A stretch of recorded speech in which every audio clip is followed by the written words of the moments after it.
The commission is now in session. La commission sur l'état d'urgence est maintenant ouverte. Good morning. Bonjour. Nice wintry day. We're starting off with some bulk entries, I believe. That's correct, Commissioner. Eric Brusso, Commission Counsel. This is just to formally enter 286 documents by way of bulk entry, which is actually the sort of combination of a couple of weeks of lists. We are playing catch up. Objections were removed. They are being dealt with. These documents are largely sort of municipal and provincial documents, including documents produced by the governments of Manitoba, Saskatchewan, Nova Scotia, the institutional report for the government of Manitoba and Saskatchewan, and several witness statements as well.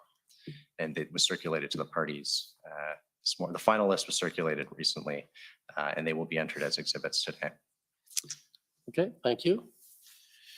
And now I understand we have a panel judging by the arrangement. I gather there are three. Okay, and Commission Counsel.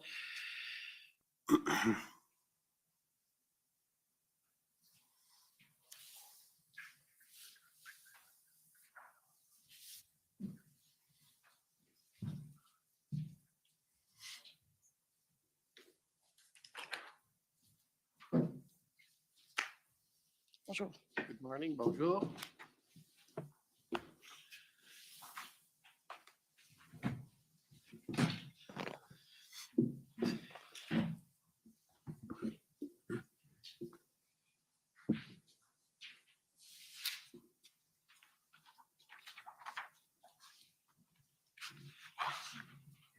Bonjour. Bonjour. Morning. Okay.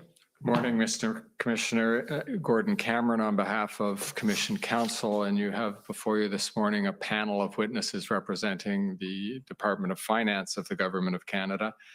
Could I ask that the witnesses be sworn or affirmed? Ms. Jacques, will you swear on a religious document or do you wish to affirm? I swear. We have the Bible, the Quran, or the Torah available. The Bible.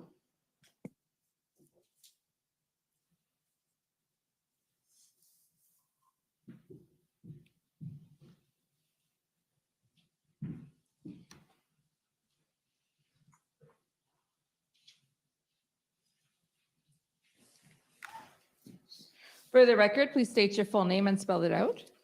Isabelle Jacques, Isabelle Jacques. Jurez-vous que le témoignage que vous allez rendre devant la commission sera la vérité, toute la vérité et rien que la vérité? Do you swear that you will speak the truth and nothing but the truth? I swear. Will you swear on a religious document or do you wish to affirm? Bible's good. For the record, please state your full name and spell it out. Michael Sabia, Michael Sabia. Do you swear that the evidence to be given by you to this commission shall be the truth, the whole truth, and nothing but the truth, so help you God? Yes, I do. Mr. Mendes, will you swear on a religious document or do you wish to affirm? I'll swear on the Bible. For the record, please state your full name and spell it out. Rhys Mendez, Rhysmendes. Do you swear that the evidence to be given by you to this commission shall be the truth, the whole truth, and nothing but the truth, so help you God? I do. Thank you.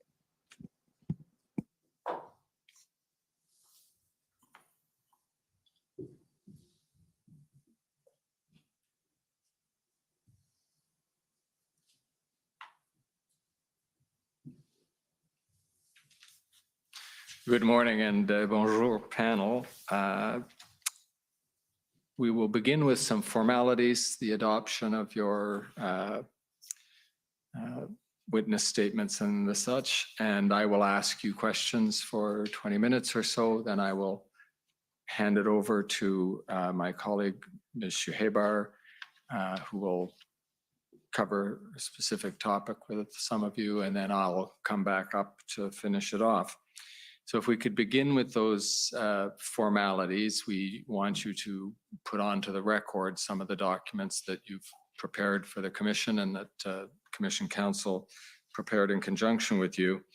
And in particular, if I could begin by talking about the institutional report that was filed by the Department of Finance, and doesn't matter which of you adopts it for these purposes, but I'll ask you, Mr. Sabia, if you reviewed that document, confirmed it for its accuracy, and can adopt it as part of the evidence of the Department of Finance before the Commission? Yes, I can. Thank you. And you were interviewed as part of a panel, and a interview summary was generated as a result of that interview. And for each of you, I'd like to confirm that you reviewed that summary of your interview for accuracy, that you do believe it is accurate, and that you adopt it as part of your evidence before the Commission today. Can I ask each of you to confirm that? In my case, yes. Yes. Yes. Thank you.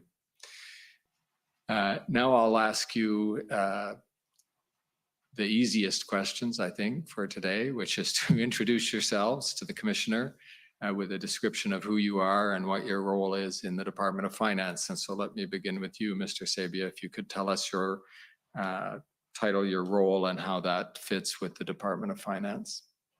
I'm the Commissioner, I'm the Deputy Minister of Finance. So I'm the most senior non-elected official in the department, and we all work, and I report directly to the Deputy Prime Minister and the Minister of Finance, Chrystia Freeland. Do you want me to talk about what the department does? That'd be helpful, what the department does and how you oversee those activities. Well, how I oversee those activities is an interesting question, but so we're, I guess it would be fair to say we're the government department that's charged with the oversight, stewardship, if you will, the oversight of the Canadian economy. That has several dimensions in our work. So we're responsible for tax and fiscal policy on behalf of the Government of Canada. We're responsible for the financial and fiscal dimension of federal-provincial relations. We're responsible for international economic policy, especially related to trade and some other things. We're responsible for the spending side of economic development and social policy across the government. And my two colleagues, who will introduce themselves, we're also responsible for economic analysis and economic forecasting on behalf of the Government of Canada. That's what Rhys Mendez on my left is responsible for. And then on my right, another dimension of our work is our responsibility for policy with respect to the financial sector in Canada. And Isabelle Jacques is the Assistant Deputy Minister responsible for that. Well, thank you. And with that introduction, perhaps, Ms. Jacques, you could describe your responsibilities at the Department of Finance. Yes, I'm Isabelle Jacques. I'm the Assistant Deputy Minister responsible for the financial sector policy.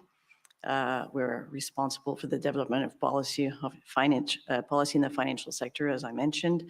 In my team, I have 5 directorate, 5 divisions. 2 of them were involved in the work that we did for the economic order. The first one was the Financial Crime and Security Division. The second one was the Financial Institution Division. So we are involved in a number of policy work. And in this case, we worked on both the Proceeds of Crime, Money Laundering and Terrorist Financing Act, and also did work with respect to potential amendments to the Bank Act that made their way into the emergency order. Just so that I can make sure it's clear to the people observing who aren't as familiar with all of this process as some of us have become so far.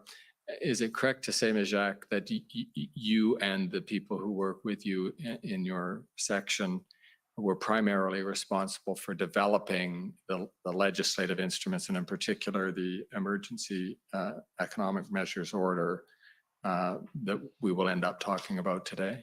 That is accurate. Thank you. Mr. Mendez, could you describe your role? Yes, I'm Assistant Deputy Minister for Economic Policy in the Department of Finance. I report to Mr. Sabia.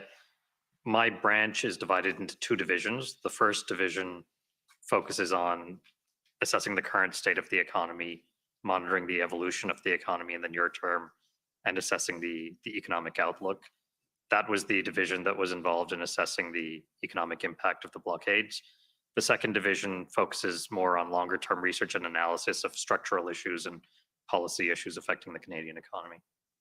Thank you very much. And I think we'll probably find that most of Ms. Shuhebar's questions will be directed to you, but if you have something to contribute to the questions I ask, please feel free to do so. If I could begin by asking you, beginning at the beginning, chronologically, when from the Department of Finance's point of view, the convoy and protest events that we've been talking about in this commission first came on the horizon as an issue for the Department of Finance?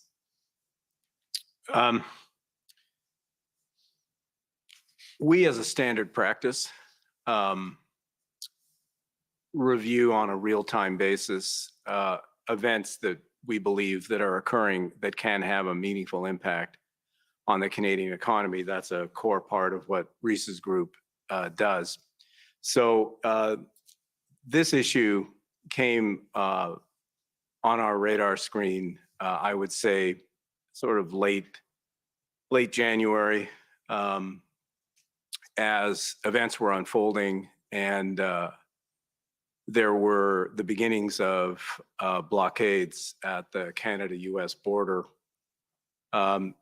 So let me just back up a little bit from that and explain why this became such a focus of concern on our part. There are two, I think, quite important things playing out in the background here. First, as you'll recall, at the time, there was a great deal of speculation, and indeed, in retrospect, Russia's invasion of Ukraine was imminent, and that was something that we were very focused on and very concerned about the economic consequences that that would have globally and the therefore spillover consequences that that would have for Canada. And then second, because it was late January and February in the usual budget cycle, we were fully engaged in the preparation of what became the April 22 budget of the Government of Canada. And as you know, budget making is a lot about understanding what the next period of time looked like for the Canadian economy. And this is, I think, important in understanding the origins of our concerns. So if you'll recall, January, February of 22, our economy was just exiting from all of the COVID lockdowns. And we were very concerned about the extent of that recovery, the pace of that recovery, how fast we would recoup lost output, how fast we would recoup lost jobs. Because really throughout the COVID crisis, one of the government's objectives had been to minimize any economic scarring, longer term scarring that would be the result of the COVID crisis. So that, given our focus on economic recovery and the pace of recovery, there were two or three things in the environment that we were especially concerned about. These are not necessarily new things. One, as everyone knows now, the extent of the damage to supply chains and the impact that that would have on the pace of recovery. Relatedly, at the time, incipient issue of inflation, something that was partly the result of the supply chains, but also it likely would flow from events in Ukraine because of the sanctions, et cetera, that would follow and the impact on the energy markets and how that would also flow through into inflation. So supply chain was an issue, inflation was an issue, and then third, so was the level of business investment, which is a chronic issue for Canada. So all of these things and business investment as you know, Commissioner, business investment is very much something influenced by business confidence. So you take together all of these factors, and then these disruptions come along, and they obviously contribute to the extent of the concern that we have, because the Canadian economy, in our view at the time, was at a very, very fragile moment. So that was one set of concerns, and very significant concerns on our part and on the part of the government.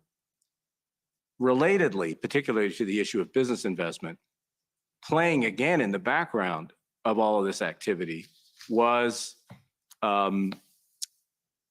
pretty big changes in what was going on in trading patterns in the world. Now, that sounds like an abstract idea, but it's actually not, because the Americans at the time, with Build Back Better, with the rejigging of their own supply chains, of the tendency within the United States to want to have more resilient supply chains, many of them anchored in the United States itself, that represented a very, very major challenge to Canada because of the degree of integration of our economy with the United States. 75% of our exports go into that market.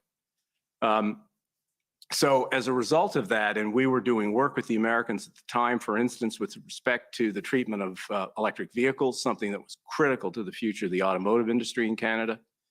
There was a tendency in the United States to want to treat that as an America-only issue. And then again, these disruptions come along and raise issues in the eyes of the United States and in the eyes of the US administration, raise issues around the reliability of Canada as a trading partner.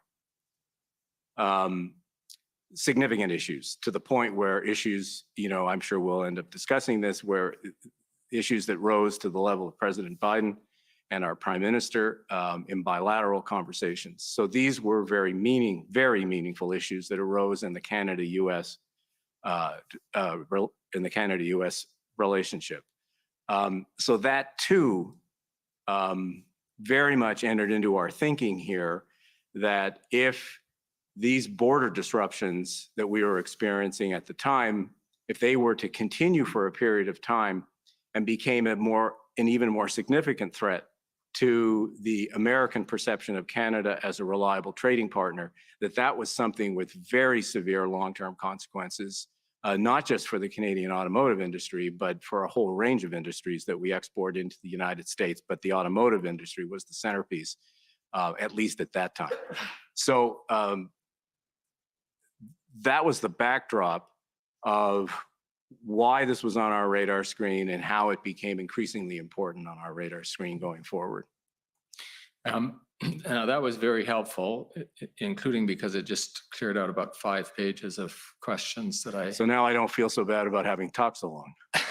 No, that's exactly what I was hoping you would talk about. And as a matter of fact, you said we might get into more detail about the specifics of how these events had an impact on your thinking about Canada's reputational concerns and trading concerns. So if you have more to say about that, please elaborate. No, I think for now that's probably I think that sets the scene of why this was an issue for us. It had meaningful macroeconomic consequences for us in the near term, particularly given this point I've made about just the sensitivity, the specific moment we were at from an economic point of view. This was a very, very delicate time coming out of COVID. And I think in retrospect, we've seen all that now. We've seen how it was easy to shut down an economy, but very difficult to open it up again. And we were in the process of opening up the economy, as every other country in the world was pretty well at the same time. So that was, it was a very, very sensitive, delicate moment from our point of view. And then this broader issue with the United States, there was, the governor of Michigan was very active and very critical of what was happening. There were multiple comments in the public media from members of Congress from Michigan and other states. There was concern within the American federal government, within the White House, about this issue, hence my reference to a conversation between the Prime Minister and President Biden about this. I mean, this was, this was not, how can I put this? This was not a second tier issue in the Canada-US relationship. This was a first tier issue. And we were subsequently able to negotiate an arrangement with the Americans on electric vehicles, but there was no doubt that these disruptions coming when they did in that process brought with them the risk that we would not be able to get the North American treatment that we were eventually able to negotiate with the Americans with respect to electric vehicles. And as I said, electric vehicles are the future of the automotive industry. So if we had not succeeded in doing that, then the particular consequences of that for the central Canadian-based automotive industry would have been, very, very serious.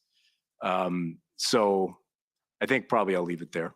Okay, thank you. And on that note, which I think is a good segue, I will hand the podium over to Ms. Shuhaybar, who will have some questions about the economic impacts that were of concern to the department and how that played out.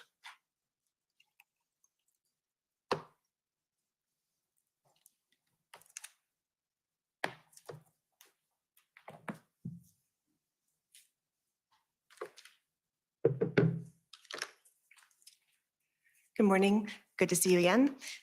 For the record, I'm Dalia Shahibar. I would like to say it's nice to see you and to be here again, but that would be playing fast and loose with the truth. Well, here we are. Here we are. Here we are. So I will be asking some questions about Finance's work on assessing the economic impact of the blockade. And I think you've set the stage very well with sort of the less quantifiable impacts. And now we're going to be looking at more of the quantifiable ones. And I'll be directing these primarily to Mr. Mendez, but I of course welcome other panel members' views. So Mr. Mendez, I understand that your division produced 2 formal economic analyses on February 10th and 22nd. Is that right? Yes, I mean, the second one was an updated version of the first. Okay. But yes, And were these shared with Minister Freeland? I shared them with Mr. Sabia. I have to ask him beyond that. Mr. Sabia, did Yes. yes. And do you know if she shared them with the incident response group or with her cabinet colleagues? Now I need some guidance, cabinet confidences and stuff. Yeah, it's fine.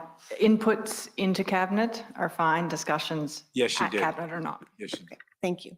So I'll be getting to these analyses momentarily, but first, can you describe the kind of information that Finance was receiving from Transport Canada and other departments?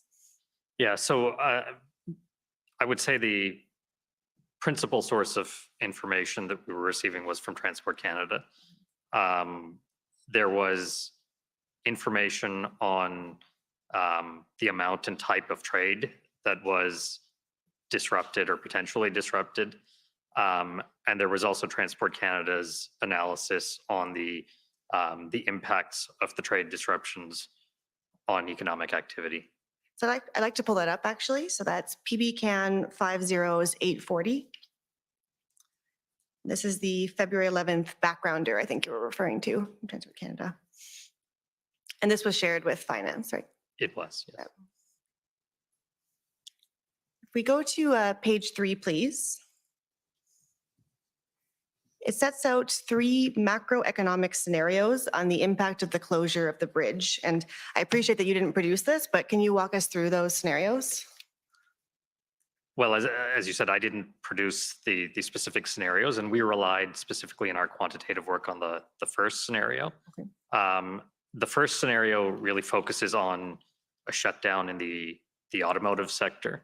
That the shutdown in the automotive sector, that is the logic of that, I believe, is really the just-in-time nature of inventory management in the automotive sector.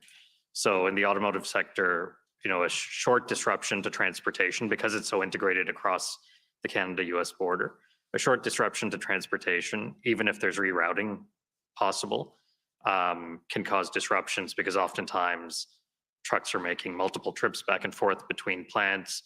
And so just an added couple of hours can disrupt the timelines, cause drivers to time out in terms of the amount of time they can safely and legally drive.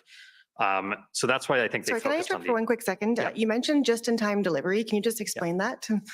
So it's a form of inventory management in which, in the case of an auto plant, the various parts that they need to produce the automobiles that they're building at the plant come in literally just in time to be used in the production process. So they don't store a stock of inventories to any great extent. So really, even a 24-hour disruption to sort of the flow of these inputs can cause production to shut down or at least be reduced. Okay, thank you. So the first scenario was about the auto sector shutting down. Yeah, then- and it allowed for other sectors. I think they assumed that they could largely mitigate the effects of the blockade and continue to operate fairly normally. And then I think that's where scenarios 2 and 3 come in. Yeah, so scenarios 2 and 3 really focus on an escalation. So scenario 2 expands to take account of other manufacturing sector, other parts of the manufacturing sector beyond automobiles. These sectors also rely a lot on trade across the Canada-US border. They are somewhat less reliant. They tend to have more inventories in stock, and so they can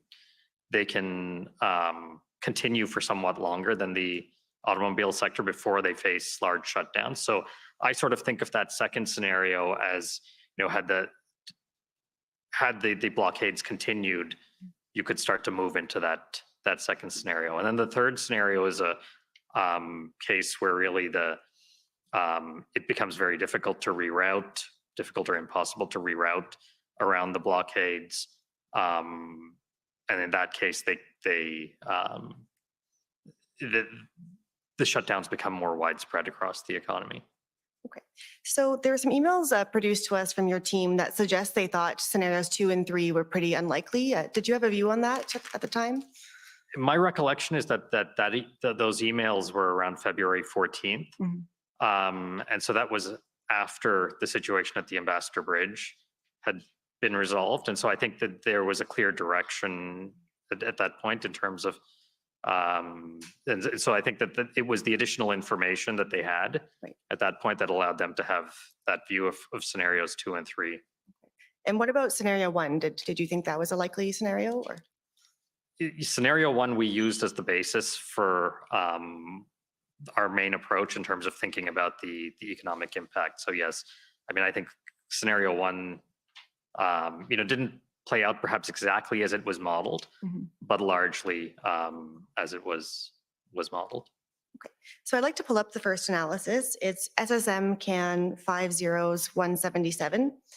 And so you said that you used the background that we just looked at as a starting point, but I understand this analysis differed in some ways. Can you expand on that? So this is the February 10th version. So in this version, we really focused on highlighting, number one, the amount of trade that was at risk, the fact that at the Ambassador Bridge alone, 30% of all road trade between Canada and the US crosses that bridge alone. Every year, about 390 million goods crossing each day. That, to us, was the thing that we wanted to focus on in terms of communicating just how much the risk was in terms of a prolonged disruption there, prolonged disruption there that causes a prolonged disruption in trade traffic, and therefore a significant impact on economic activity. I believe we also highlighted, if you can scroll down, could we scroll down a bit further, please? Yeah, so at the end of that last paragraph, we also highlight the reputational risk that several US lawmakers had pointed to the situation to argue for Buy America policies and other protectionist policies, which would mean less reliance on buying goods from Canada and obviously would have an adverse impact on Canada even over the longer term. But at this stage, you didn't attempt to quantify the impact yet, I believe. We did not attempt to quantify the impact in this document. And why is that? Well, the situation was fluid. So at this stage, quantifications would have been what if scenarios.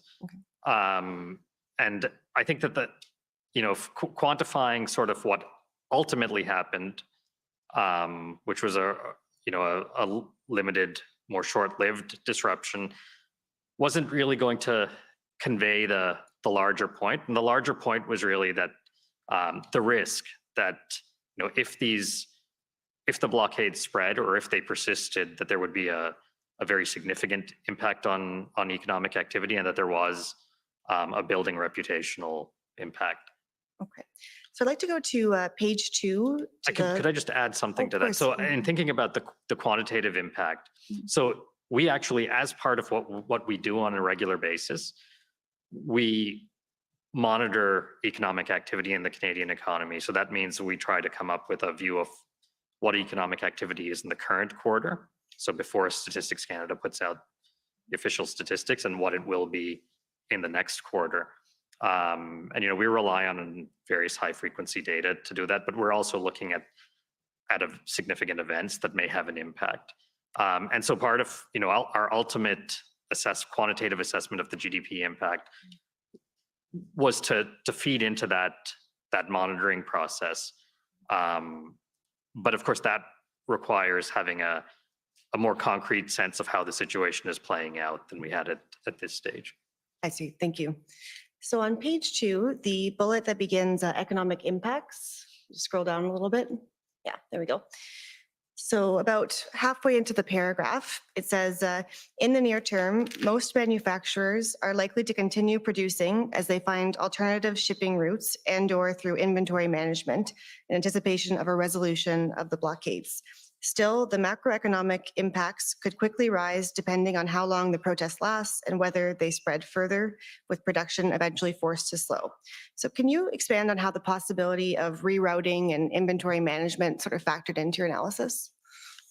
Yeah, so the Ambassador Bridge was completely shut down at this point, but there were other bridges nearby through which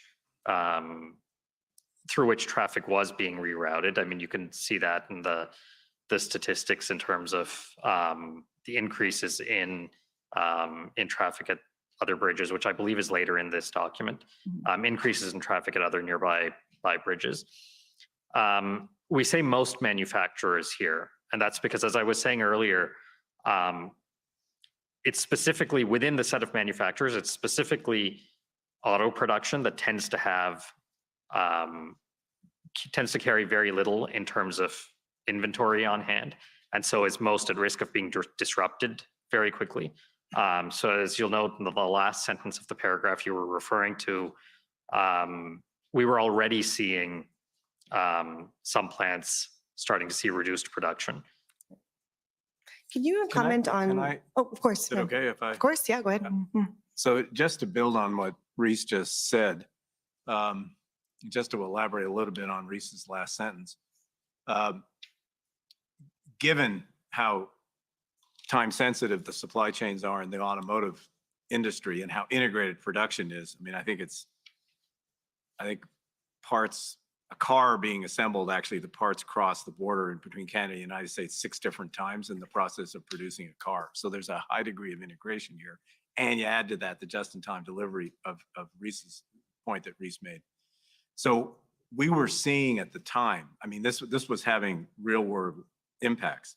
In Canada, on the Canadian side of the border, Ford, GM, Toyota, Stellantis, and Honda were either reducing shifts or in fact had shut down some plants because parts were no longer available.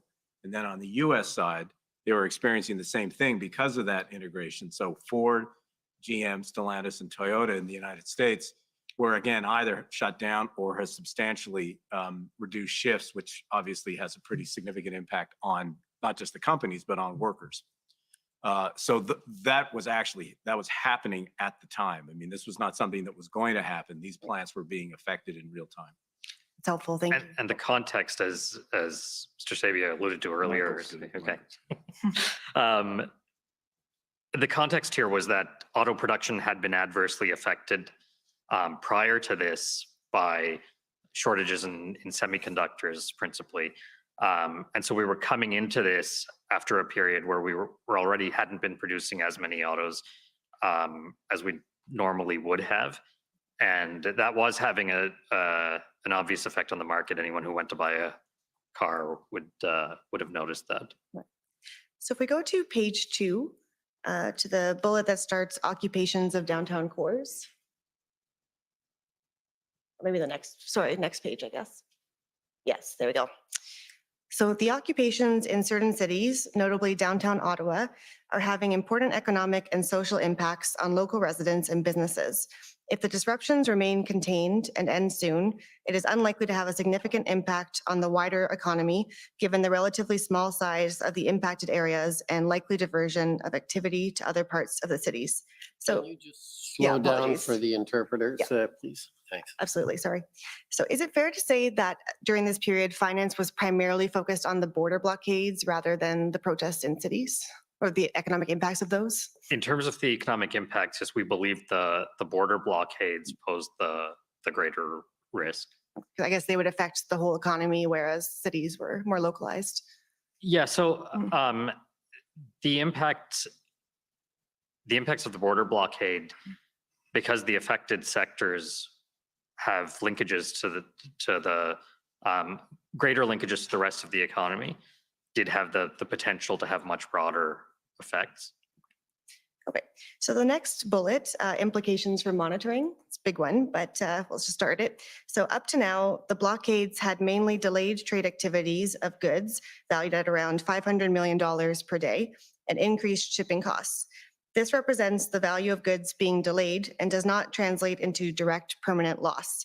If the disruptions were to end now, most losses could be recouped, leaving little impact on economic activity in the first quarter of 2022. So just pausing there, can you expand on the idea that the delays would not translate into direct permanent loss? Yeah, so there's a distinction here between short delays and a short disruption and a longer disruption.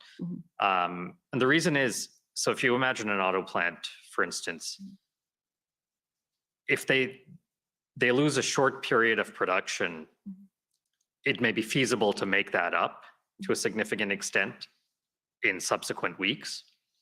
But there's a limit to how much production can be made up because, you know, there's only 24 hours in a day. People can only work so much. You can only work the plant for 24 hours a day at most.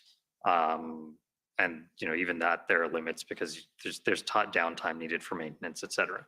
So a short disruption to production, it's possible to make that up. It's not free because, you know, there's a reason that the plants and the workers weren't working those extra hours to begin with. Most likely, you know, there's time needed to maintain the plant for people to rest, et cetera. But it is possible with a short enough disruption to make up at least some of the lost production. With a longer disruption, as the amount of lost production accumulates, it just becomes more and more difficult to actually feasibly make that up given the constraints in terms of how much you can actually increase production once the disruption ends. Okay, Can I just, again, of course. no. I just want to draw this out because I think in the subsequent discussion, this point I think is important. And it's got to do with a short disruption is one thing. As Risa said, a longer term one is a completely different story. And that is what led us within the department to be so focused on this question about finding measures that could be delivered with speed, because the objective was to try to keep the disruptions to as short a period of time as possible for two reasons. First, if shorter, based on Risa's analysis, then the macroeconomic effects of them are, other things being equal, are more likely to be relatively more modest. But second, and really importantly, if they were to continue, then on this other point that I made earlier about the impact on the Canada-US trading relationship and the longer-term consequences of the Americans reassessing Canada's reliability as a trading partner, that if we could keep things short, the damage to that overall relationship is something that we would probably be able to manage our way through. If, on the other hand, the disruptions continued for a period of time, then a core concern we had was that could have, at a time when the Americans were reassessing their trading relationships with the world and certainly with us, that could have a very significant and durable negative impact on Canada's economic prospects. So this issue about trying to move quickly to keep the disruptions to a relatively finite and short period of time, this is something that was just right at the core of all of our thinking within the department. That's very helpful. And I think my colleague will be exploring a bit more about what measures you took and why, but that's very good context. So we're going to be getting into some technical points now. And so I think it would be helpful to clarify some concepts for those of us who are not economists, including myself. So am I right that at a basic level, GDP is the value of goods and services produced by a country in a given period of time? Yes. Yes. And it's often considered in different quarters of the year? Yes. Okay. And so can you explain the difference between the level of GDP and the growth of GDP? Yeah. So the level of GDP is essentially what you just described, the flow value of the goods and services produced in an economy during a period of time. The growth rate is the change in that level between two different periods. Okay, thank you. I'd like to pull up SSM CAN 403771. I should say the growth rate is the change in the level between two different periods expressed as a percentage. Okay, thank you. And we'll see that this is an email from February 10th from Julie Turcotte, who I believe is the Director General of Economic Analysis and Forecasting. Yeah. And so at the top here, she says, FYI, Bloomberg is suggesting a 0.1 pp, which is percentage points, I think, direct drag on annualized GDP growth for each week of major slowdowns seems large to me, and an extra 0.2 to 0.3 percentage points in direct effects. Of course, too cute to be really backed by analysis and most likely overstated to make up for nice media attention. So when they say a 0.1 percentage points direct drag on annualized GDP growth, can you explain that in simple terms for us? Yeah, so it's basically reducing the rate of growth by 0.1 percentage point in this case is what they're saying. And what I don't know exactly what they mean by drag, because my recollection is that the Bloomberg article in question doesn't specifically lay out the methodology in detail, but I would suspect it means the impact on the sectors that are directly affected by the trade disruptions. And maybe that's a contrast to the 0.2 to 0.3 in indirect effects. Yeah, and so again, I don't know what that means. That language, often indirect, is often used to refer to the impact of a disruption in one sector as it spreads through the economy onto other sectors. So it seems like Ms. Turcotte is a little bit skeptical about these conclusions. Like, did you have a view at the time? Or? I don't recall having a specific view at the time on the Bloomberg estimates. I'll say part of what you're seeing here is just in the normal course of assessing all of the incoming information. We do try to play a bit of a challenge function, and I think in trying to take a skeptical view of things in order to assess the validity of a given number, and over time, as more information comes in, that can change. I think the the 0.1, you know, where that ended up being, you know, in the same vicinity as the sorts of numbers we came up with. If you add up the 0.1 plus the 0.2 to 0.3 and get 0.3 to 0.4, that ends up being a larger number than what we came up with. But of course, that we hadn't done that analysis at this point. So at this point, they were just trying to sort of have a discussion around what they thought of these numbers. Fair enough. So I'd like to pull up SSM CAN 6095. And these are minutes from the February 13th meeting of the Incident Response Group, which I believe, Mr. Sabia, you were attending. Is that right? No. If we can go to page 6, once you have it up. I think this is the only unredacted sentence. So the minister highlighted ongoing economic losses of 0.1% to 0.2% of GDP for every week the blockades continue. So this is Minister Freeland? Yes. Yes. And as you just said, at this stage, you had not provided a figure like this to Mr. Freeland. Correct. That's correct. Yes. And so when she actually told us in the interview, she had got this from the Bloomberg Yes. article. And when she speaks about ongoing losses of GDP every week, is it fair to say it's not clear whether she's talking about level or growth? Well, if it's from the Bloomberg article, they were referring to growth. Okay. From the minutes, you're right, it's not, Yeah. it's ambiguous. And I could mean, that? that's something, Reese may want to elaborate on this, but the way the Bloomberg piece got done, it established a set of numbers and it conveyed that if it went on for X number of weeks, you would just add up that number, say 0.1 or 0.2 for each week. And I think that's what the minister, given that this is based on Bloomberg, that's what the minister is commenting on here. Our thinking, and eventually in a further discussion with the minister, was that actually, while Bloomberg may have got some things right, what we think that they did not get right was that the impact grows over time. So for every unit of time, you get more impact than just if you're able to contain the disruptions to whatever, a week, 2 weeks, whatever, but a very short period of time. That's one thing. But as it goes on and the indirect effects spill over into other sectors, you get more disruption of supply chains, then that number will tend to grow over time as you go through it week by week. So again, coming back to this point I made earlier, sort of time is everything here.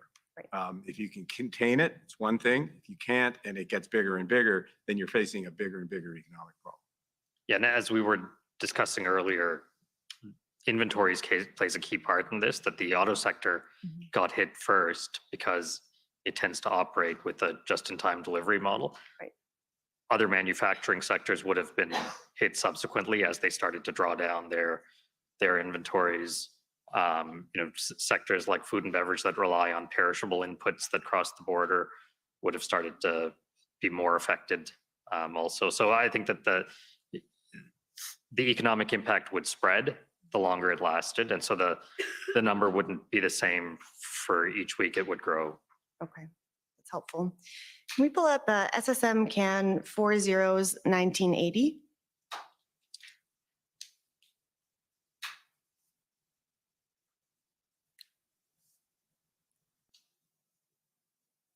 And so this is an email that you sent Mr. Mendez to Mr. Sabia on February 22nd.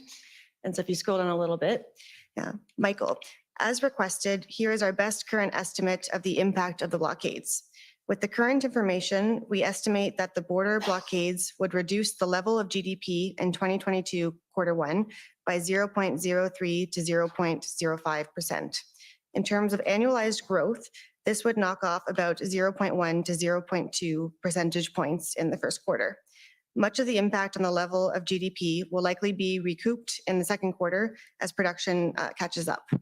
And so when you say there would be a reduction in the level in the first quarter by 0.3 to 0.05%, 0.03, excuse me. So that means the economy would have produced 0.03 to 0.05% less than expected. Is that what it means? Or- Less than it otherwise would have in the absence of the disruptions. Okay, and then the part about annualized growth, can you just explain that one? What the reduction in 0.1 to 0.2 percentage points? Yeah, so that is just saying that the percentage change in GDP between the first quarter of 2022 and the fourth quarter of 2021 would be reduced by 0.1 to 0.2 percentage points. And can you elaborate on this sentence about how the impact on the level of GDP would likely be recouped in the second quarter? Yeah, so again, we had a discussion earlier around, a short disruption makes it feasible to catch up on that lost production subsequently. And so given, this email was February 22nd, by this point, we knew the duration of the disruptions. In the event, that they were limited in duration. And so at this point, we believe that that it was possible for the lost production to be made up by subsequently, people working overtime, factories running overtime. As I said earlier, that's not free because, there's a reason you don't run your factory overtime on a normal basis, because you need downtime for maintenance, you need downtime for people to actually rest, and running overtime can lead to productivity issues and stuff. But overall, we believed it was possible given the limited time of the disruption. And so if the level could possibly be recouped, does that also mean that the effects on annual growth could be offset, or do they not operate that way? Or? It may not completely offset. There's, you mean in terms of annual growth quarter to quarter? So basically what this means is that you'd see growth in the second quarter being a bit stronger than it otherwise would have, as you see the catch up in production. Okay. And so the next bullets we've sort of covered already. We talk about you talk about the supply chains being under stress already, and then the major impact of the auto disruption. If I could. Yep. When I look at that, and indeed when that analysis surfaced, I hope you'll understand what I mean when I say this, but that analysis says to me, success. Success in that the disruptions, at least at that point, it seemed as though we had succeeded, the government had succeeded in keeping those disruptions within a relatively short period of time. So the fact that almost ex post, Reese's and his folks could do that analysis and say, well, we pretty much know what the duration is, therefore we have a pretty good idea of this. That said to us that, well, as I said, that's pretty much success, given the disruptions that we faced earlier on and the decisions that needed to be made when the duration of the disruption was still an open question. The fact that we were able to do this ex post said to us, in a way, success or mission accomplished. Right. So it could have been way worse, but thankfully it wasn't, basically. Okay. So the last two bullets, they say the ultimate impact will, among other things, depend on the ability of affected businesses to increase production beyond normal levels to catch up on lost output in the coming weeks. And these economic impacts could quickly escalate in the event that blockades were to reemerge and if other crossings had become unavailable. So I think we've sort of covered these points, but anything you want to add about those? Or it looks good, but yeah, I think we've covered the first point in terms of the length of the disruption is really what drives the ability of businesses to catch up in part.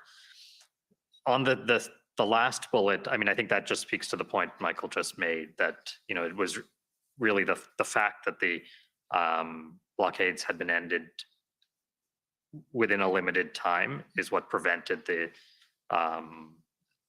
economic impact from escalating much further. I'd like to pull up SSM CAN 407571. And this is the second analysis from February 22nd. And I don't propose to walk through in the same way because I think we've covered a lot of it. And would you agree that a lot of it expands on your email that we just saw? Or Yes. yes, but I will look at a few things. So in the big economic impacts paragraph on page 1, there's a fair bit of detail about the delays in trade and effects on auto production. And the last 2 sentences say, though the bridge has reopened, it will likely take time to return to the pre-disruption pace of trade and production. In addition, the fallout could be even greater if producers choose to source their supply chains elsewhere in the longer term for fear of these disruptions reoccurring. And so this idea that producers might source their supply chains elsewhere, was this something that finance was hearing?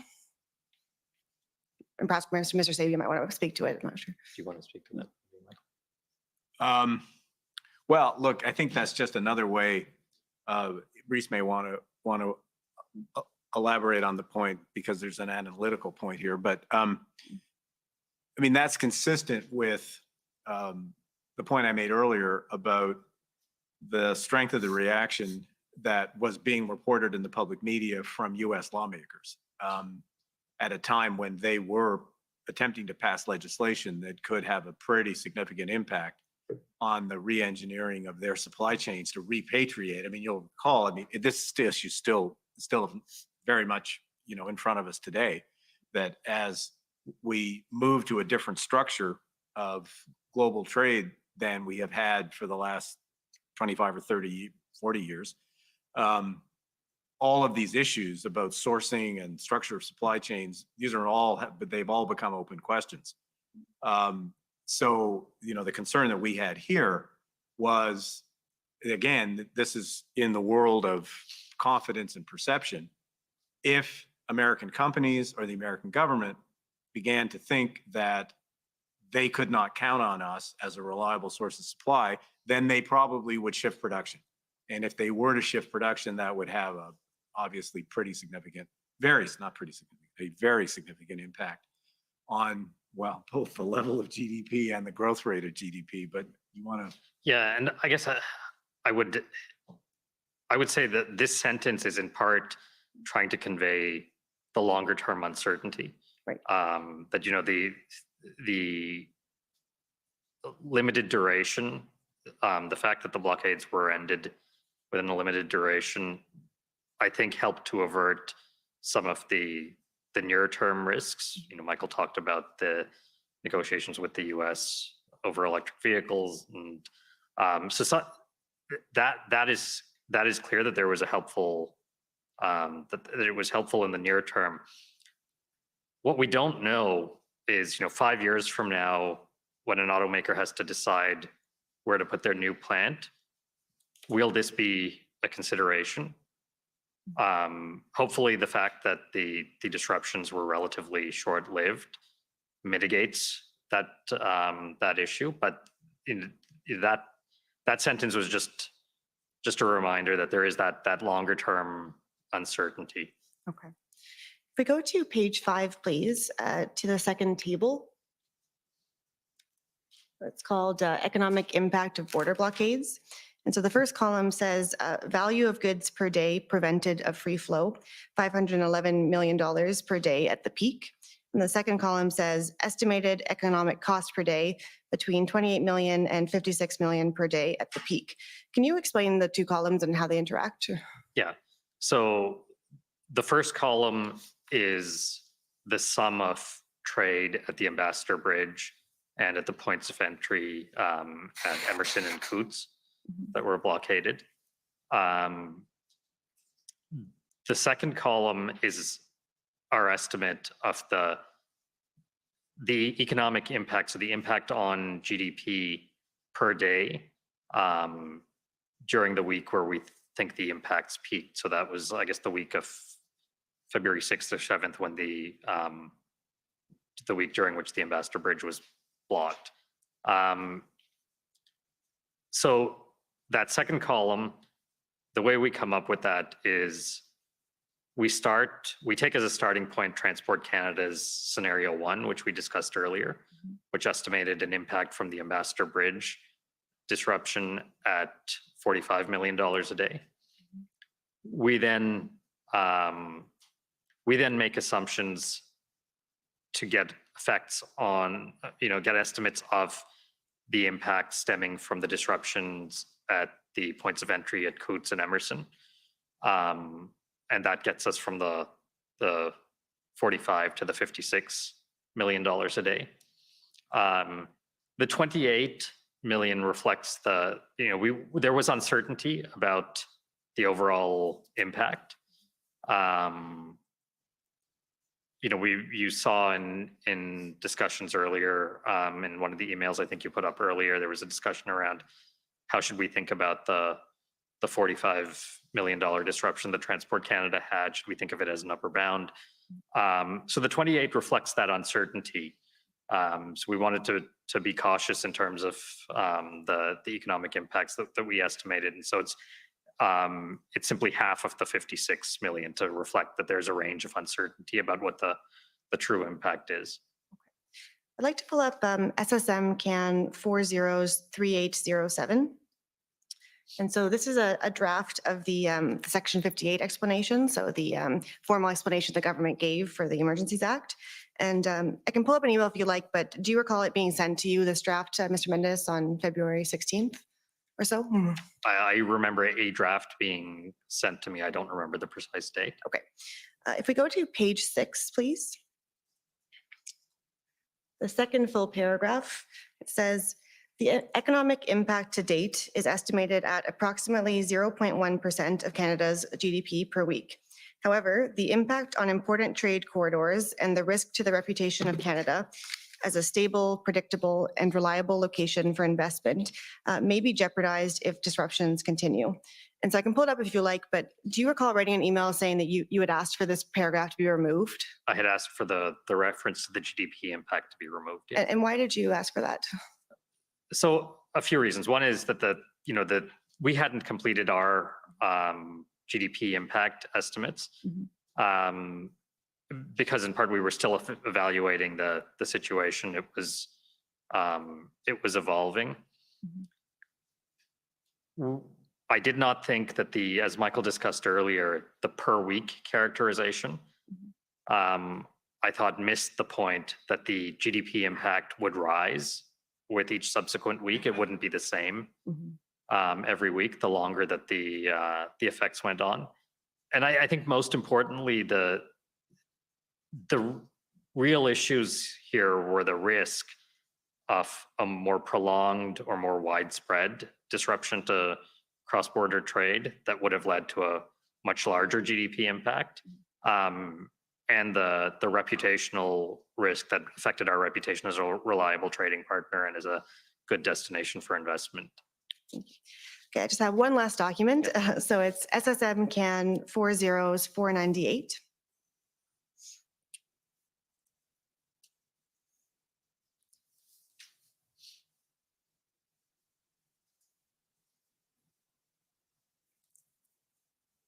And so this is a memo from April 6th that was prepared by the Privy Council Office for the Prime Minister. And we can see at the top, it's called Merchandise Trade in February 2022. If we go down to page 2, just the first bullet under PCO comment. February data confirmed that the border crossing blockades in February had limited impact on the flow of goods, as lower traffic at the impacted border crossings was partly offset by increased trade activity at other crossings.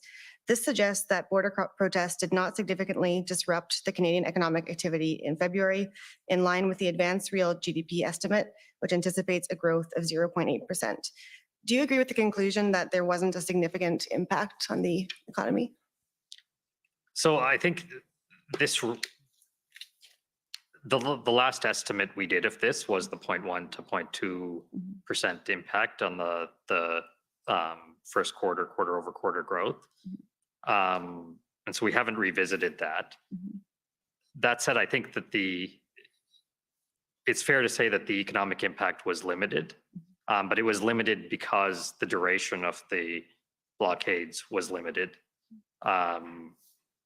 So I think, again, it comes back to the fact that because the duration was limited, there was some ability to ramp up production after the blockades had ended and trade had resumed. because the blockades weren't more widespread and affecting bridges that were being used to reroute some of the traffic that would have gone over the Ambassador Bridge in particular. That helped to limit the impact. But had the blockades been more widespread or longer lasting, the impact would have been much bigger. I would also just add that it's not possible to say that they didn't have any impact, because we know that auto plants had either shut down, many auto plants had either shut down or reduced hours, reduced shifts. So there was clearly an impact in real time. That's that information is clear in the public record.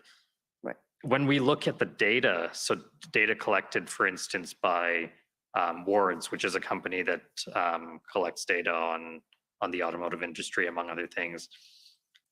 If you compare their forecast for what February production would have been when they made the forecast at the beginning of February versus what it actually turned out to be, it ended up being close to 10% below what their initial forecast is. And I think it's reasonable to assume that at least part of that was due to the blockades, given that we know that there were shutdowns and reduced hours at many plants. Okay. Just as my last question, I understand that finance didn't do sort of an after the fact assessment, and can you explain why of the impact of GDP? Yeah, so I mean, we often do assessments of events that are likely to have an economic impact in real time, because as I was mentioning earlier, we are trying to monitor the evolution of the economy. We try to come up with an estimate for GDP in the current quarter and the next on an ongoing basis. So we're often doing real-time assessments, whether it's a flood or other weather event or something like the blockades. We generally don't do ex post assessments of the impacts of events like this. The reason is it's very difficult to actually identify the impact ex post. So you think about all of the February data that we're looking at. So whether it's the trade data or GDP or labor force data, there were confounding factors affecting things. So, for instance, there was an Omicron wave in January of this year, which would have adversely affected economic activity, and therefore would have affected the growth rate of economic activity between January and February. Would have affected hours worked. And so there was also, for instance, there were auto production issues in January, unrelated to the blockades, but related to shortages of semiconductors and other inputs, which caused auto production in January to be adversely affected. So, there would be normally some ramp up in February to try to make up for that if the parts started to come in. That sort of confounds the ability to see the full effect of the blockades on auto production. So there are these various confounding factors that are always in play, because there are always multiple things going on in the economy that make it difficult to provide an ex post estimate of the impact with any degree of confidence. Basically, it's hard to isolate the impact of one single event. Precisely. Okay. So those are all my questions. I'll turn it back to Mr. Cameron. Thank you. Thank you.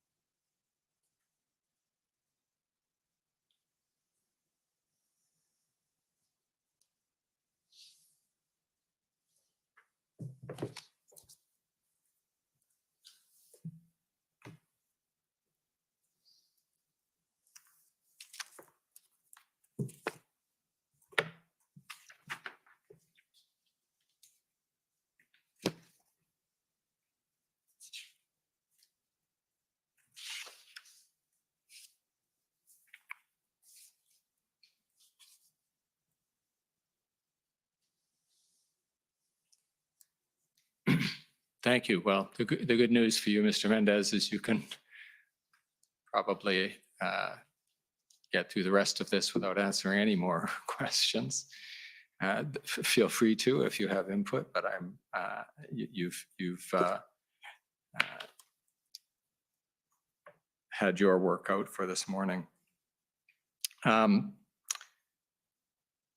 Where we'd like to go now is the approach that the department took as the convoy was becoming an issue and your department was being approached to consider possible options from the Department of Finance's point of view for dealing with the issues that the government was facing with respect to the convoy.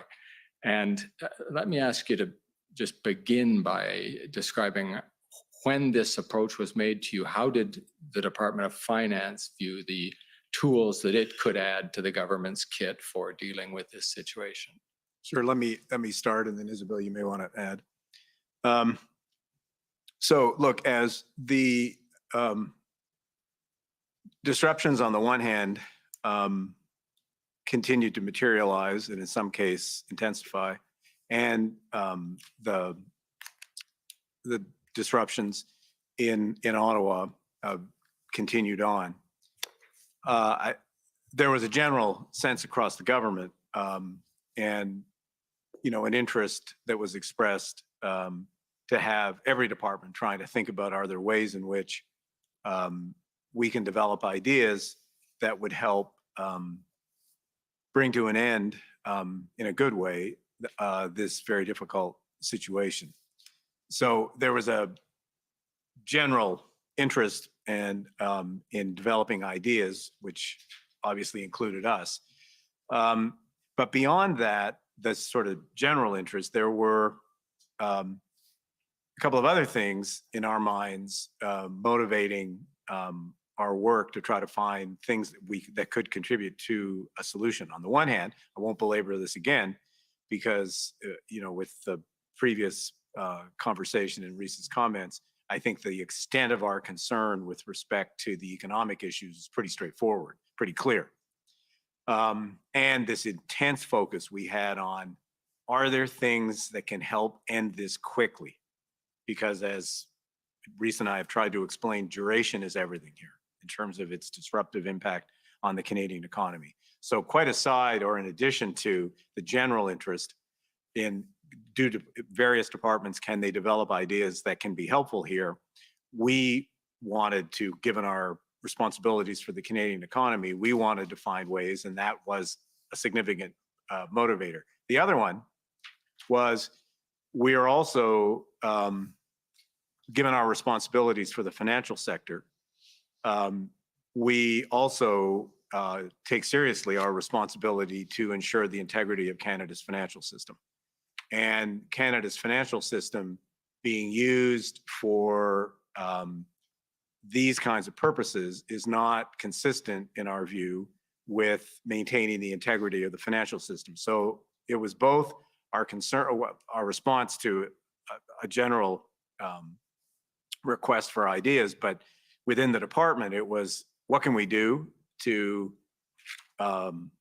shorten the duration of these disruptions, given their economic consequences? And then finally, this concern that we take very seriously about the integrity of Canada's financial system, and that we safeguard that integrity all of the time. So those three factors led us to start some work on what can we do, given the legislation that we're responsible for. So we began thinking about, are there ways in which we could use the Bank Act or other pieces of legislation? It really centered pretty heavily on the Bank Act. Also, the money laundering and terrorist, the long form is- PCMLF. Yes. Yeah, the acronym's too long. Yes, but proceeds of that's- crime, money that's- laundering, and terrorist financing. Act. She's got it. That one. Those two pieces of legislation. So we started thinking about, okay, well, is there something constructive that could be done through FINTRAC, which is the agency responsible for proceeds of crime, money laundering, and terrorist financing or terrorist activity? Could we do something there? And could we do something using the minister's authority for the Bank Act. And then to make a long story short, in the media, it was widely publicized, and it was very public, that crowdsourcing platforms were being used as a source of financing for these activities. Similarly, payment processors, and neither of those were within the regulatory perimeter of FinTrack. So one thought process was, well, is there something that we can do around that? And then the second, with respect to the Bank Act, is there some way that we can use the Bank Act to have, to give banks the capability to freeze bank accounts if, in their judgment, those bank accounts are being used for an inappropriate purpose. Now, again, just high-level summary here, there are a series of issues with that. One, we couldn't do anything outside of federal jurisdiction because the Bank Act only applies to federally regulated financial institutions. But there's a whole raft of financial institutions in Canada that are not federally regulated, particularly, say, credit unions, types of insurance companies, et cetera. So because we couldn't do anything outside of federal jurisdiction, that really made pretty academic whether we could or could not do anything in federal jurisdiction, because money is fungible and it can just move from one institution to another. So if we couldn't do something that was more comprehensive, that was a pretty significant limitation on what can be accomplished. There was also a fairness issue there. I'll give you an example. In Quebec, the Banque Nationale, that's a federally regulated institution, but Desjardins is not. And Desjardins, anyone who's lived in Quebec knows that Desjardins and Banque Nationale compete pretty intensively between the two organizations. So to treat one way and the other another way, that seemed to us to be, that's just one example, but that seemed to us to be a pretty big problem. So, so that was one piece. The second piece, come back to something earlier that I said, was whatever we could do, we wanted to do quickly, because doing it quickly meant shortening duration, and shortening duration meant avoiding the worst economic consequences that we were concerned about. But of course, pretty much anything that we could do would require a legislative change. And legislative changes, by their nature, take an extended period of time. So if our thinking process was, how do we manage duration here of the disruptions? Anytime we bumped into something that required a legislative change is something that was, by its nature, less attractive because we couldn't do it quickly. And by not being able to do it quickly, it didn't really deliver what we needed, which was relatively speedy action to shorten the duration of these disruptions. Okay, well, we are going to leap, for the reasons you just mentioned, we'll leapfrog your initial interest in seeing if there was something you could do under either the proceeds of crime legislation or the Bank Act. But the memo that you did for your minister on that point happens to capture some thoughts that I want to use as we move ahead into the legislation that was actually used. So if I could ask the clerk to call up SSM CAN 403764. And this is a memorandum from you, Mr. Sabia, to the Deputy Prime Minister and Minister of Finance, Minister Freeland. And because you seem to have some law against dating documents in the federal government, I've had to figure out that this is a February 9th memo. Does that sound about right? Yeah, that's about right. Okay. February 8 or 9, yes. Right. That's about right. If it makes you feel any better, it drives me crazy too.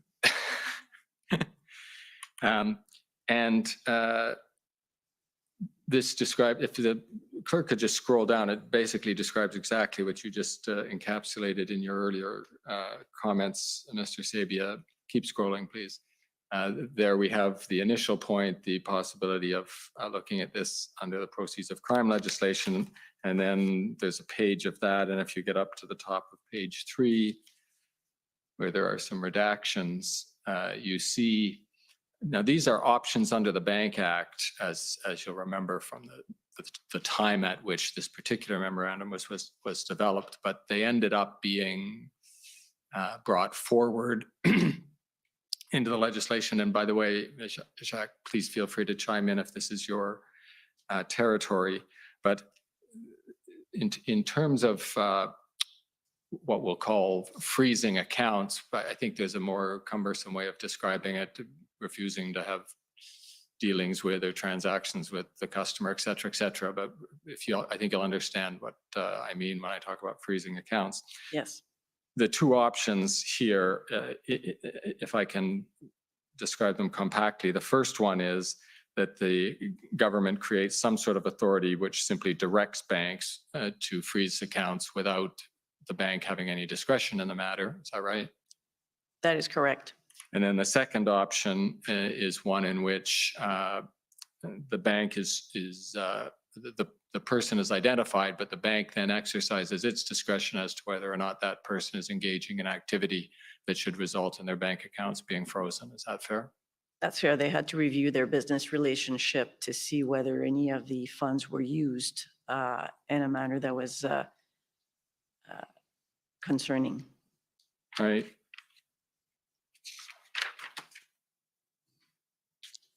And in these options, of course, under the Bank Act, these would not apply to, provinces nor territories.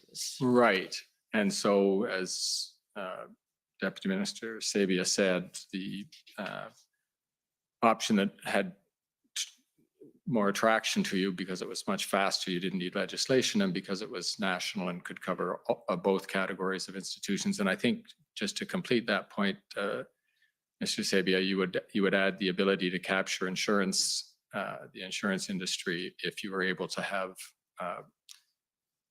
a regime that covered the whole country. Correct. Yes. But at the time, certainly when we're looking at these options, the situation was evolving. So we started from a situation when we're monitoring these activities where there seems to be peaceful manifestation ongoing, and certainly the situation degenerated. So when we started looking at this, we were looking at options under the Bank Act. Right.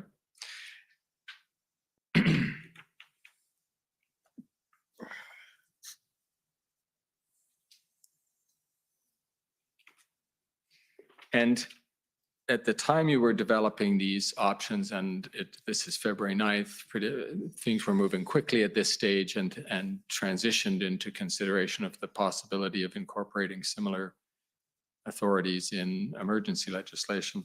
I understand you were having consultations with the financial services industry as to how they would be able to work with these if you did enact them, and if one of you could describe that for the commissioner. Yeah, that started, I don't recall the exact dates, but sometime in the week of this memo, I think a little bit earlier, I had as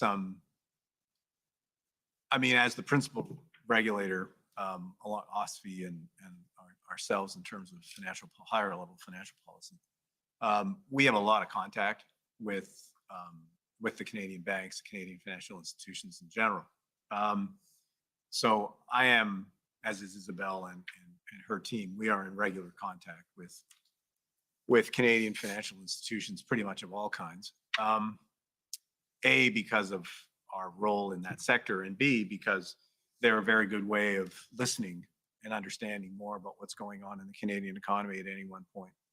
So I had some conversations, particularly with bank CEOs, during that week to get their sense of what was happening in reaction to these disruptions. And in those conversations, we were talking about that, their general take on these events, and what they thought the government should or shouldn't be doing about it. And then Second, general conversations around what could be done. In those early days, I did not raise the specifics of these options, which would have been inappropriate at the time. We were not at that point, and we had not had conversation with our minister about it. So these specifics in those early conversations were not really on the table. Then a little bit later, I think toward the end of that week, I have to check these dates, but toward the end of that week, I started having conversations, collective conversations with all of the bank CEOs, and the minister eventually joined me in some of those conversations. Now, can you describe the feedback you got from those institutions, in particular, their reaction to how they would administer a regime in which they were being asked to freeze accounts? Yeah, well, need to be careful here. Prior to the possibility or likelihood that the government would invoke the Emergencies Act, I mean, that was a very important dividing line here. So prior to that, in the week that we're talking about here, my conversations there would have been much more general, much more focused on, what are they hearing from companies? What are they hearing from investors? How do they gauge the situation? It was much more our trying to understand by talking to other people whether or not our perception of the situation was aligned with how other people were perceiving it. I would say there was very much alignment around the concerns that Reese and I have talked about earlier, and what we were hearing from institutions that basically span the Canadian economy and are constantly in touch with clients, and their clients are businesses and individuals across the Canadian economy. So they're good listening posts.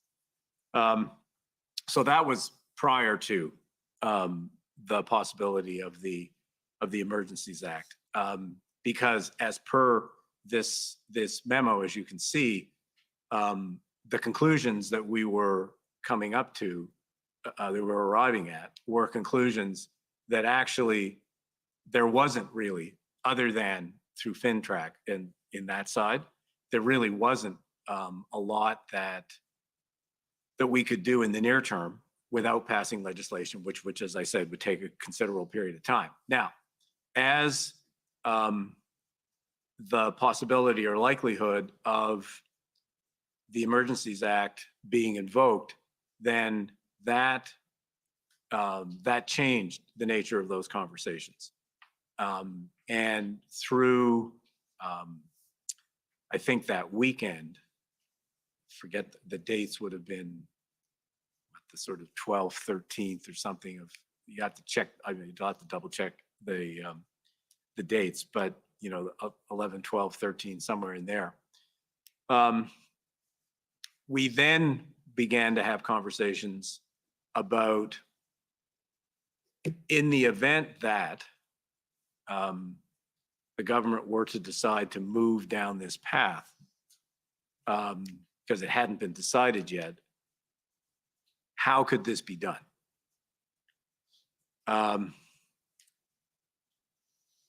And I would say that the reaction that we got to those initial conversations was pretty much, consistent with what I had heard in the earlier conversations, which is, to shorten what were long conversations, that, this is a serious issue and a threat to Canada's economy. What can we do to help?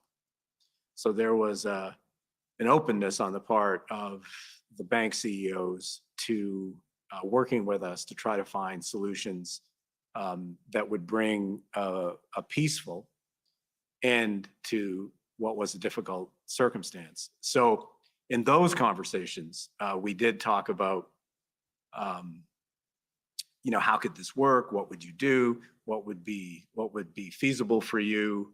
Because we wanted to learn as much as we could about the actual operation of this from the people who actually operate in the day-to-day financial system of the country. So that was the nature of those conversations. And then as the weekend and time progressed and it became more apparent of the possibility that the government would move in this direction, then Mr. Freeland joined me for one or two of those calls, where at that point we were saying, okay, well, if we're going to go down this path, our expectation would be for you to be able to do A, B, and C. Are those feasible things? And how would you do that? And in A, B, and C, we'll just talk about A and B. And the first is you're saying to the banks, we can either give you a list of people whose bank accounts need to be frozen, and then you freeze them. That's option one. Or you, the manager of the bank, can watch the news and read the paper and look at your customers and try to figure which ones of them are engaged in illegal activities and what you should do about their accounts. The way I've described it, Mr. Sabia, I think you're probably going to foresee what the reaction was of the financial industry as to which of those two options they would have found easier to administer. Yeah, I think the less, statement of the obvious, the less discretion that they had, or in other words, the less onus you were putting on the financial institutions, from their perspective, the easier for them. Right. And again, for one of you, perhaps now we're over to Jacques again. As I read the emergency economic measures order, it ended up being a hybrid of those two options, 1 and 2. Can you describe that for us? Yes, it was. So basically, under the Emergencies Act, certainly financial institution had an obligation to review on an ongoing basis their relationship with their clients to ensure that they were not using the property to further the illegal activities that were ongoing. And certainly in doing so, if they found out that they did have any of this property, they would have to suspend the services they provide, namely to freeze those accounts. Right. So, and trying to come to the knowledge and conclusion as to whether you had a business relationship of such nature, they could do two things. The first, they could on their own, on an ongoing basis, using their algorithm or processes that they have, identify suspicious transactions.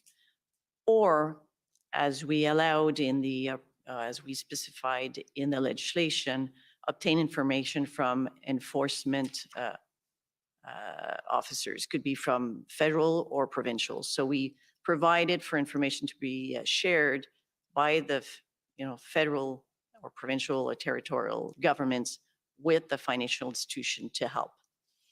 What occurred in the end was that the RCMP shared information with the financial institutions, financial service providers, to help them identify those people and vet the information they received.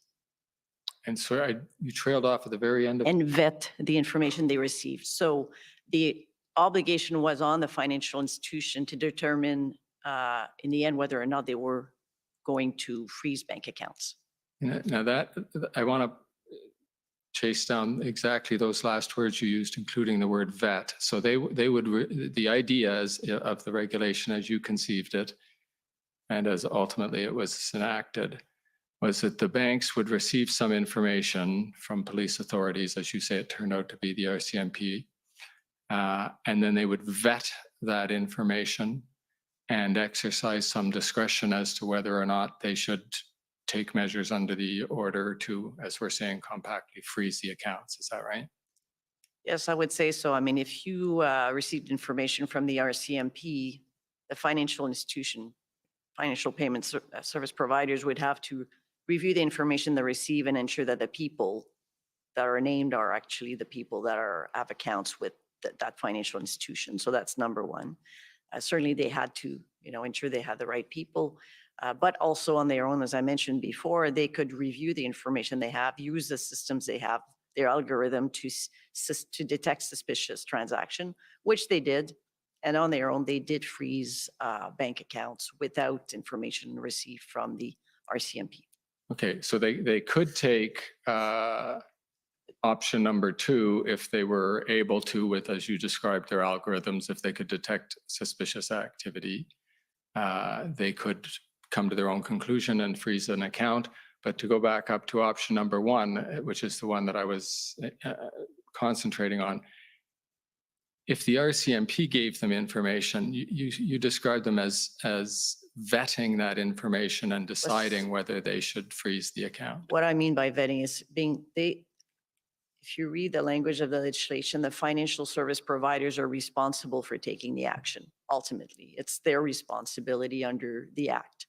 So certainly, they received information from the RCMP with respect to persons, entities involved in illegal activities. They looked at the information and had to certainly confirm. I don't know what their internal process were, but I certainly know that they, they reviewed the information to ensure that the people with whom they had business dealings were the people that were signaled or identified by the RCMP. But I'm sure that the financial service providers could tell you exactly how they went about that.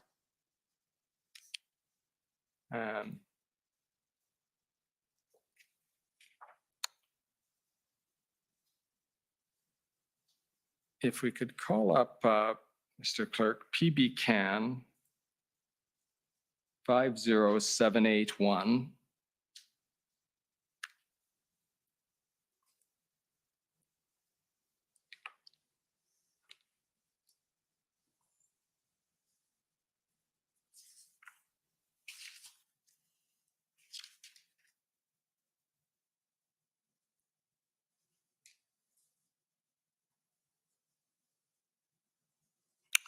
Thank you. And I don't know if any of you would recognize this. Denis Baudouin is officer with the RCMP, and he filed this affidavit in the context of some of the litigation that's going on in connection with the invocation of the Act. And if you could scroll down.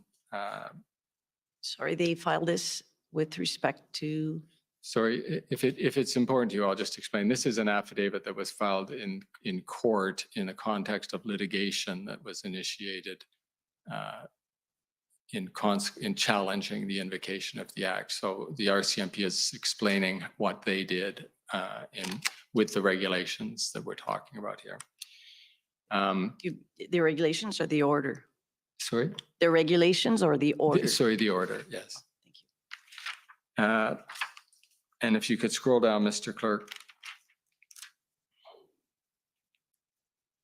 It's just through the body of the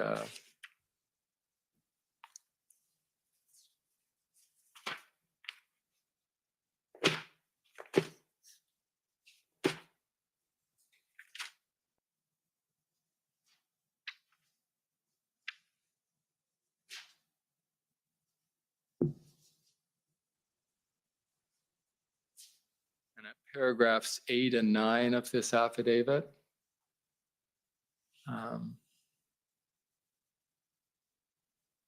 He's describing your regulations and then as not specifying a procedure through which the financial services providers would identify individuals. And then in paragraph 9, can you scroll down a bit further? Thank you. He says, in practice, the police provided financial service providers with information about particular individuals or entities which the financial service providers could use in conjunction with other information at their disposal to make their own determinations about whether they needed to take any steps to comply with the order. Do you see that? Yes, and that's what I mean by vetting. Thank you.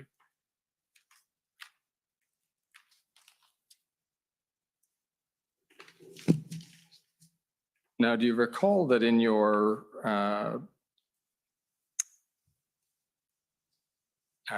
your own institutional report.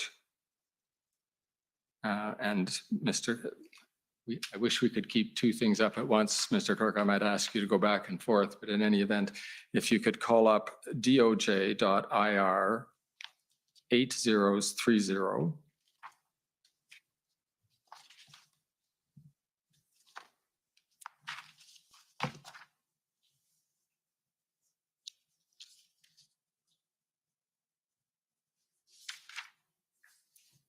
And go to page 11 of that document.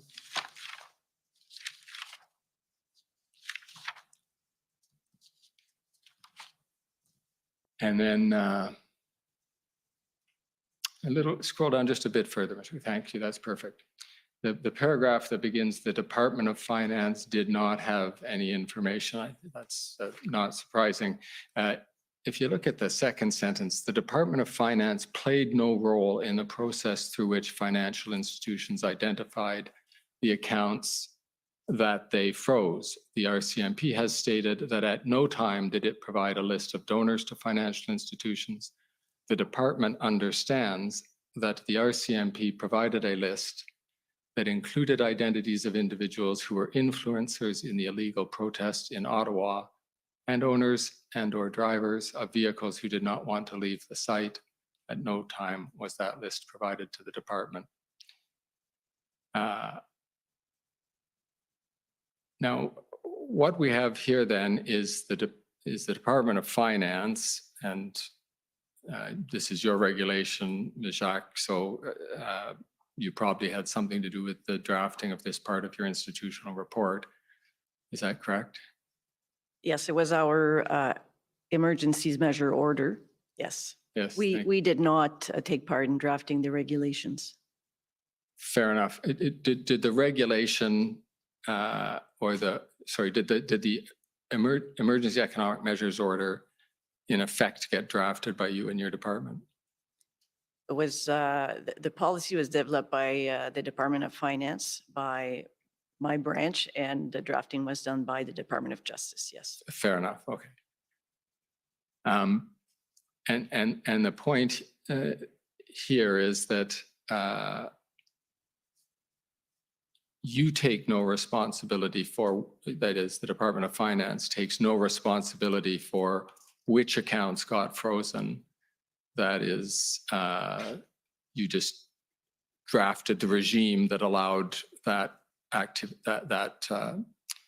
freezing of accounts to take place. Is that right? Well, you have to go back in time. Certainly, when we were working, and that there was a decision we found out that there's a possibility that the Emergency Act would be enacted.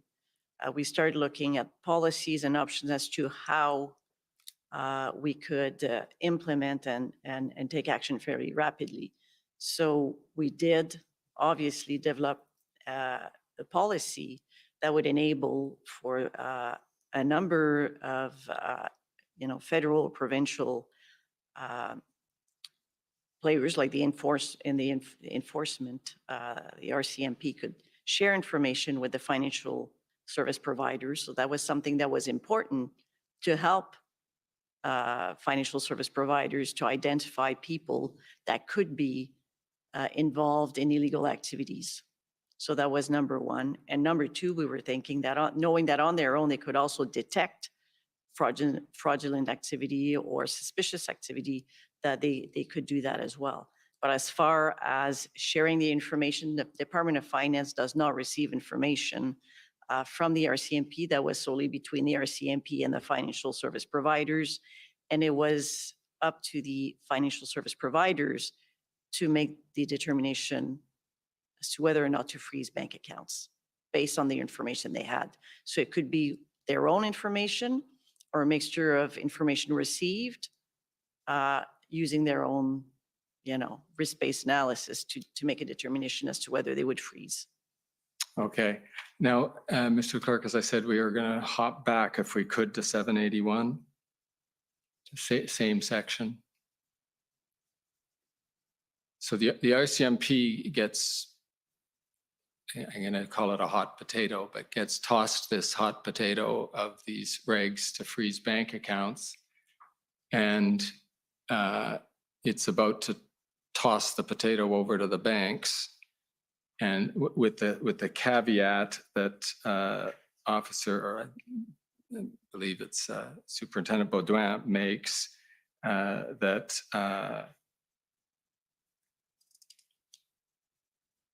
I'm reading from paragraph 9. Thank you.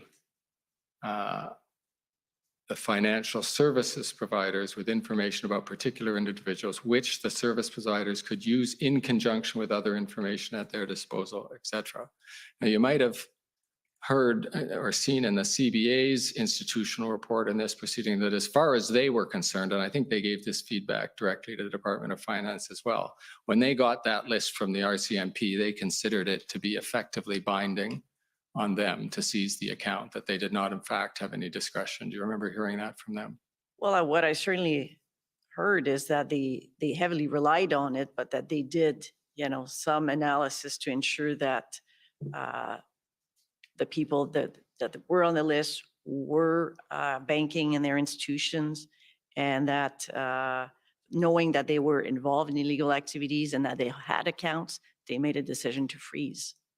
But it's certainly based on heavily know that they relied on the information provided by the RCMP that is accurate. Right.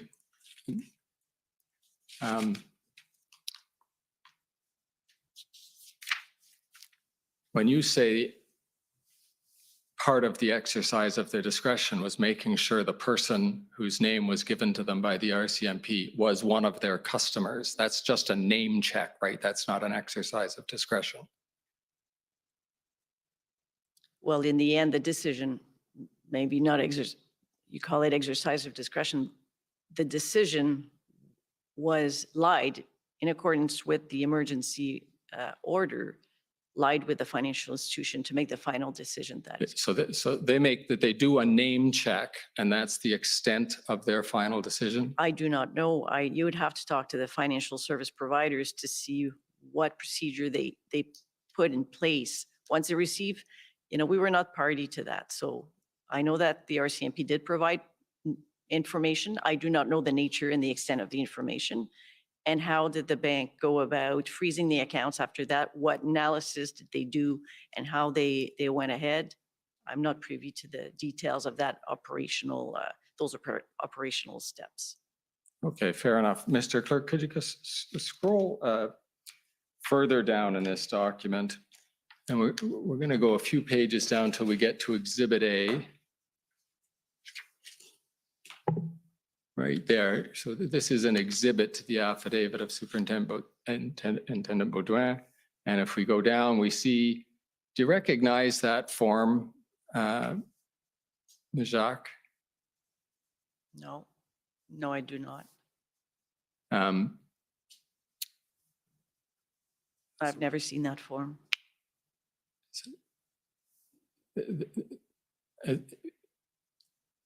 We don't have enough time, so I'm going to ask you to take my word for it. This is the form that the RCMP developed to give to the banks.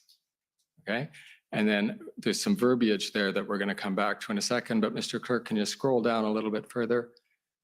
There's the page where the RCMP fills in the information, the owner of the vehicle, perhaps, that's parked in the blockade, or who knows what other information. CPIC checks, the Canadian Police Information Center, and other information. So this is the form that goes to the bank.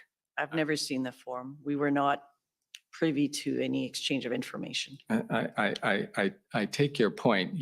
As you put it earlier, we were not a party to that process. So I will accept that qualification. Now, Mr. Clerk, could you go back up to that paragraph that's the thing the bank sees when they get this form with a name on it that they've got to decide as one of their customers. And look at the paragraph that begins the information. The information, which I'll ask you to go along with me. It's the information that I just scrolled you down to about the information on the person who might be the bank's customer. The information being disclosed is relevant to individuals or entities that are engaged directly or indirectly in an activity prohibited by sections 2 to 5 of the above noted emergency measures regulations. And the paragraph above that, the second sentence, I am engaged in the collection and disclosure of information to entities, that's the banks, right, Ms. Jacques? Two entities that have a duty to determine as defined in section 3 of the emergency economic measures order. So can you follow the thrust of this document, that this is what the RCMP gave to the bank to do what has been called both by your description in your information, your institutional report, and by the RCMP and in Superintendent Baudouin's affidavit, the exercise of their discretion whether or not to freeze this bank account. They are being told that they are being given information about a person who is a designated person under your emergency measures order, right? Well, if I was, as I mentioned before, I've never seen this form, but if, you know, I put myself in the shoes of a financial service provider, seeing this form and saying, basically it's saying that this is information about a person involved in illegal activities, and they're providing that information to the financial service provider. I mean, that is information on which I would rely. And as it says here, it says that the entities have a duty to determine as defined in section 3. So I'd have to refresh my memory and look to section 3, but I presume that, you know, once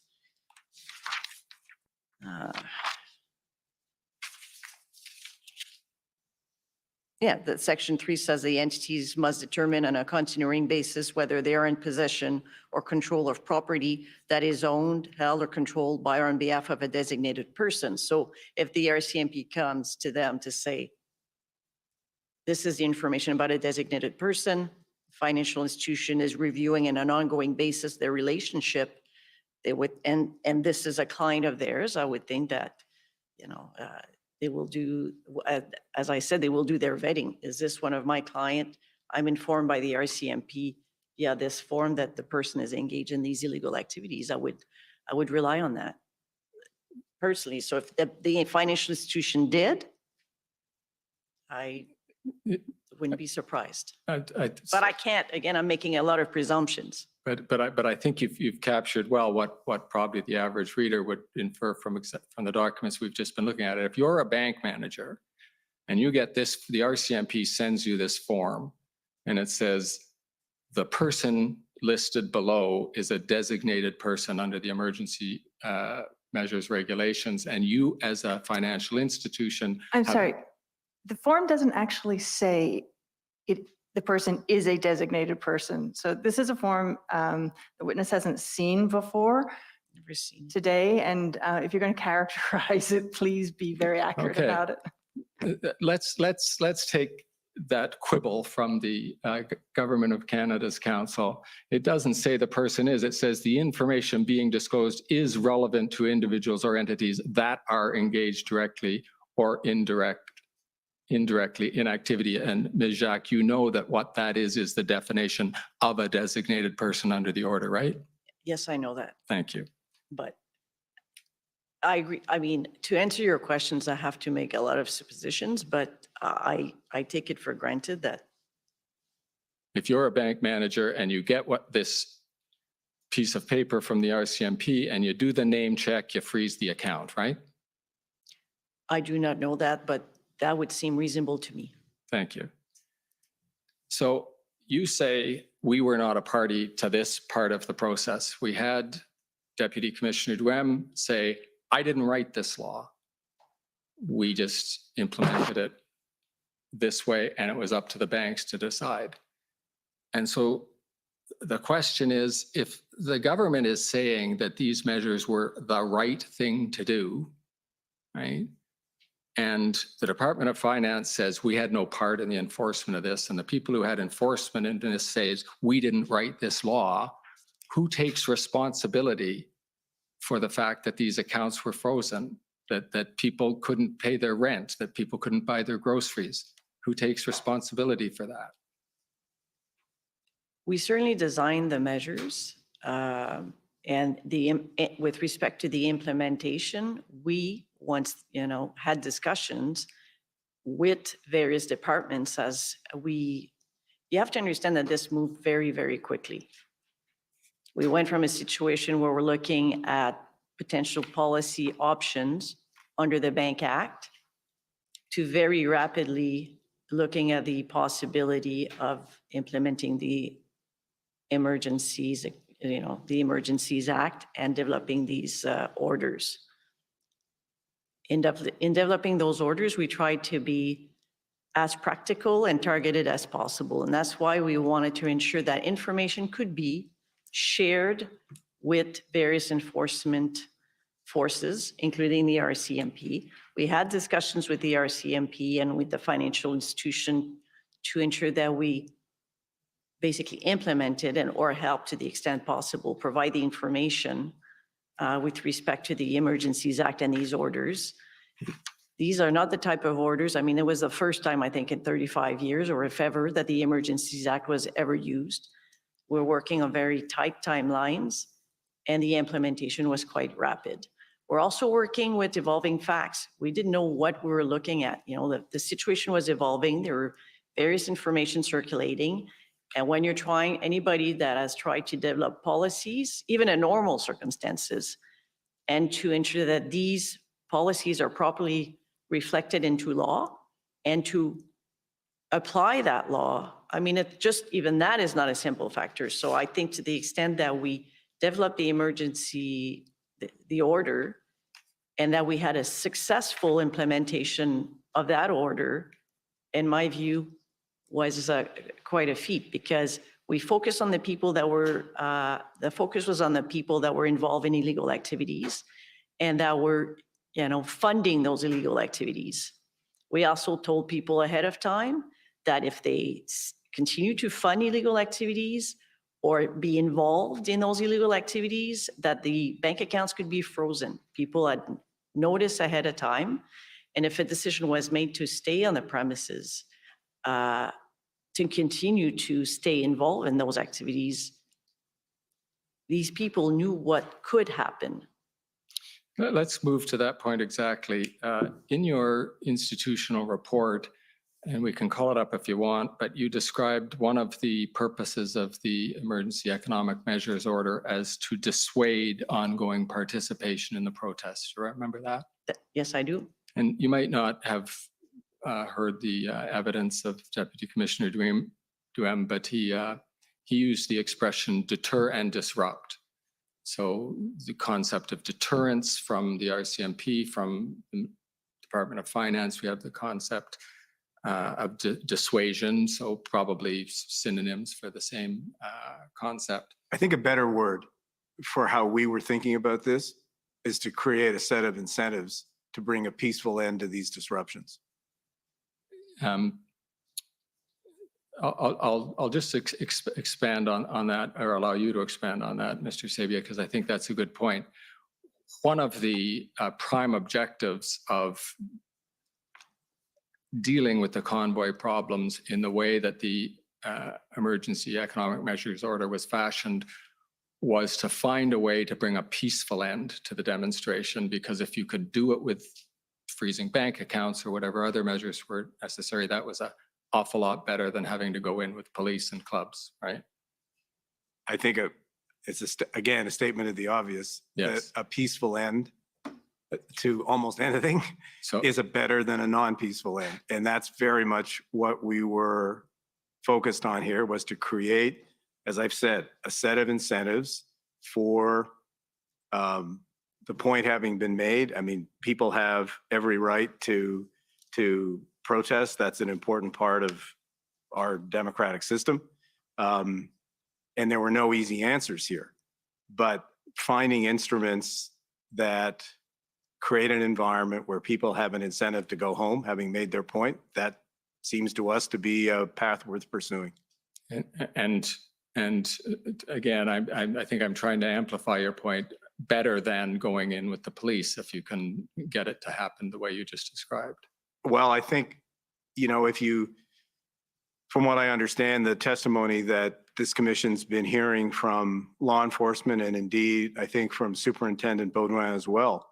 I think there's a pretty wide acknowledgement that these financial measures did help law enforcement to bring an end to these in as peaceful a way as they possibly could. And I think law enforcement has been pretty consistent on acknowledging the positive contribution that these measures have made. And I'd just like to go back to your previous set of questions. By all means. I mean, I will admit to being a little puzzled about your point. So in my mind, this is actually pretty straightforward. Now, you know, I didn't go to law school, so maybe I'm missing something. That's an advantage. Well, my daughter is finishing law school, so I don't know. I'm of two minds about whether this is a good thing or a bad thing. In any event. So what did we do? At the Department of Finance, we basically set policies. So we set a policy that said, under the authority of the Emergencies Act having already declared certain activities illegal, we set a policy that said the financial system, bank accounts, other types of accounts, should not be used in support of that, what was then declared illegal activity. Point one. Point two, the way the system worked, which seemed to us to be pretty logical, which is the RCMP working with other areas of law enforcement, the people on the ground who had the information, were then providing that information to a set of financial institutions who had their own processes, which they use every day for other types of fraud and other things, as Isabel has mentioned. And they put those two things together. So that seemed to me to be a pretty good outcome, in that the people who had the microscopic information or the micro information of who was doing what was feeding that into financial institutions, and financial institutions were using that as a positive input into the decision making that they were going to have to do. And then empirically, I mean, I think of the 280 accounts that ended up being frozen, I want to check my numbers, but something like 256 or 257 of them came from the RCMP. So obviously there's a pretty high correlation there. Doesn't mean that the banks didn't do some additional things, because obviously there's a difference between 257 and 280.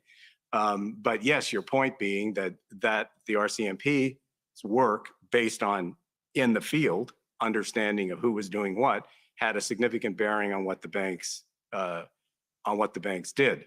So that seems to me to be pretty reasonable in terms of implementing a policy, pretty reasonable set of ways of going about doing it.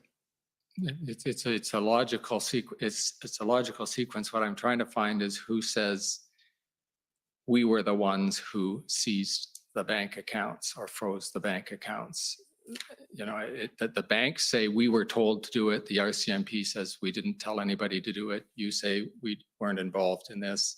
But we set a No. policy. Yeah, We set a policy, Yeah. and we are accountable for that policy. And thank you. That is exactly what I wanted to make sure we got to before we finish with the panel. Now, on a related point, I was moving on to the issue of the idea of the use of these account freezing or otherwise preventing people from dealing with their savings as a deterrent, as opposed to a tool to stop the criminal activity or the illegal activity, because it's, you'll appreciate, you're nodding, Ms. Jacques, there are two different concepts. One is you cut off the flow of money to stop the illegal activity, and the other is you deprive the person of access to their funds as a deterrent, so they go home and hopefully go home without the police having to engage in public order activity. Those are the two different concepts. Yes, as a deterrent on your second point, yes. And one thing I should clarify, when I say we, I mean, the Department of Finance, we are not, I mean, we as in the government. And thank you. That's how I'd understood it, but I appreciate the refinement. Nuremberg. As I say, the first concept I think is intuitive to the observer. That is, stop the money from going to the people who are committing the activity. But did you appreciate that you were moving to a different level? I mean, in the first, when you go to the deterrent mode, because you're starting to affect more than the protester, and you know that, right? In the first scenario, you're saying to the protester, we are going to cut off the money you're using to buy gas for your truck or whatever. And in the second mode, you're saying, we are going to cut off your family's money that they use to buy grocery and pay their rent. So you'd better get out of this protest, right? You're nodding. Well, I'm nodding. I mean, I'm just understand what you're saying. So the question And the is, question is, did you appreciate the significance? Are there other examples where the Department of Finance has used its authority, or the government has used the authority on the instruction or advice of the Department of Finance to have that type of effect, where you're not just trying to stop illegal activity by cutting off the funds that flow to it, but you're trying to deter the illegal activity by getting at the family and the other people who need that money? well, that's not accurate. We were not definitely, the intent was not to get at the family or to have any, of those impact. That was not the focus. The focus was to be able to act quickly. And it had two prong, like we're thinking, we wanted to stop the flow of funds to fund those illegal activities. And we wanted it to act as a deterrent. So for those people on the Hill or in other border crossings involved in illegal activities, we wanted to dissuade them from continuing their participation. As we said rapidly, what was important is that one of the key feature was we wanted to act quickly, as we said before. So as quickly as we could freeze, though, the accounts could be frozen, they could be unfrozen as well. And the person that made a decision to stay involved in those criminal activities or illegal activities, it was their decision to stay there. Certainly, are we conscious of the fact that we do not want, of course, we did have questions and we had discussions with the CBA with respect to, court order, like for child support, for example. We certainly said, as you saw in the emergencies order, there is a section that basically indemnifies people from, implementing and doing their best to use their judgment to implement the order and the measures that are there. Certainly, we said the goal was not to punish or prevent, payments of child support. That was not the goal. The goal was to ensure that people that were involved would make a decision to leave. Those funds would have been unfrozen if they had, made that decision very quickly. Right. And I don't know if you followed the evidence before the commission, but apropos the point of the deterrence, that there have been police witnesses who've said they saw your measures work because they heard of people getting calls back from North Battleford or whatever, Exactly. Come home, the account's frozen and I can't buy groceries, right? That the police saw that as your measures working because they were affecting people who had nothing to do with the protest other than that they were family members. So, and I put it to you that you must have realized that would be one of the effects of freezing the accounts in the way that they were. When we developed the policy, we were focusing on those people involved in illegal activities. And certainly in our daily discussions with the CBA, and, we had discussion with the RCMP, certainly these issues came to life. That was not the focus of the policy development. We understand that was, maybe some people were impacted, but we had discussions in the application to say our focus was certainly on these people involved in the activity. Thank you very much. And Mr. Commissioner, I've used up my time, so I'll pass the podium over to those who want to cross-examine and perhaps pursue some of these issues further. Okay, thank you. I guess we'll take the morning break at this point to give everyone a chance to stretch a bit. So we'll come back in 15 minutes and start with the cross-examinations. The commission is in recess for 15 minutes. La commission est levée pour 15 minutes.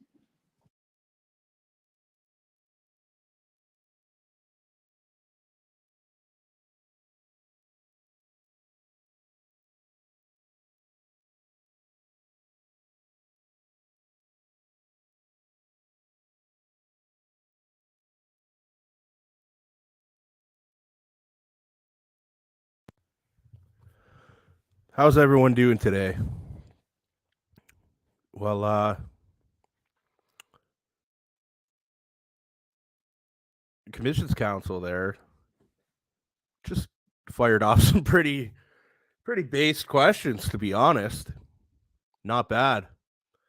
I'm looking forward to seeing Miller Time and the JCCF, the CCLA, like people who actually care about Canadians coming up and doing some cross-examination here. There was, taken away from all that, there was basically no economic impact in the blockades, as they like to call them.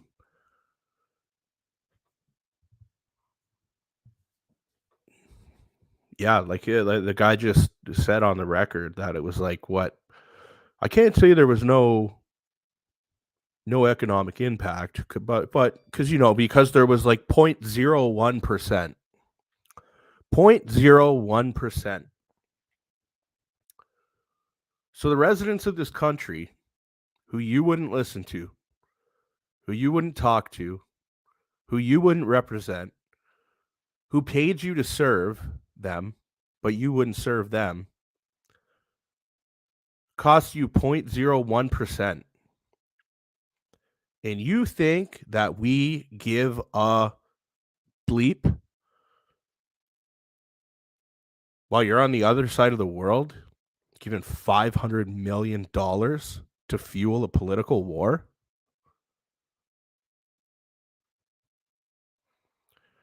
I would love to see them bring up the numbers of the economical impact of the draconian measures that they had set in place for the entire time of this so-called pandemic. That's what I would like to see. I'm going to be honest. Yesterday was really, really, really hard for me to watch this, and I got really, for lack of a better word, pissed off, because you could just see these slimy, greasy, global servants get on the stage and do what they do best: distract you, not answer your question, take you somewhere else, dance through the question by bringing you somewhere else. And at the beginning of all of this, I think a lot of people were satisfied with Commissioner Rouleau and how he's been handling everything. However, that being said, now things are getting pretty dirty. A lot of people aren't getting the time they deserve. If you notice, as soon as the feds are getting questioned, he's in a frenzy. You go a second over your time or get close to it, and he says something. But, as soon as the council goes up there for the feds, they got all the time in the world for every question. Take all the time you want.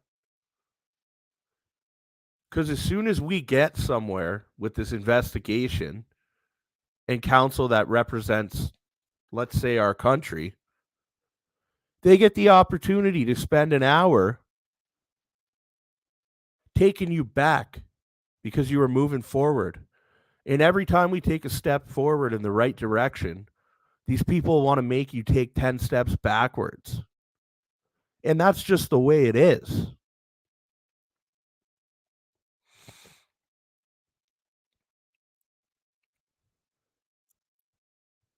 I see these three representatives up here from the finance. You know, I really hope that Freeland, that satanic individual, is going to come up here and have to testify. Well, we know she doesn't have to, but she's real good at dancing around questions and facts and all that stuff. Anyhow,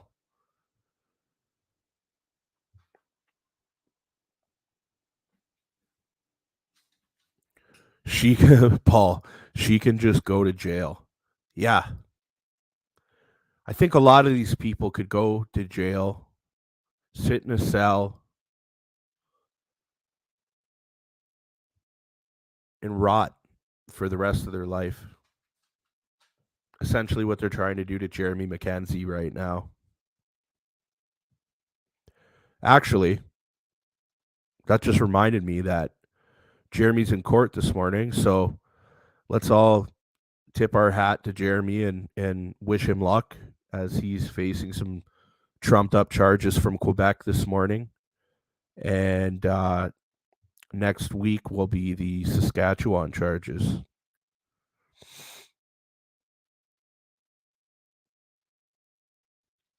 Does anyone know if we will actually see CF and JT testimony? I've heard it will be private but public. Here's my opinion on that. I highly doubt that that will be private. And if that's private, that's probably a good thing. And I know that sounds crazy to you, but I think that would be the turning point. I think if they didn't testify after what they've done here, like, this country would be pretty upset. I think they'll testify, but I don't think that they'll be there. I think they'll testify over Zoom. Basically because these people can't go anywhere. They have done the people of Canada so wrong that they can't go anywhere. They can't. I'm telling you, as somebody who's been protesting these people for a damn long time. I'm not talking about protesting since the convoy started, which is still a long time, and kudos to everyone who has been around since then. And if you've been around since yesterday, thanks. That's just as important. But these people came to my city almost 2 years ago now. You put a post up that said, JT's coming to Welland an hour before he's here, and there's thousands of people there. They had to switch 3 different locations and do a psyop and say he was going here and sneak him in there and have our whole city fucking blocked down by the RCMP.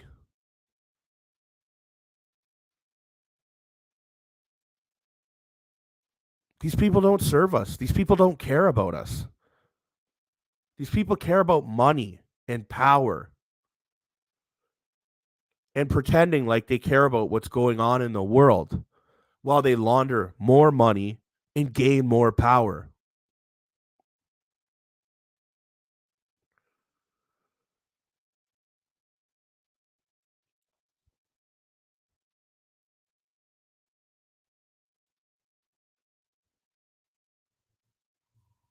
I just heard some news overnight this morning. I haven't had time to look into it, and I like to make sure I'm putting out credible information. So before I say that it's 100% true, unless someone can confirm in the chat, let's have a peek.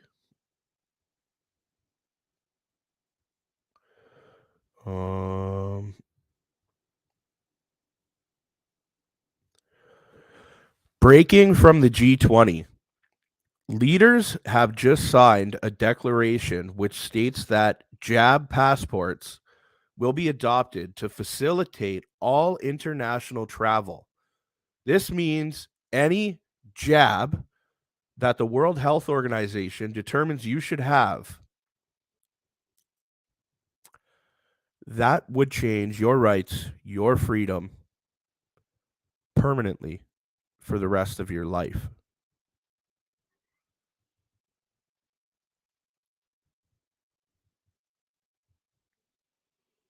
So essentially, what this is a global standardized digital jab passport that you would carry on you. Who voted for this? Another discriminatory mandate across the world in an effort to end democracy and civil liberties. That's what this is. All right, folks. We don't want to get too heated on here. I can come on lives for that other times, but I'm trying to just stick to streaming this commission. So hopefully this comes back on shortly. Devin Zoller, post it. I will post it. The thing is like I said, that's speculation right now. I want to confirm that that's true. I like to give out legitimate information. That's why I just stated before that that was the case. I seen this on Canadian Patriots Instagram account, who is usually a reliable source of information. So I don't have any reason to believe that that's not true, but I still like to do my research. When you're not putting out credible information, you lose all credibility.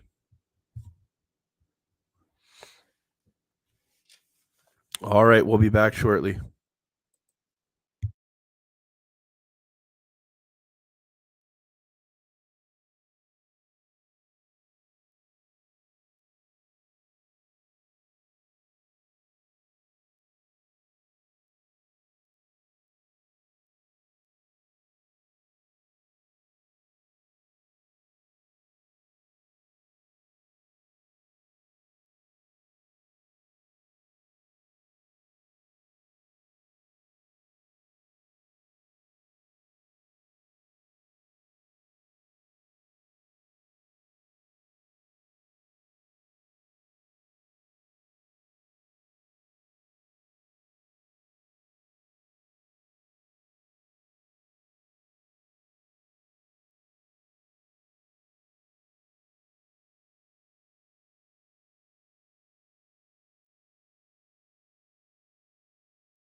Order à l'autre.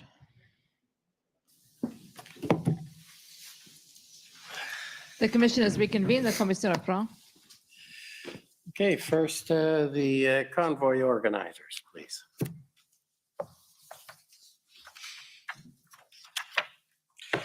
Good morning. My name is Brendan Miller, and I am counsel for Freedom Corp, which is the entity that represents the protesters that were in Ottawa in January and February of 2022. I have a few questions for the three of you, and hopefully we can get through this in the 20 minutes that I have.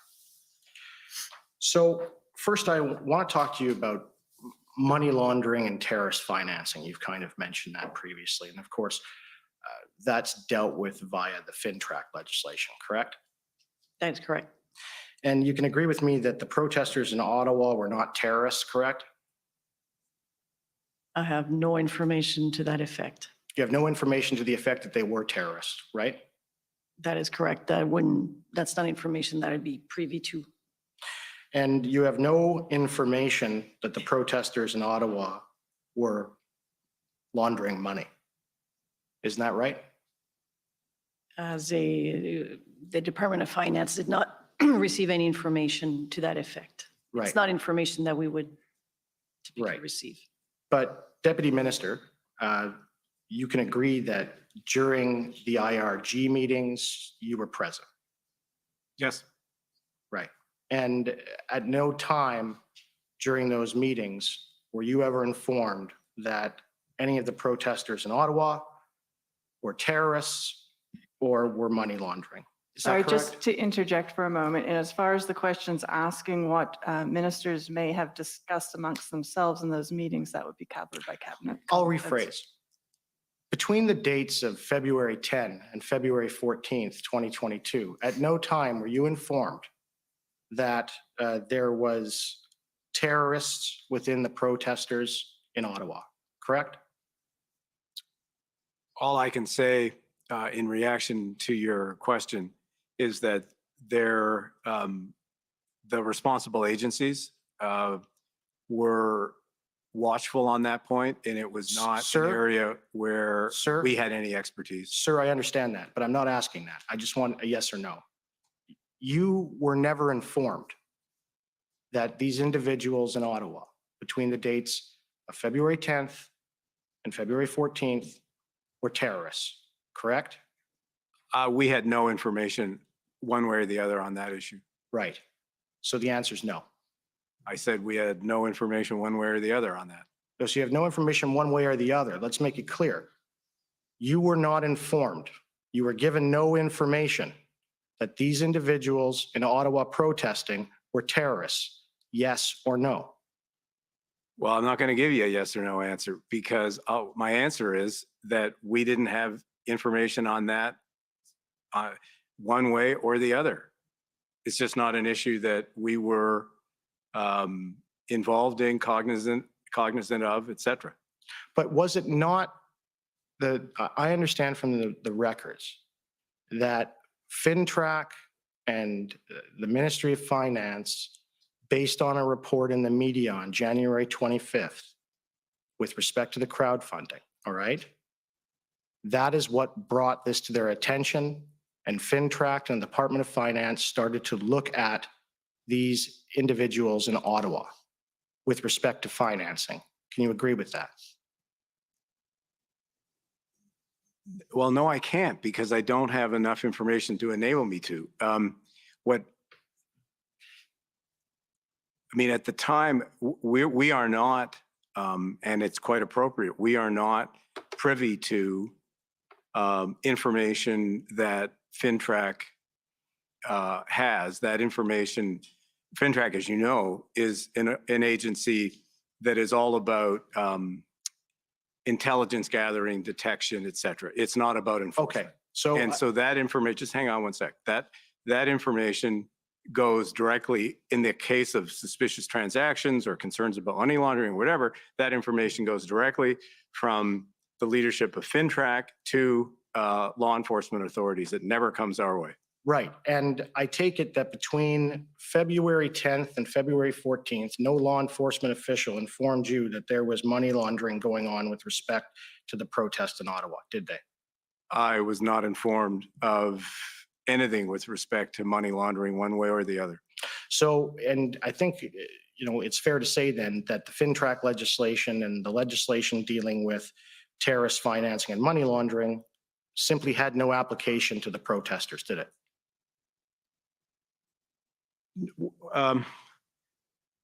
No, it did. Maybe I'm misunderstanding your question, but it did in that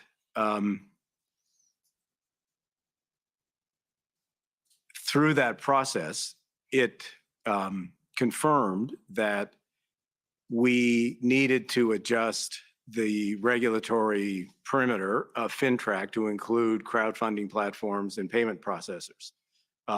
So we did do that on a temporary basis under the authority of the Emergencies Act. And we applied it only to, in that act, only to crowdfunding and payment processors Okay, who had information right. And I understand with that. these illicit activities. So And then we made it longer term. Before that protest and before the invocation of the Emergencies Act, there was no authority to do that, right? That's why you needed you're saying that's why you needed this.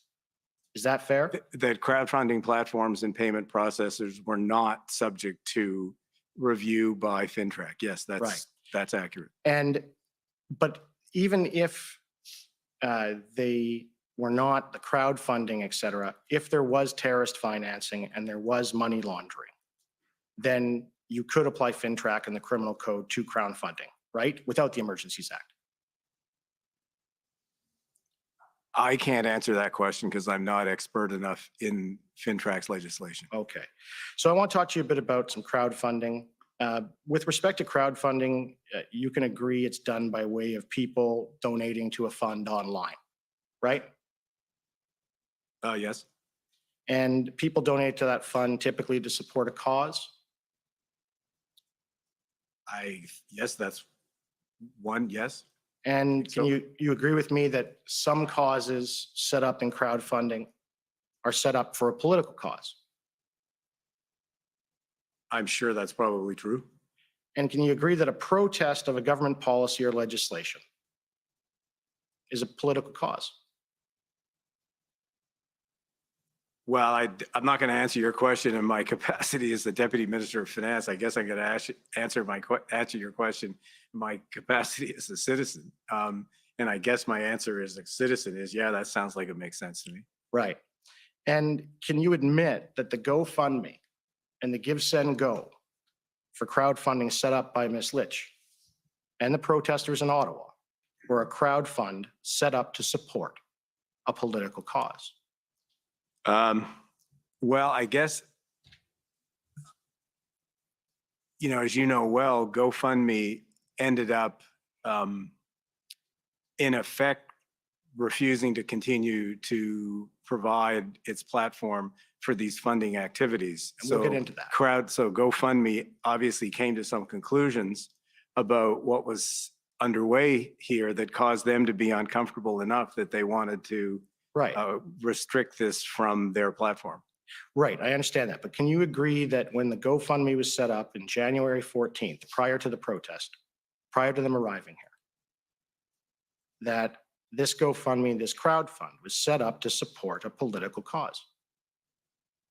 Well, it was set up to support the fundraising activities of the people who were protesting both in Ottawa and I guess across the country. Right, and you agree that the protests are a political cause? Well, they're about a political issue. Yeah. Right. And so let me just put this to you. This is in one of the reports already, that's overview reports that has been put in evidence. And I'm just going to read it to you and then ask you a question about it. The original GoFundMe on January 14th, as amended later and put into the overview report, states this as the reason to donate. To our fellow Canadians, the time for political overreach is over. Our current government is, yes, sir. Our current government is implementing rules and mandates that are destroying the foundation of our businesses, industries, and livelihoods. Canadians have been integral to the fabric of humanity in many ways that have shaped the planet. We are a peaceful country that has helped protect nations across the globe from tyrannical governments who oppress their people. Well, now it has happened to us. We are taking our fight to the doorstep of the federal government and demanding that they cease all mandates against its people. Small businesses are being destroyed, homes are being destroyed, and people are being mistreated and denied fundamental necessities to survive. It's our duty as Canadians to put an end to this mandate. It is imperative that this happens because if we don't, our country will no longer be the country we have come to love. We are doing this for our future generations and to regain our lives back. We are asking for donations to help with the cost of fuel, food, and lodging to help ease the pressure of this arduous task. But it's a small price to pay for our freedoms. We thank you all for donations and know that you are helping reshape this once beautiful country back to the way it was. So can you agree that premise that I've just read to you for seeking donations? I know speaking as a citizen, you can agree that that's asking for donations to support a political cause, right?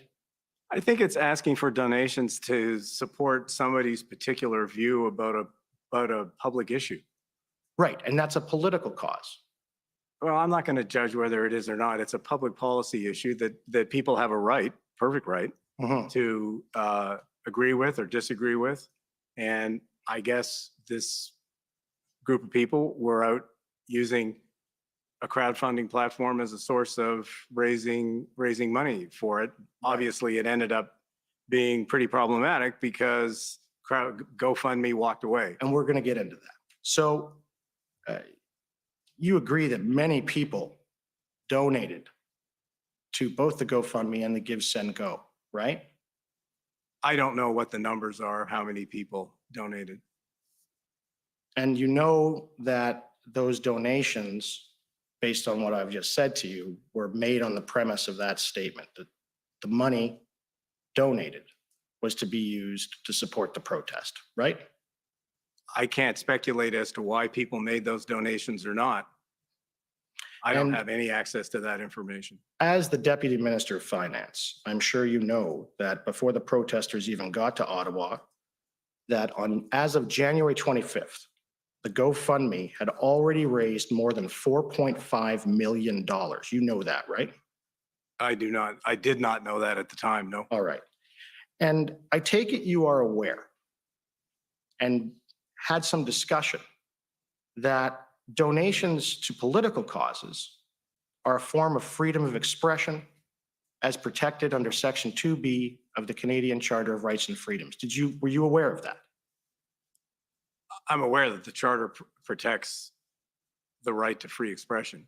Right. And were you aware that donations to a political cause have been interpreted and continue to be interpreted by the highest court as being part of freedom of expression? Were you aware of that? Yeah. Look, the issue here, at least in my opinion, is not about donations because nobody acted. Even in the context of the Emergencies Act, no one, I mean, the RCMP was I think, quite clear and publicly clear that their intention here was not to take action on people who had made, in most cases, I think, relatively modest donations. So there really wasn't action here, as best I can detect, action here with respect to the activity of making donations. I understand that, but the making of the donation, right? You make a donation under the auspices that it's going to be used for the cause, right? That's how the donation, why the donation is made. You can agree with that. Well, I guess that would be the donor's expectation, whether or Right. not it happened or not. Right. Is something that I can't comment on because I don't know. And so when the government interferes with what is to be done with those funds, can you not agree that it interferes with those donors' freedom of expression. Can you agree with that? Look, the government took a decision that these activities were illegal. Right, and we've been having some trouble in establishing what that is, and we're going to get into that, but I'm going to move on to another part. This commission's heard evidence that the money from GoFundMe, all right, you talked about it being frozen. It was frozen following a request in a meeting between the City of Ottawa, the municipality, the mayor, and the Ottawa Police Service. Are you aware of that? I have absolutely no awareness of that, nor is it relevant to our work in the Department of Finance. Right, but you said it was relevant to, you said it was relevant just in your own No, I did testimony. not say it was No, no, no, relevant to no, our work let in me the finish my Department of question, Finance. sir. I did not say that. Sir, let me just finish my question. You had said it was relevant that GoFundMe on their own accord froze these accounts, right? You just said to that. They obviously saw an issue. And you said that just in your evidence while I was examining you. So I'm going to ask you a little bit about it, okay? And you can agree with me that the City of Ottawa and the Ottawa Police Service, they're government entities. That's not debatable, right? They're not federal government entities, Right, I know, but and they they're. don't have anything to do with our job in the Department of Finance. I understand, but you can agree that they are government entities. They are provincial and municipal government entities, right? I guess so. If I go back to civics class, yeah, I guess. Yeah, well, I'm glad that you're It was a thinking long about time ago civics, in my 'cause case. that's part about what this case is about. Can you agree that when a municipal government or a mayor of a city or municipal police service, like the Ottawa Police Service, requests of a bank or GoFundMe in this instance to freeze funds, that is government action? Can you agree with me on that? Just so that I understand what you just said, that Where a government entity requests a fund or requests a bank or an institution to freeze private funds of donations, of private bank accounts or anything like that, where they make that request and it's from the government, is that a government action? well, yes, I think so. I think it's, yeah. Right. And I take it to your knowledge that there's no legislative authority that you know of, federally or provincially, that would authorize a municipality or a police force to make such a request. Look, all I can do is comment on this from the perspective of A, the Department of Finance, and B, the federal government. And the federal government in the Emergencies Act declared that these activities were illegal. As to your point about GoFundMe, GoFundMe took an understand. independent decision that had absolutely nothing So, to do sir- with government activity. Sir, the mandate of this commission is to look at the circumstances surrounding the invocation. I understand what the government did. We're trying to find out why, okay? So let me ask you again. To your knowledge, I take it that you know that there's no legislation in Ontario or federally, all right, that would authorize a municipality or a police force to request an institution, a bank, GoFundMe to freeze accounts. Can you agree with that? Look, you're asking me questions that we in the Department of Finance have absolutely nothing to do with. You're If you saying want to that you ask have me nothing questions to, about our role in finance, that's fair enough. But these questions they're not what we do. but you understand financial legislation, do you not? You understand that legislation governs your ministry, right? Of course. Right. And then you also look at the legislation in provinces and you try to make them interact and work together. Is that not fair? Cooperative federalism, I'm sure you've Well, heard that with principle. respect to the broadly understood, the operation of the economy and other things, yeah. Right. But we're And- not a public safety institution. We're not an institution that is responsible for law enforcement in any way. There are lots of other agencies of the Government of Canada that are responsible for those things and are responsible for the interactions that you're So, drawing attention to, but it's not the Department of Finance. so if that's the case, then why did they even ask you to come to the IRG? Why? I think the answer to that's pretty straightforward. There was a very substantial preoccupation on the part of the government with respect to the economic consequences of the disruptions that were occurring in the country. And our role at the time, we were people doing quite a bit of work on that issue, and that was extremely relevant to the decision-making that was underway So- across the government of Canada at the time. I understand that. I'm not trying to cut you off, but I'm just trying to stay under my time limit. So here's the thing. On February 10th, the IRG minutes that we do have that are unredacted, the Prime Minister advises we have 2 tracks. He went into it with 2 tracks. The first was to use general legislative authority, and the second track was to use the Emergencies Act, all right? And I take it, and there was tasks, we have that evidence. Tasks were given to your ministry, tasks were given to other ministries. I can tell you with respect to the options that were being put forward outside of the Emergencies Act, we don't know what those were because the government's claims solicitor-client privilege in Section 39 cabinet confidence. So I have no idea.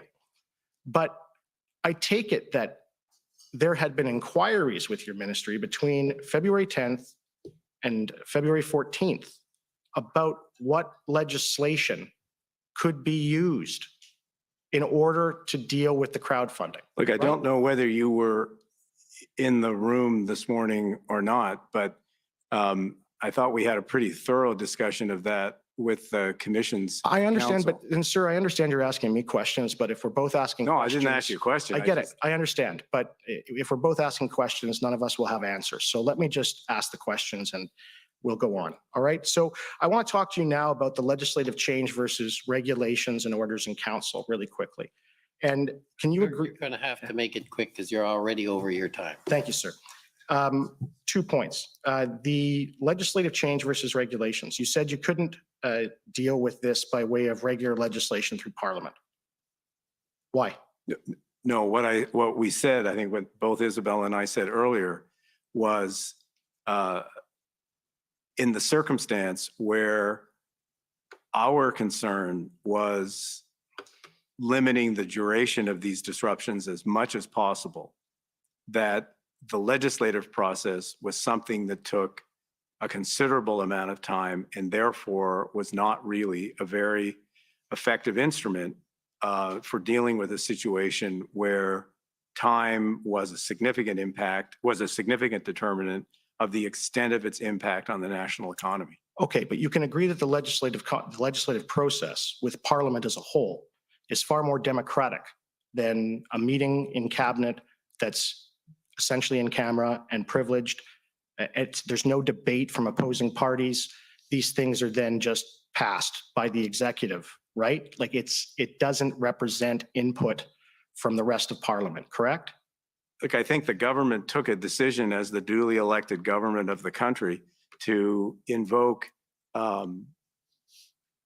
the Emergencies Act, which is itself a piece of legislation that was through Parliament, and the government took a decision to use that in this circumstance and has been, I believe, scrupulous in how it was used, kept the duration of the Emergencies Act to an absolute minimum. I mean, it was what, 7-8 days maximum Okay, for the whole thing. So I think the government has proceeded in a manner completely consistent with the laws of Canada. I understand, but you can agree that in invoking the Emergencies Act, Parliament via that legislation lays out criteria that have to be met to invoke it, Yes, right? but the Emergencies Act had to be, there was a parliamentary process that followed the government's invocation of the Emergencies Act in a manner consistent with the laws of Canada, and that was done. Right, and the documents to date show that because they were able, the NDP, okay, I'm going to ask you maybe about this last question. The NDP, before the debate even took place, had already agreed to support the motion, okay? That's in evidence. The question is this, so they support the motion. It goes to the Senate. They get indication that the Senate is not going to vote in their favor, so they pull it. And my submission to you, that's the parliamentary process, right? Because if there was no grounds to invoke it and the Senate was going to revoke it, that's a good process, isn't it? I'm not going to comment on that. It's, Didn't think you would. Thank you. Okay, next, I'd like to call on the CCLA, please.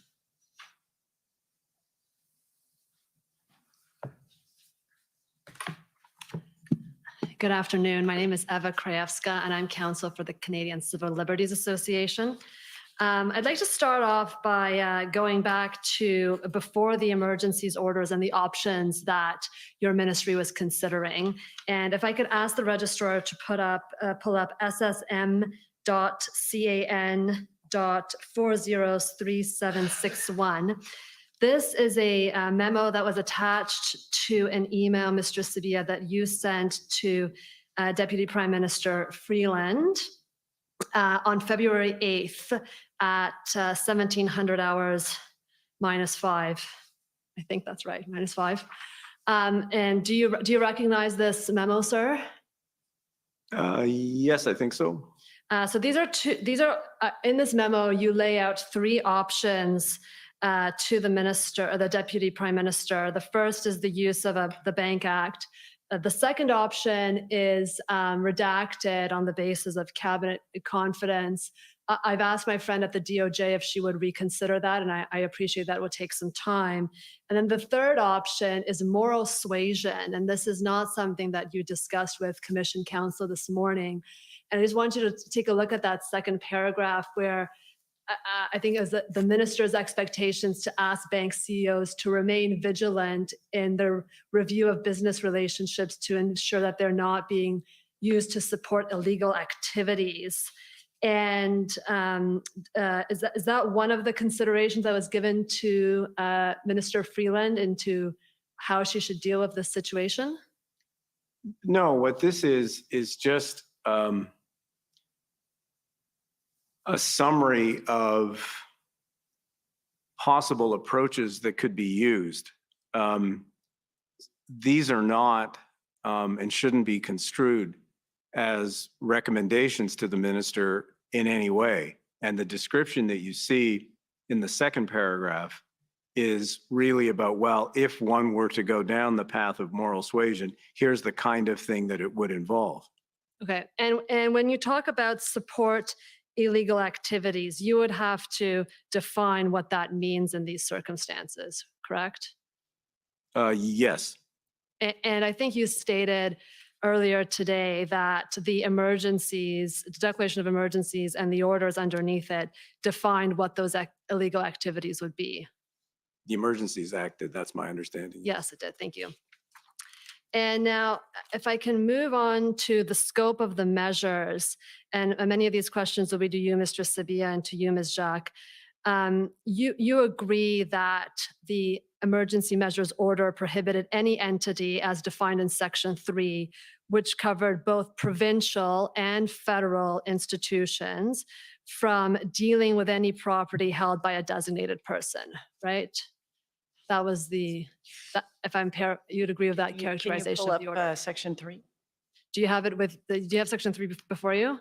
If not, I'll pull it up, yes. Oh, no, wait, I left it at my chair. Sujit, can you help me with the SSM number?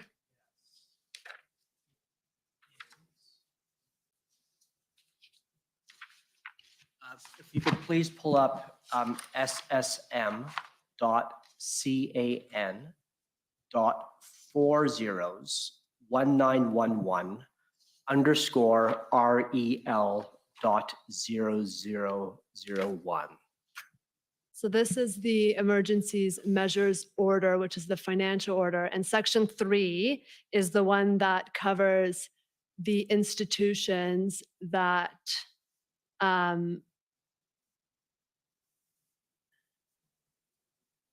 okay, well, I have the wrong document. Okay, there is a list of institutions that are covered by the order, correct? Those include financial institutions, credit Yes. unions, insurance companies. Those cover both provincial and federal institutions, correct? That is accurate. Right. And it prohibits those financial institutions from dealing with the property of any designated person. That's correct. Right. And that essentially freezes their assets, the designated person's assets. Yes, they can suspend dealings with those individuals, and it could lead to the freezing of. Freezes an account, not necessarily. Of account. Well, freezes their ability to deal with their property held at those institutions. Yes, I see you're Bank nodding. accounts. Sorry, we need an audible. Yep, Thank you. Yep. And it applied, you saw that it applied to joint accounts, to registered savings accounts, and to investment accounts. That is true. And you're aware that the Canadian Bankers Association voiced concerns to both you and the RCMP about the scope of these orders. I don't recall the CBA voicing concerns with the scope of the orders. I do not recall that. Do you remember any representatives from banking institution raising concerns about the scope of the orders? The scope, no, but the impact, I mean, one concern that was raised with respect to the impact it may have with respect to child support. It's the only concern that I recall. Okay, do you remember that they asked whether it applied to joint accounts? That's very possible, and if they did, I would have said yes. Right, and your office prepared, or someone at the department prepared a kind of ongoing and consolidated question and answers, kind of an FAQ for banks, correct? Well, not for banks. I mean, we had. Sorry, I say bank, I mean for financial institutions.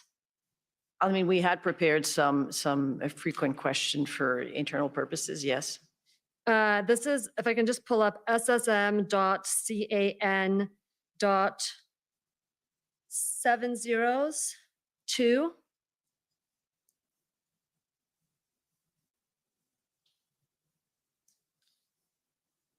And I think this is the consolidated FAQ.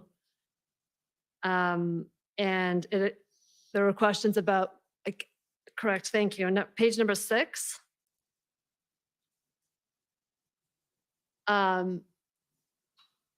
Scroll down to RCMP, please. There we go.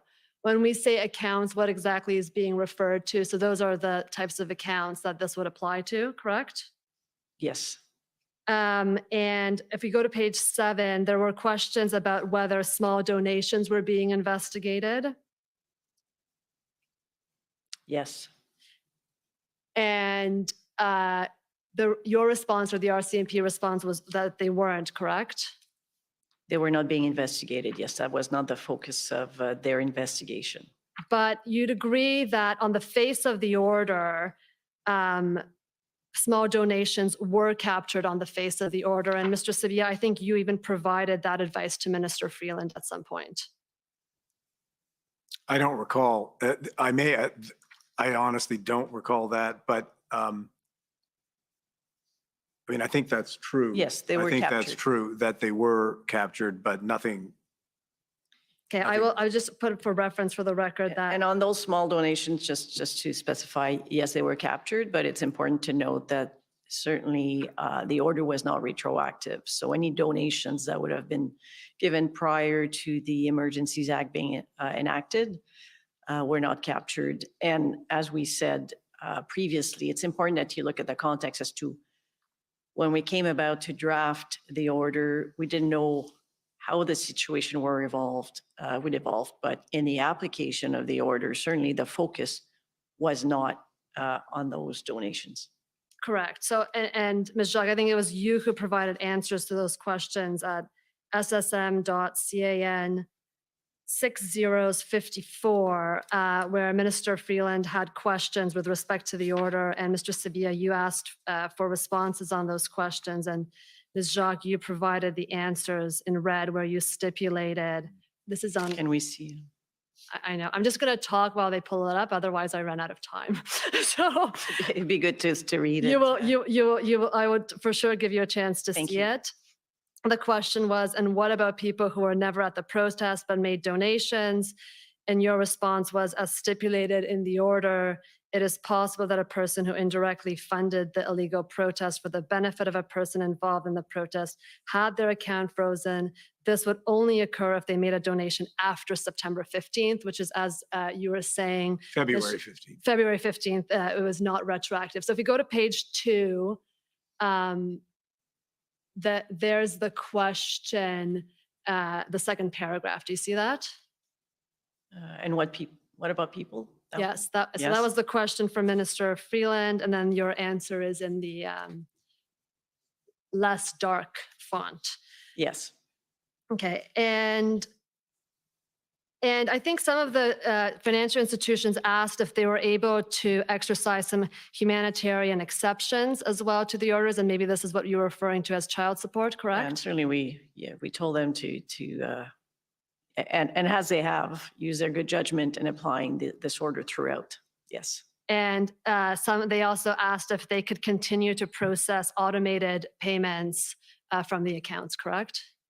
That I do not recall if they asked me that question. And the order also applied to auto insurance, correct? Yes. Yes, but the RCMP decided not to communicate with insurance companies as they wanted to ensure that it would be safe for vehicles to leave the demonstration. Yeah, now this is an important point because it goes to what we were trying to accomplish here. So that created the possibility that could occur. In reality, in actuality, it never occurred, but it did have a helpful incentive effect, to use that word again, with respect to wanting to find a peaceful solution to these disruptions. So the RCMP's approach to this was, I think, completely appropriate. The risk to the truck owner was there.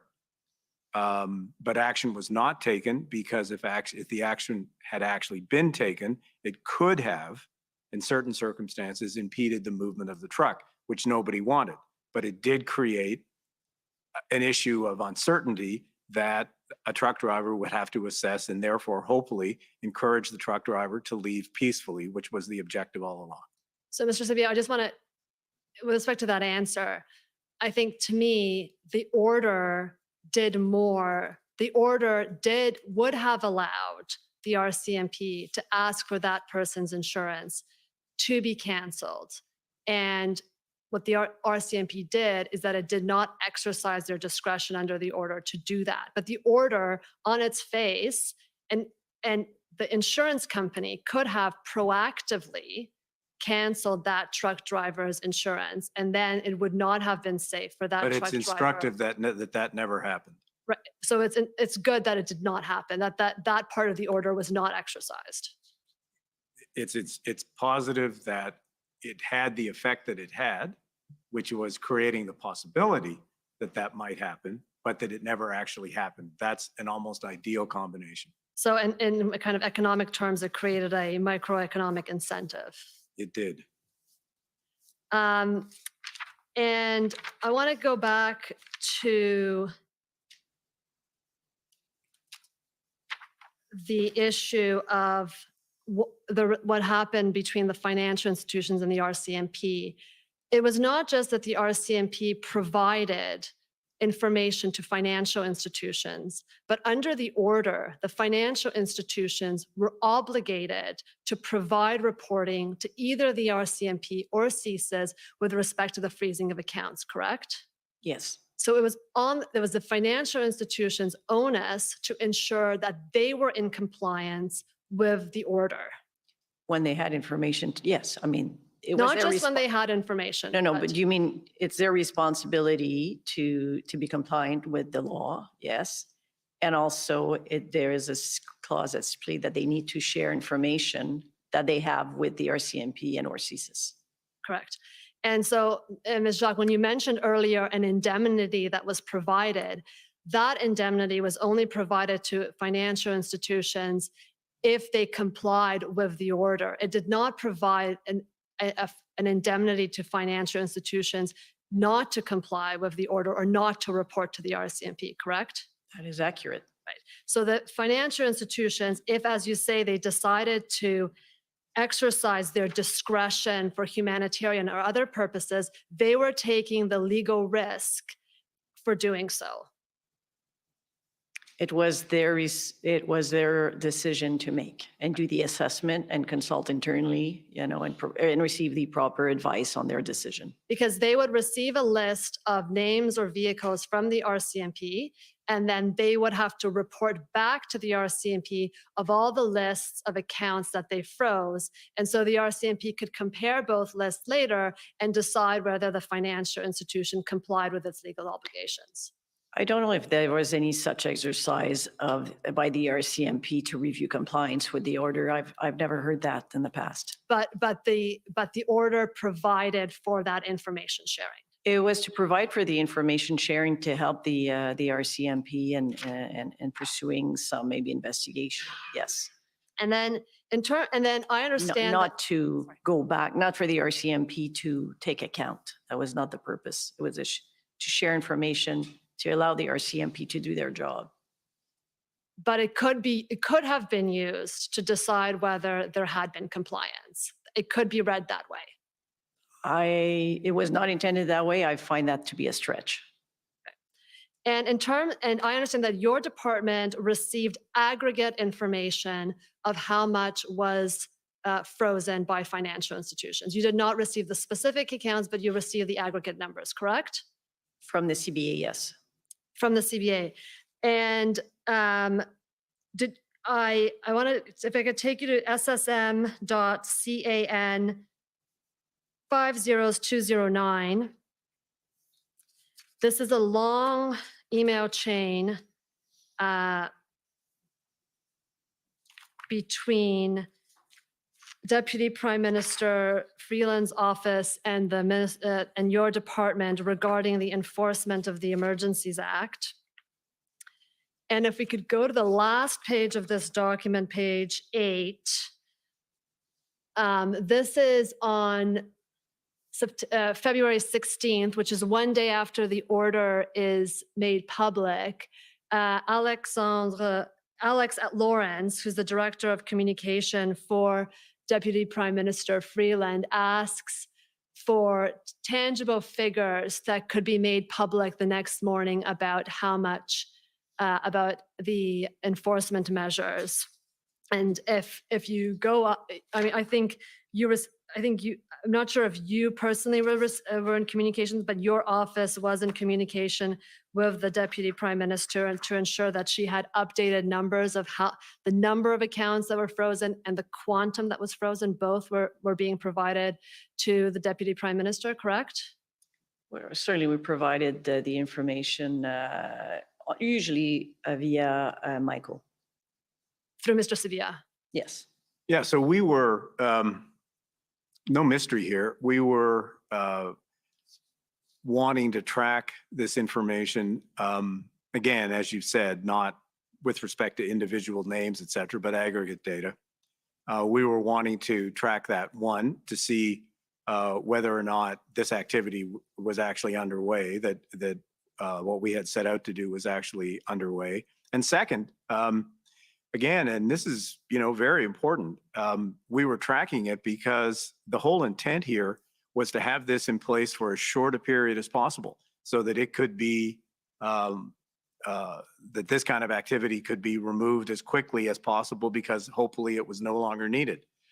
Because if it had the intended effect of bringing a peaceful end or contributing to bringing a peaceful end to these disruptions, then mission accomplished, and this whole thing should go away. So in the interest of being able to do that as promptly as possible, yes, we were tracking this fairly carefully. And as you know, I think as of February, the 21st, 22nd, pretty much all of these accounts had been unfrozen. So it was actually quite.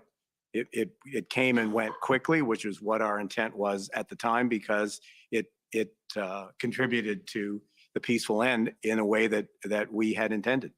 And Mr. Sevilla, let me just pick up on that last point that you stated, that by the 22nd, you're aware that the RCMP had communicated to financial institutions that they should begin unfreezing certain accounts, correct? Well, yes, because as the disruptions were coming to an end, the RCMP was doing a good job of communicating that to the financial institutions, and they were quickly unfreezing accounts. And I'd suggest that there's also maybe a third purpose to Mr. Lawrence's email, which is that I think the Deputy Prime Minister wanted to be in a position the next morning at the press conference to inform the public that measures are being taken. Yeah, look, I can't speculate as to what Alex's purpose was or behind that email. The minister wanted to be kept in the loop on the level of activity and whether we were seeing progress here, and we certainly kept her informed of that. Thank you. And this is going to be my last question, which is with respect to FinTrack. I understand from the FinTrack report that they did not see an elevated level of suspicious transactions or a noticeable change in transaction levels during the period of the Freedom Convoy. And you agree with that, correct? Well, I think that period from the invocation of the Emergencies Act to when the Emergencies Act was then rescinded or removed was such a short period of time that it's, I think quite logical. I think there were only, don't hold me to the number, 5 or 6 transactions that did surface as a result of that, because we were talking about a period of 6 or 7 days. Right, but I think FinTrack's report is more than that. Even in January, even to the lead up to the convoy and before the emergency period, they did not see an increase in suspicious transaction reporting under the PCMLFTA. Yeah, the issue there, of course, as you know, is that because the perimeter of what FinTrack was actively reviewing was probably narrower than it should have been, because it didn't include crowdfunding and it didn't include payment processors, that clearly that was a gap, and that gap needed to be addressed, which we did temporarily on a temporary basis in the Emergencies Act, and then on a longer term basis in legislation and regulations that followed. Thank you very much, and thank you, Commissioner, for the indulgence. Okay, next call on the CCF, please.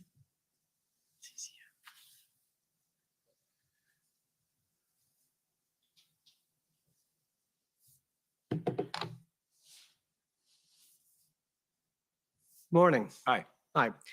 My name is actually, good afternoon. My name is Sajid Chaudhary, and I'm counsel for the CCF, for the record. Ms. Jacques, I want to take you to the issue of the freezing the accounts. I know that we've talked a lot about that today.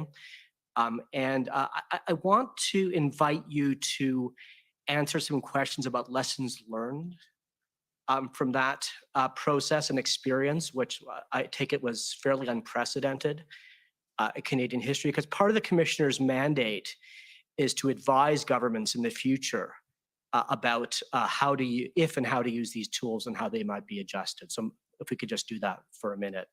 So you've heard that for some individuals, and we've had testimony to that effect, that because their accounts were frozen, they weren't able to meet their basic necessities. There might be child support, rent, food. In one case, we had a witness testify that he couldn't buy heart medication for his son. And I think we can all agree that was not the intent of the order. And so I want to put to you this question that you've said, listen, whatever the order said on its face, when we provided advice to financial institutions about how to administer it, we asked that they use discretion. But wouldn't it have been better to put a humanitarian exception into the terms of the order itself to ensure there was crystal clarity, not just to those institutions, but to members of the public who could have looked at the order online, but would not have had access to that advice provided to banks and credit unions, that in fact they had that right to obtain monies that they needed to obtain monies that they required to meet their basic needs? Certainly, I mean, looking at it, one of the key points that we did look at the outset when drafting, and you must understand we were working on this fairly quickly, looking at a de minimis amount, but we also understand that a number of people were donating small amounts to crowdfunding platforms, right? And so there was always that possibility. But looking at it, if we were to do it, I think we could craft some exemptions for the application for very specific cases.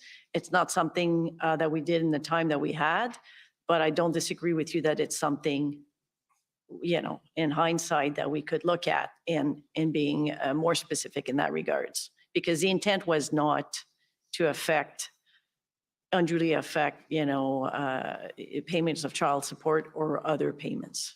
Thank you. And maybe a broader question on the same theme or on a related theme to the panel as a whole, which is about consumer credit. And so I think the panel would agree that credit histories and credit scores, although kind of privately administered, are an important form of social and economic capital that citizens have. They require those scores to get credit cards, to get mortgages, to get loans, and so forth. And there's been evidence that you might not have heard, but I'll ask you to take my word for it, that some individuals who had their accounts seized and subsequently those accounts were released to them, nonetheless have had lingering effects on their credit history because of mispayments. And that might not be an effect. And so to your point, Mr. Sabia, that the act was only used for a limited time period, that might be true, but the lingering effects of a decline in someone's credit history or credit score could take place or be experienced over many months or many years. And should there not have been some thought and some aspect to the order that would have taken into account the long-term effects on individuals' credit histories and credit scores by the temporary freezing of their accounts, even if only for a short time? But you're talking about people here that were involved in unlawful activities. Well, ma'am, that's not true. I mean, I think you've just said yourself that it was donors. To our knowledge, no donors were affected by this, the order. There were no accounts frozen, to the best of our knowledge, based on the information that we've received. There were no accounts from donors that were frozen. And the long-term effects on credit histories, that's not something that concerns you at all? I think that's an issue for I think that's an issue for the financial institutions and how the financial institutions administer these things. I don't think that's something that that is in the ambit of the government of Canada. I think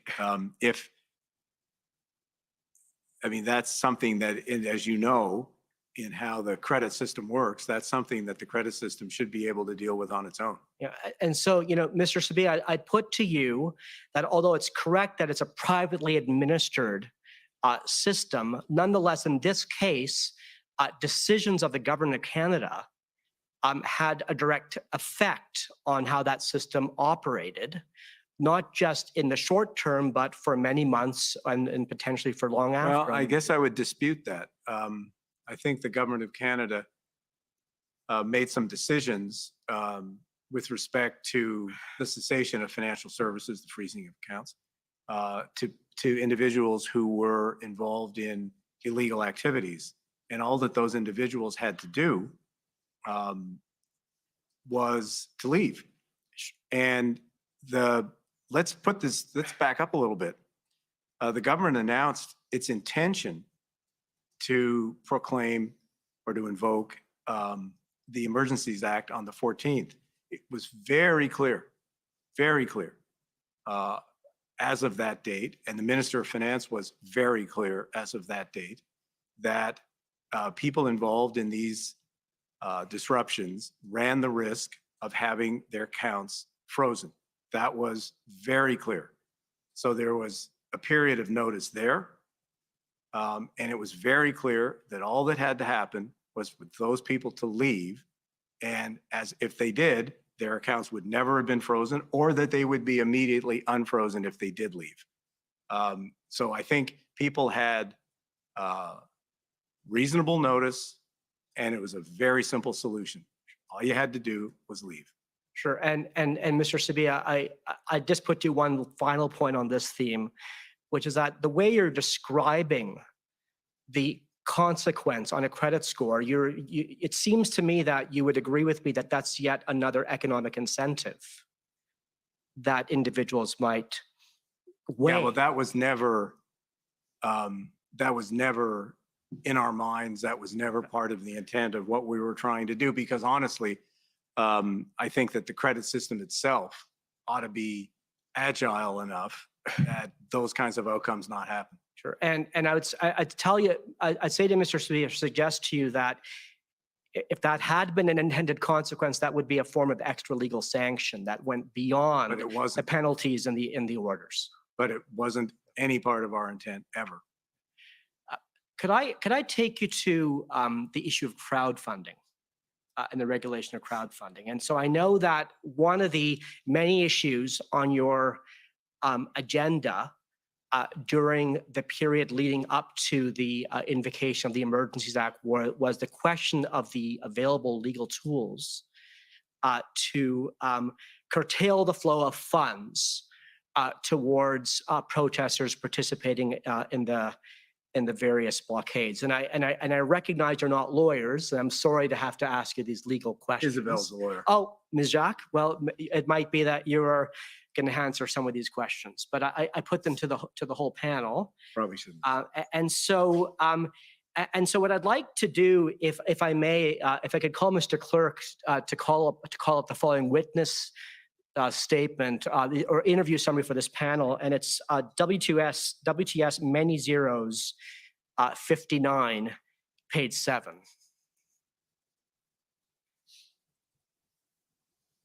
Someday you'll have to explain to us who comes up with this You know, classification system. I think council would like an explanation too, Mr. Sabia. So if we could just scroll down a bit, there we go. Thank you. So there are these two paragraphs here that I'd like to put to you for the record. And so the first paragraph is the one that begins, finance also looked to options under what, let's call it the money laundering and terrorism finance statute. And would you agree that it says there that Deputy Minister Sabia and Assistant Deputy Minister Jacques stated that it quickly became clear that there was a gap in the Money Laundering and Terrorism Finance Act. It did not apply to crowdfunding services. It applied only to certain payment service providers, and this was significant and so forth. You agree, and you agree you said that in the interview.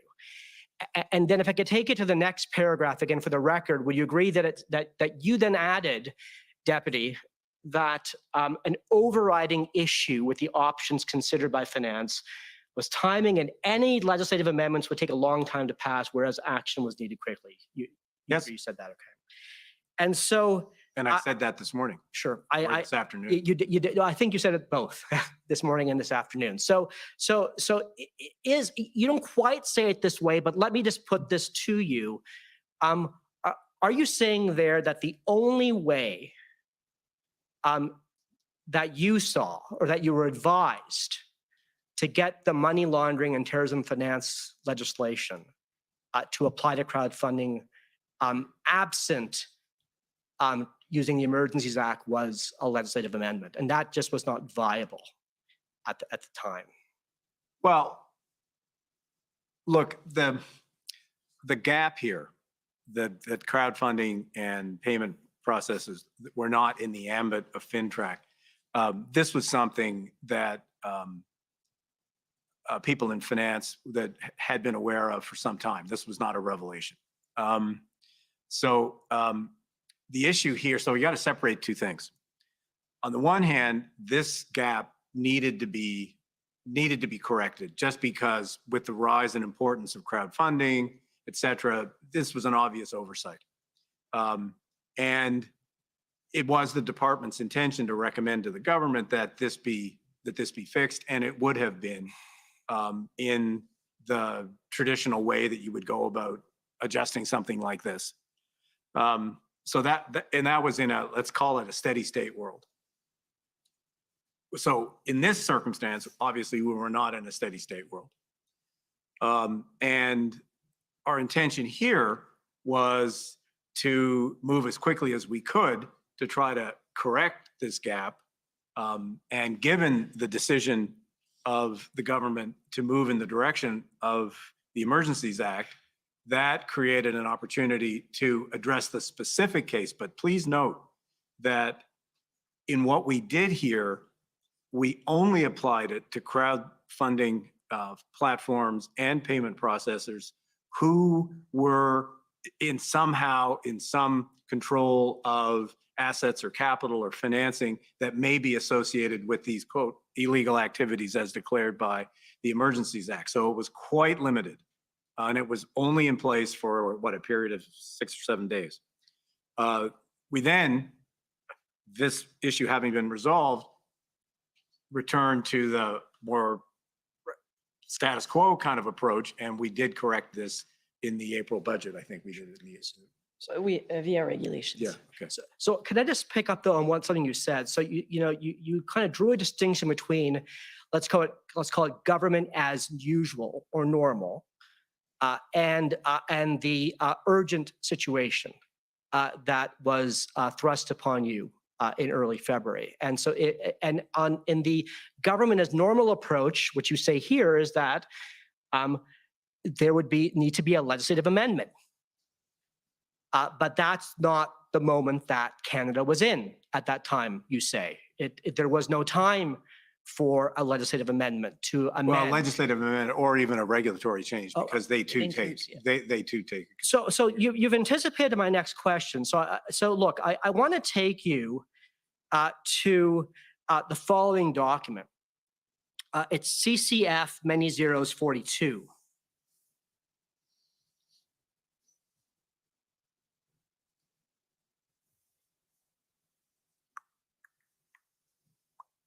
Thank you, Mr. Registrar. If you could scroll down. So if we could stop there, actually, sorry. You can see this is an amendment to the regulations in relation to the money laundering and terrorism finance statute. It was promulgated on April 5th by the Governor and Council. And as you know, the Governor and Council just does that. There's no legislative process involved there. And then if you could scroll down, please, to section 2. And so here, let's, if you could go, yes, actually, that's right. The regulations are amended by adding the following before section 30. It says, for the paragraphs of sub-paragraphs 5HV and H.1V of the Act, crowdfunding platform services are a prescribed service. So I'd put to you that what this regulation did was to extend FINTRAC's authority and the application of FINTRAC to fund crowdfunding services. Would you agree? Yes. But this could have been done just as easily in early or mid-February. Yeah, not just as easily. Why is That's that? because the regulatory process, there are several steps to it. It is quicker, you are correct, than in typical circumstances than the legislative process, but there are a number of steps. Sure. But Minister, sorry, Deputy Minister. Yeah, big difference. Sorry, excuse me. But I take you, if you'd like, I can take you to the terrorism financing legislation itself, but we don't have time. But I'd put to you this, that there's nothing there in section 73 sub 1 or 73.1 sub 1 that spell out a lengthy, detailed regulatory process. It might be that that is what normally is done, but as a matter of law, that's not required. And so if that's true, then couldn't the government, couldn't the federal cabinet just have enacted this regulation in February? Yeah, but I fail to see, given how narrowly the Emergencies Act was used here, in applying it only in a very, very narrow slice of crowdfunding platforms and payment processors.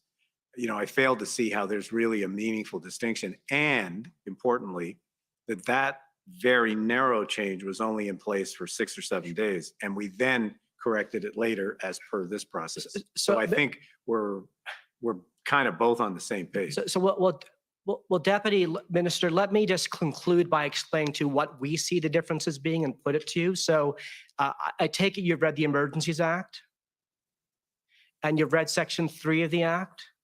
Yes. And Section 3 has at the end of it a last resort clause. It says that the Emergencies Act can only be triggered as a last resort if no other legal tools are available and are effective. And I'd put to you that this shows that in relation to FinTrack, there was another option available to the federal government, absent or short of declaring an emergency. I do not- Jacques, I can see you want. Yeah, to I do not want to reply no, go for, ahead, for, go for ahead. Michael, but we could have never drafted and passed those regulations in those timelines. But Ms. Jack, all that's required here is a one paragraph amendment to the existing It's- regulations. These are shorter than the amendments, than the terms of the economic measures order. It seems very simple because, you see the drafting of the amendments, it doesn't seem to be very long, but the process to pass a regulation, it's not something that you can do in the timelines we had to enact and work on the order. Commissioner, I think those conclude my questions. Thank you. Okay, so I think this is the time for the lunch break. So we'll take a lunch break and come back at 2 o'clock. The commission is in recess until 2 o'clock. La commission est levée jusqu'à 14 heures.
Well, that was pretty good to watch, guys. I think that these guys just got roasted real bad. They looked terrible up there, and it was a pleasure to watch.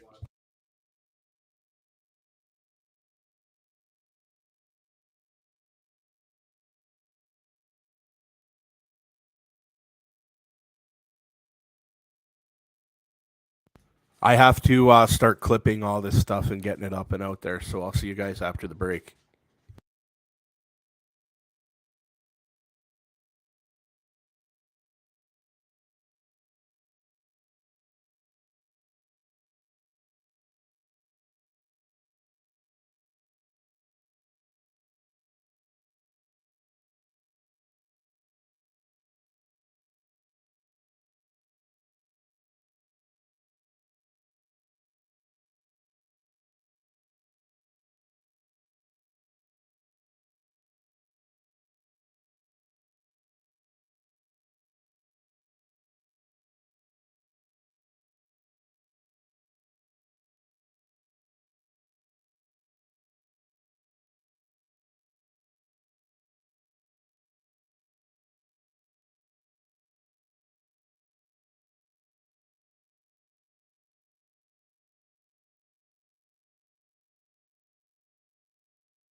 Order à l'ordre.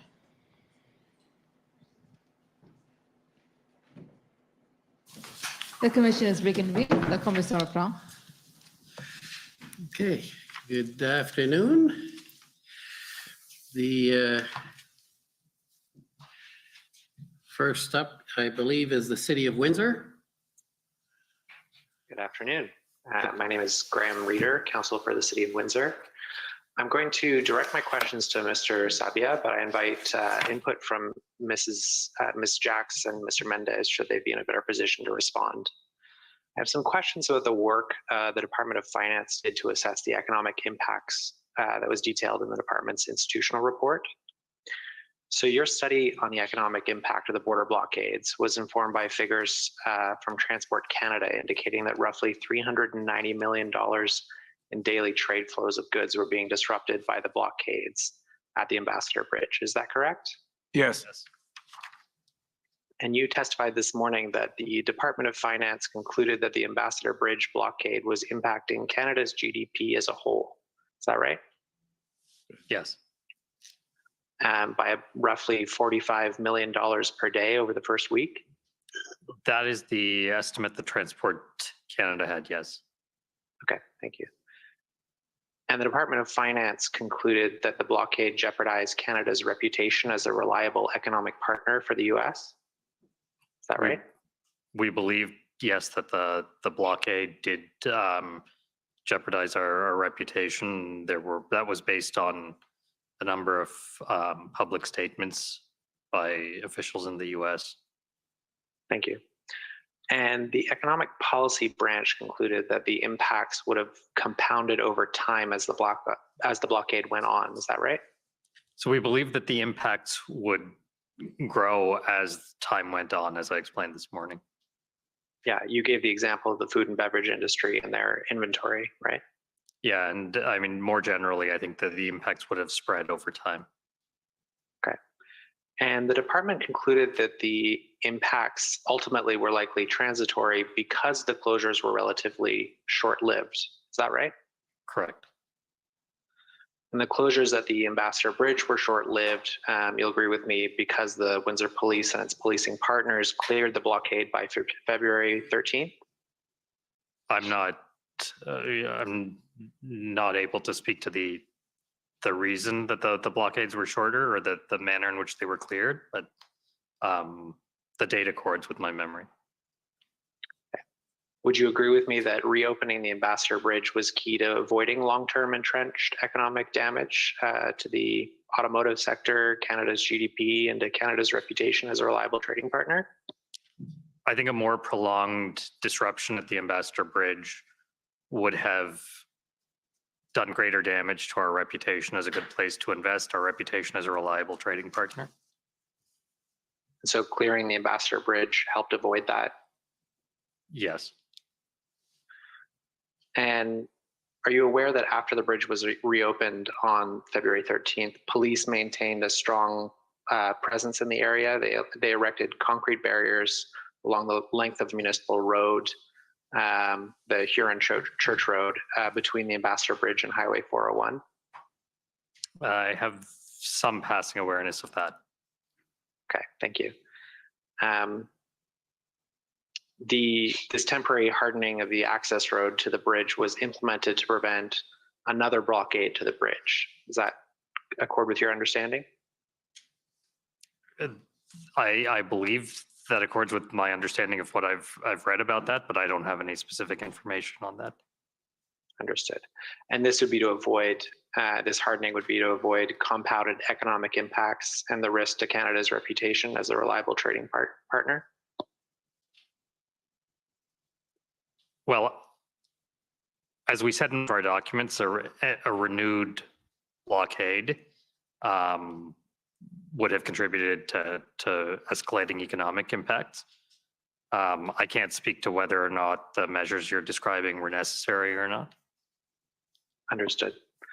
So Mayor Dilkens of the Mayor of Windsor testified at this commission that these efforts to protect the bridge had a significant impact on the residents, businesses, and students living, working, and studying around Huron Church Road and the bridge. Have you completed any analysis of the impact of the blockade on local businesses and the Windsor economy? No, we haven't. Understood. But you would expect that there would be local impacts that are distinct from the impacts on Canada's GDP, Canada's trading reputation, the auto industry, et cetera? I haven't given that a full enough consideration to give you a good answer, but I would, I don't disagree with the notion that there would be some impact. Understood. Thank you. It goes without saying that there are significant costs associated with police and municipal actions to clear the blockade and temporarily harden the route to the bridge to prevent further blockades. Those things usually cost money. Right, thank you. The Ontario Ministry of Transportation sourced many of the concrete barriers used in the police operations, almost $1 million worth. The commission has heard evidence that there was some confusion internally at MTO as to who would be responsible to pay for these barriers.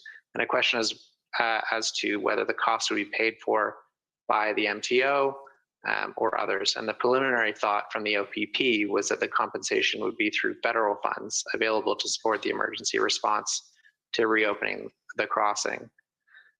MTO ultimately did not cover the costs of the barriers at the time. Windsor paid the costs to avoid any delays and has sought reimbursement. I understand that the Department of Finance has not produced an ex post assessment of the economic impacts of the blockades. Is that right? Yeah, that's correct.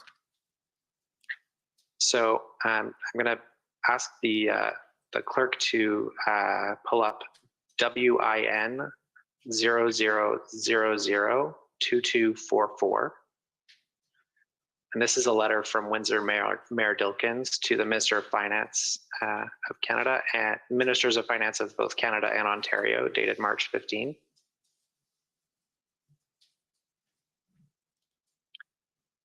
Did any of you see the letter at the time it was sent? This letter? I saw the letter, but not immediately after it was sent, sometime thereafter. Okay. On the third line in the last paragraph of page 1, there we go. It reads, since early February, the Windsor Police Service, the City of Windsor, and our partners have experienced significant costs associated with the illegal occupation and the ongoing need to secure Huron Church Road against continued risks. These costs go well above the normal course for municipal operations and are related to the clearing of this international gateway. The mayor goes on to request reimbursement of these unforeseen costs, stating, it would be unreasonable to expect municipal taxpayers to shoulder these costs alone. In his testimony at the commission, Mayor Dilkens testified that the city had incurred a cost of $5.3 million in response to the blockade. Are any of you involved in any discussion around allocation of costs incurred to respond to the blockades in general, or with respect to Windsor's costs specifically? We're not involved in the kind of generalized process that you referred to in the first part of your question. But in the second part, anytime we get a letter of this kind seeking funding, and I'll let you in on a secret, we get a few of those. We have, obviously those letters, if they come from, the mayor of a city of importance of Windsor or lots of other people, we treat those letters seriously, and there is an internal process around this kind of request, and there will be discussion with the Minister of Finance about it, as that's standard for how we treat this kind of thing. Understood. And knowing that I'm at the end of my time, I just have a few more short questions. Would you agree with Mayor Dilkens that Windsor municipal taxpayers should not be expected to shoulder the cost of securing this key international gateway alone? I think now you're negotiating. Understood. Thank you. In any event, do you agree that the issue of which level of government and response for costs of a multi-jurisdictional response is something that should be planned in advance? Oh, I'm not sure about planned in advance, because the world is a changeable and unpredictable place. So I'm not sure that this is always possible to do in advance. But if you're asking me to preempt probably your next question, whether, trying to find some reasonable outcome here involving the city, the province, and ourselves, whether we're open to having some kind of discussion about that. I mean, I think the answer to that is we're always open to having those kinds of discussions, and we'll see where it takes us. Thank you. But this isn't the place to work out a deal. Of course, of course. My last question was just asking whether or not some kind of advanced planning would help avoid potential delays in allocating costs. It would be if we had advance notice of disruptions of this magnitude. Of course. Which Thank you very much. typically we don't get advance notice. Thank you very much. Those are my questions. Okay, next call on the government of Saskatchewan. Good afternoon. Mike Morris, Counsel for the Government of Saskatchewan. My questions will primarily be about the Emergency Economic Measures Order, which I'll just call the order, and I gather you'll understand what I'm referring to. Fair enough? Yes. Mr. Sabia, the order came into effect on February 15th, correct? Yes. And as of February 13th, the Department of Finance was consulting with the CEOs of the major banks about the types of measures that it might be included in the order, correct? Not specifically in the way you put it.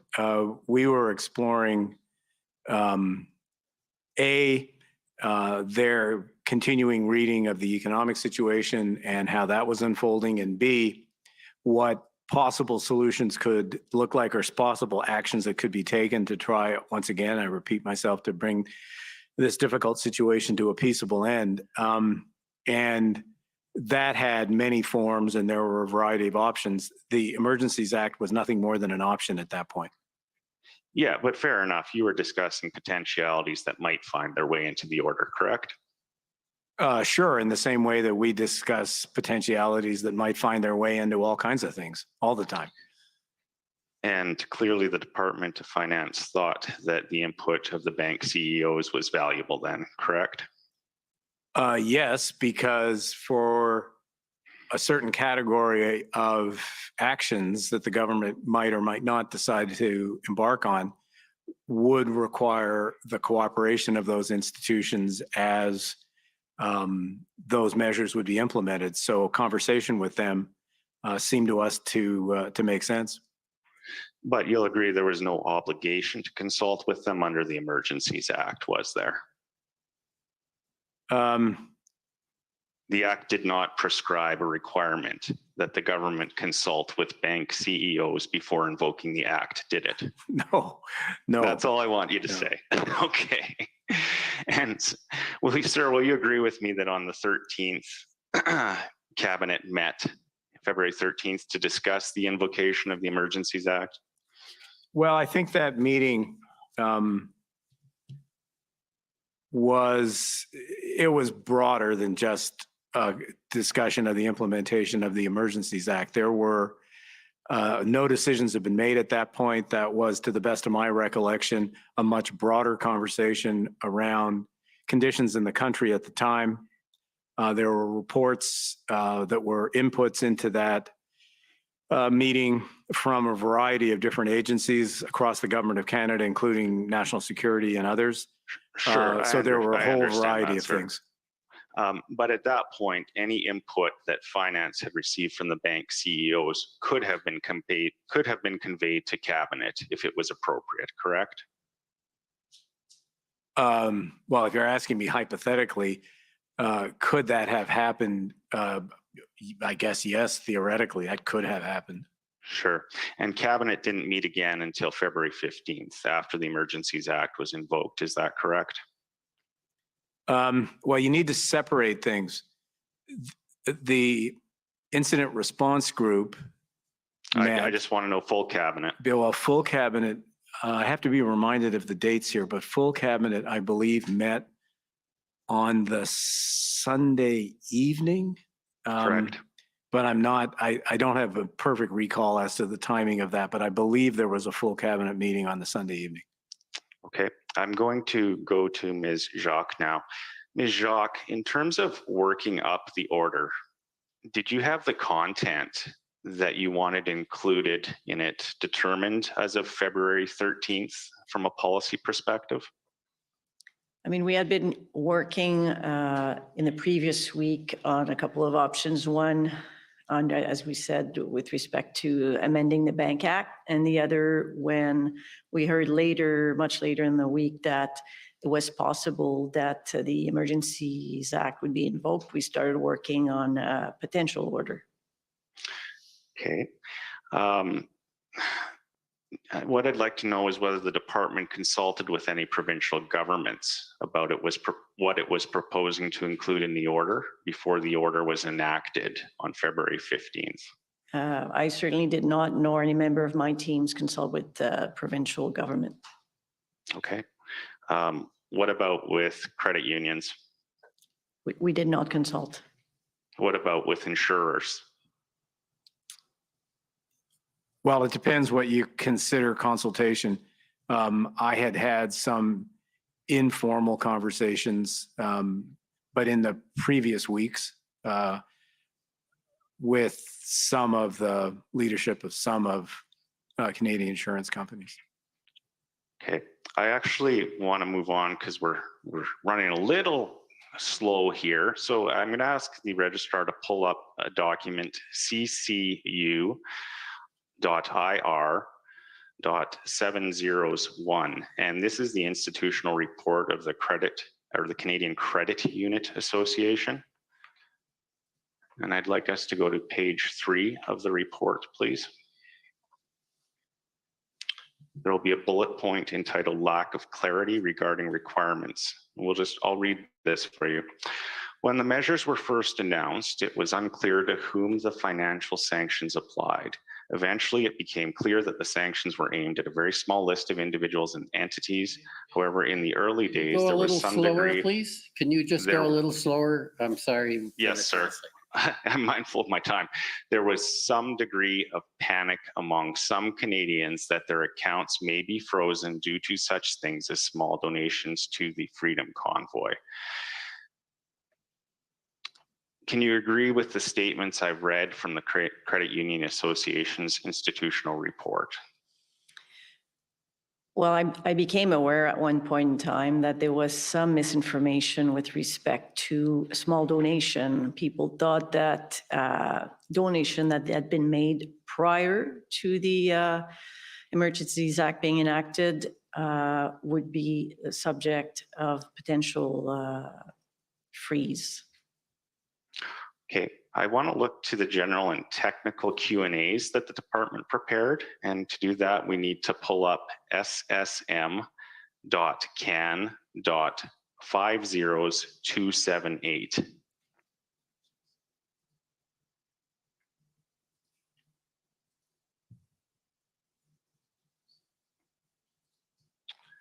And I want to go to page 5, if we could, of the PDF. And in particular, question 13. Now, this has to do with insurance. And I understand this document would have been prepared by finance for answering questions that might be posed to it. Is that fair? I have not seen it. Yeah, let me see.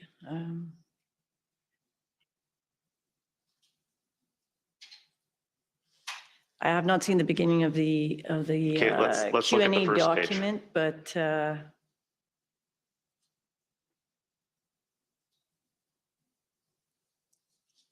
at the bottom, does it say that it was prepared by Canada? Of the document, we can't see it on the screen. It's one of yes. your documents All right, produced by thank Canada. you. Okay, thank you. So if we can go back to question 13, aren't you exposing others to risk if you suspend protesters' vehicle insurance? And I'm interested in the answer, which is the last sentence. We expect insurance companies to ensure that third parties can continue to benefit from an insurance payout. And I'm interested because I see it this way. Number one, the order directs insurers that they have to cancel insurance policies for vehicles. But number two, the government appears to be saying it still expects third parties to be paid out by the insurers. If the insurance is canceled, how can the insurer possibly do that? Now, I understand your question. I do not know when this was prepared. And I don't know if they were, suspect that it may have been discussion. I know they were discussion with various insurance associations. So I do not know if it's as a result of those discussions that this answer was provided. But look, I would say, as I read this now, I think this is poorly drafted.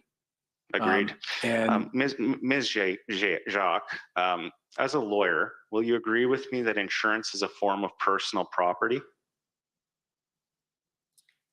Well, insurance is, Sorry, can I just, Ms. Jacques is here. She happens to be a lawyer. She's not here to provide her legal arguments. Just with her own personal knowledge, you know, I agree. She's not an expert witness, certainly, but in law, do you understand that insurance can be characterized as personal property? Sorry, same objection.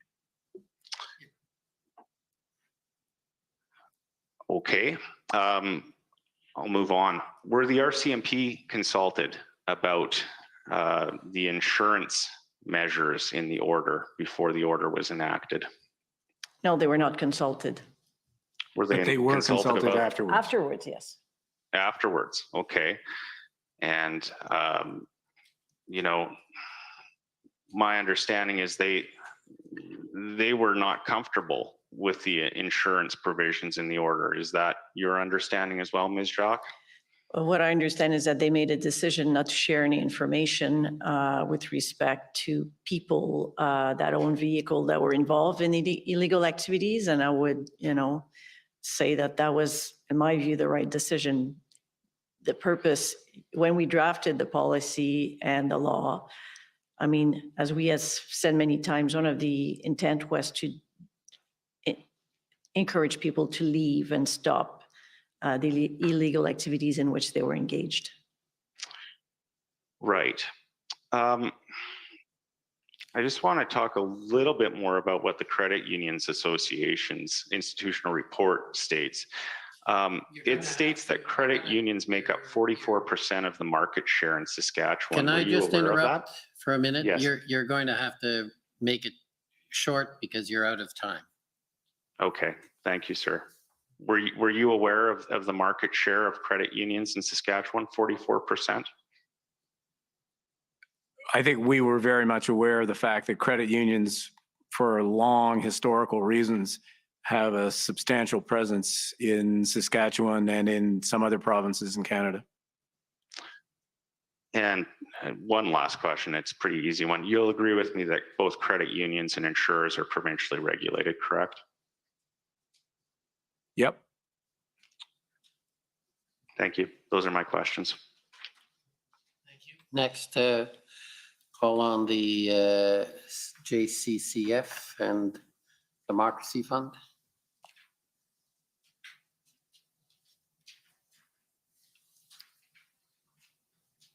Good afternoon. Good afternoon. I'm Hatem Kir, Counsel for the Justice Center for Constitutional Freedoms. And given the subject of my questions will be for you, Ms. Jacques. So, first of all, at the risk of stating the obvious, this was unlike anything else your office had to deal with, right? These were not ordinary events. That is accurate. Right. And so essentially what your office was tasked with was a way, at first anyways, was to look for ways to use existing legislation or regulations to respond to the situation at hand, right? Yes, we wanted to see if we had any tools in place that could be useful. Right. And from a financial perspective, the need to respond arose in response to the massive amount of money that was coming in to support the convoy, right? But certainly that triggered our interest as, you know, as people were starting to donate via crowdfunding platforms, we were looking at that, but, you know, it was to support what was a peaceful event. Mm-hmm. Now, we heard from Ms. Leach that the amount of donations took her by surprise. I imagine that they probably took you and your office by surprise as well, right? Well, at the time when we found out, well, I suppose it was maybe surprising, but we were right in the middle of budget at the time. And when we just basically read news article that were incoming. Tell me if you agree, but I'd go so far as to say that the amount of people donating to the crowdfunding sites was shocking, right? Especially as it's just coming in from the news. Well, I couldn't tell you how many people donated because you can't tell the size of the donation. So, but I mean, the amount were substantial amounts, yes. Okay, and now essentially in trying to see what your office could do, you found that there was a gap in the legislation and that you didn't have the tools that you needed, right?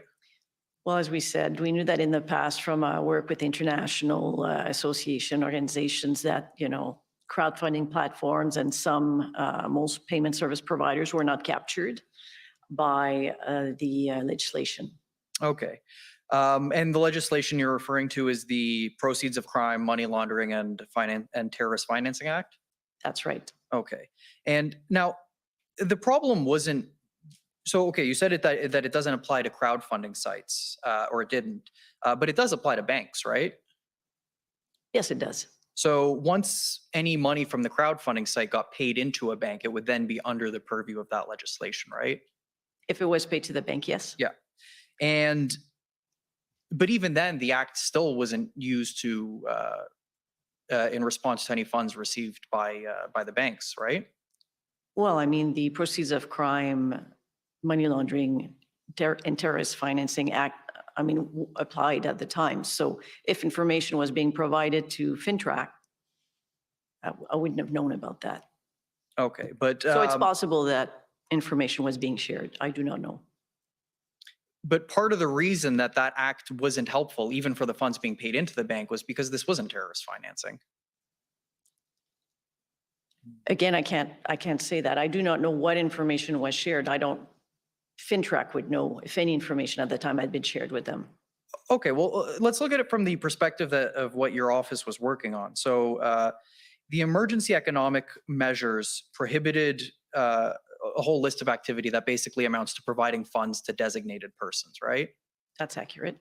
And designated persons were people who were engaging in an assembly that was prohibited by the emergency regulations? Yes, unlawful act, yes. Activities, yes. Well, specifically under the emergency regulations to participating in a certain kind of public assembly, right? Yes. Okay, so, I mean, this is identifying a new category of conduct that this kind of approach is now being applied to, right? This wasn't conduct that was previously. I suppose we were not engaged in drafting the regulations. So we were engaged in what became the economic measures order, but not the regulations. But then the economic order works based off of people who are identified in the regulations. Of what is described as I think you were just saying, illegal activities. Let me see. You'd have to bring me we didn't work on those regulations. So which section were you referring to? Sorry. So section, section 1, I believe, of the emergency economic measures identifies a designated person, right? And that's someone who's committing something identified in sections 2 to 5 of the regulations? Correct, yes. Okay. So, I mean, the activity that's identified in sections 2 to 5 is not activity that was previously captured by the Proceeds of Crime, Money Laundering and Financing Terrorism Act. No, but I don't see the link, I must admit. Sorry? I'm not sure that to see the link. What is your question? Basically that the money freezing provisions of the economic order, to refer to it as that, is now being applied to a new category of people that wasn't previously captured by the Proceeds of Crime Act.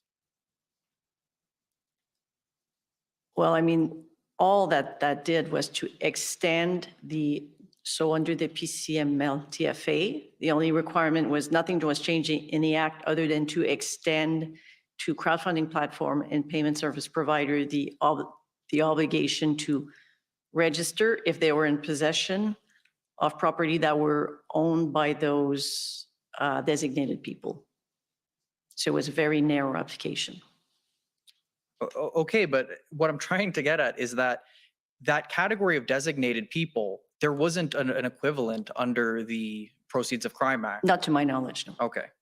So then now, in terms of what your office was doing prior to the use of the Emergencies Act, I imagine it must have been rather frustrating then in terms of the lack of tools available to respond to the situation.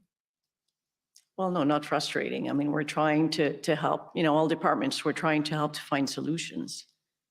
Okay, and at that time, you guys didn't have the tools needed to stop the donations from coming in, right? Well, it's not to stop donations. That was not the purpose, but certainly, I mean, we didn't have the tools to direct, financial service providers to review their relationship with their clients or to freeze bank accounts. And certainly we didn't end the act, the Proceeds of Crime, Money Laundering and Terrorist Financing Act did not apply to crowdfunding platform and certain payment service providers. I'm sure you're aware that FINTRAC does not have enforcement authorities. Right, but what my question for actually, so perhaps you can take a step back. I remember in the testimony in chief, it was identified that there were two goals to the emergency economic order. Yes. The one was to cut off the flow of support to the protests, and then the other was to put a deterrent pressure on protesters, right? Correct. Okay. So in terms of that first goal, essentially the way that support was coming in was through donations to crowdfunding sources or cryptocurrency wallets, for example. Yes. Okay. And I mean, we heard from previous testimony a couple weeks ago that it basically cost thousands of dollars in fuel to get a big truck across the country. And so that was one of the things that those donations were going to, right? Fuel? That's what I heard in the news. Right. And food and lodgings? Again, I have no personal knowledge, but yes, I read that. Okay. And would you agree that essentially the people who are making these donations, they're doing that because that's their way of supporting the protest? I would imagine. Right. So these people couldn't go to Ottawa themselves, and this was their way of participating in something that they believed in. I suppose so, yes. So, I mean, at the end of the day, really what the goal here was a way to prevent Canadians from expressing their support in a protest against a policy they didn't believe in. I don't agree with that. I mean, people can make donations and kids still make donations. The only restriction that were imposed was to support illegal activities.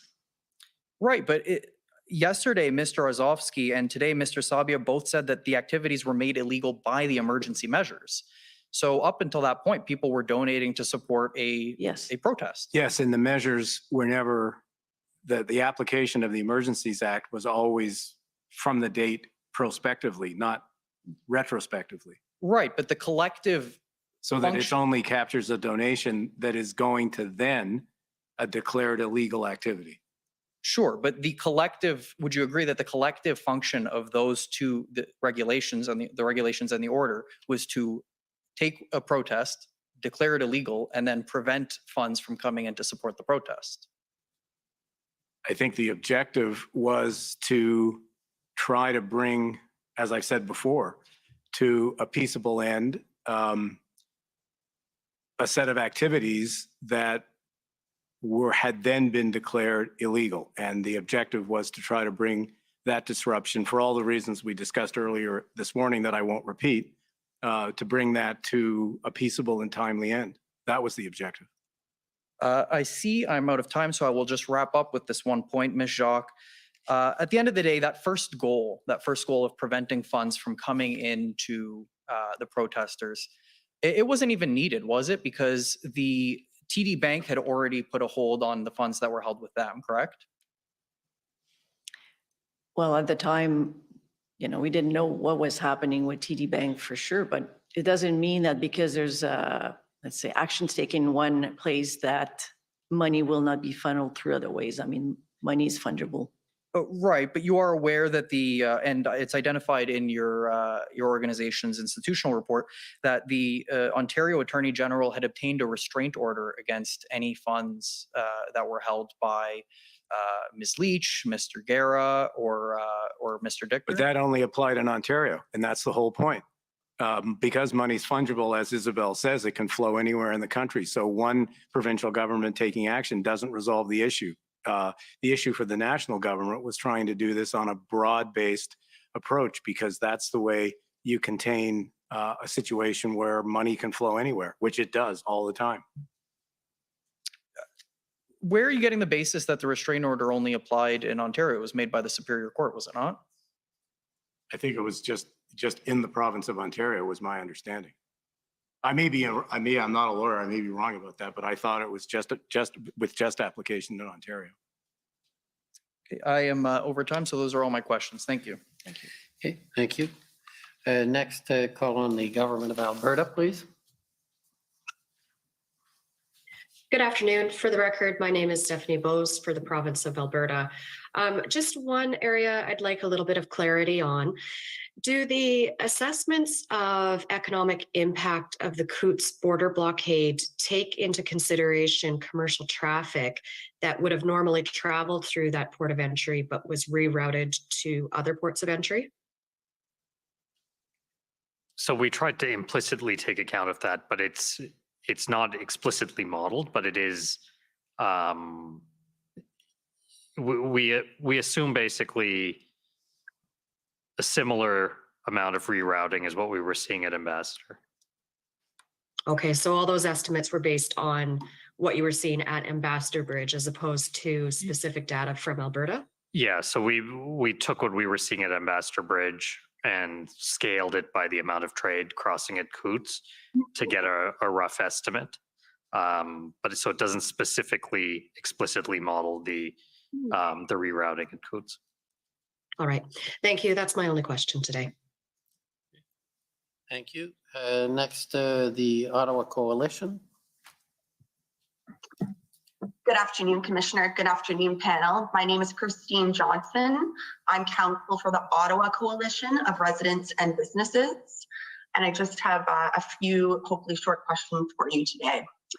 To begin, I would ask for the clerk to please pull up a document. It's document SSM.CAN.401319_rel.0001. And while we're waiting for that to be pulled up, oh, here it comes. So I was hoping that, and this is a question for anyone on the panel who might be able to give assistance. I'm wondering if any of you might be able to assist me in understanding this document. So this we see at the top, it's an email sent February 14th. We see the from and to information redacted as personal information at the top. But if we scroll to the bottom of page 2, we see that this email originated from someone in the office of the Deputy Prime Minister and Minister of Finance. And we can go back up to the top, please, clerk. So my understanding of this email is that it is an email communicating information about the names of 201 trucking companies whose trucks were identified as participating in the convoy demonstrations in Ottawa. The email then shares which of these 201 companies accessed the CEWS, which I understand refers to the Canada Emergency Wage Subsidy. And the email goes on to note that 45 of these 201 trucking companies were identified as accessing that subsidy. So my question for the panel is just whether any of you were aware that this information was being compiled within the department, and then for what use is my question. I am not aware of that, and that is the first time that I've seen this document, and seems like if you want to pursue that, it's best to pursue that with with the office of the minister. Thank you, that's fair. And for the record, I'll just note that the document attached to this document is ssm.can.401320, but of course, we don't need to pull it up in light of the panel's answer. So I'll just move to another brief area, which I'm sure you can provide me some assistance. This is with regards to clarifying some of the evidence that you provided regarding the aggregate data that the department received about the frozen accounts pursuant to the order. Mr. Sabia, you told us that approximately 280 accounts were ultimately frozen. And for your assistance, I believe that's the number that's also contained within your institutional report. Is that's correct? Yes. And those were accounts frozen between February 15th and February 24th, correct? Well, I think it's a shorter time period than that, because I think on February the 21st, I have to check the date, 21st or 22nd. That's accurate. The RCMP had indicated to the banks, given the progress on ending the disruptions, that all those accounts should be unfrozen. So it was really in a period from the coming into force of the Emergency Act on the 15th and say the 20th or 21st of February. Right, fair. And we've heard you also give evidence that, to the department's knowledge, no donors had their account frozen. So those 280 accounts were not donor accounts, but they were more people who were leaders of or instrumental in some way in the protest. Well, that's our understanding. I mean, we were not involved and don't have individual level information here, but that is our understanding. And financial service providers told the department that those accounts, again, those 280 accounts, represented different financial products. For example, the savings accounts, checking accounts, credit cards, or lines of credit, correct? Yes. So to be clear, the total number of individuals or entities who had accounts frozen under the order was in all likelihood far less than 280, because those 280 accounts may have been multiple accounts held by individuals or entities, correct? Yes, that's correct. It would be much smaller, we believe. And to perhaps assist with that, clerk, I would ask you to pull up document SSM.CAN.502009_rel.301. And I believe my friend from the CCLA already took you to this document today. And Ms. Jacques, I'll point out that at the if we scroll to the bottom of page 1, we see an email from you, Ms. Jacques, to Alex, and again, I believe this is Alex Lawrence, and you say on February 22nd, the RCMP has confirmed that they provided the banks with a list of 57 individuals, entities, representing a total of 240 financial accounts that are no longer involved in the blockades. And you go on to note that the banks have confirmed that they'll be unfreezing these accounts. So is these numbers, so we see 57 individuals or entities corresponding to 240 financial accounts. So is this the type of ratio that we're looking at when we're looking at the overall 280 accounts that were frozen? It was likely of this nature, this kind of ratio. That's accurate.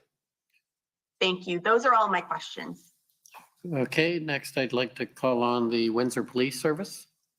Thank you, Mr. Commissioner. My name is Tom McCrae. I act for the Windsor Police Service. Mr. Sabia, my notes of your evidence say that your evidence was that the ministry, this was a serious issue and the Ministry of Finance was working towards a peaceful end to difficult circumstances. Is that a fair summary of your earlier evidence? Yes. Thank you. I also have notes that you said that a peaceful end is better than a non-peaceful end. And in that context, you acknowledge the right to protest. Is that fair? Yes. Did anyone at any time in the Ministry of Finance, to your knowledge, model the cost of a non-peaceful end to this No. protest?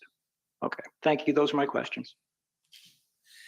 Thank you. Next, call on the Government of Canada. Oops.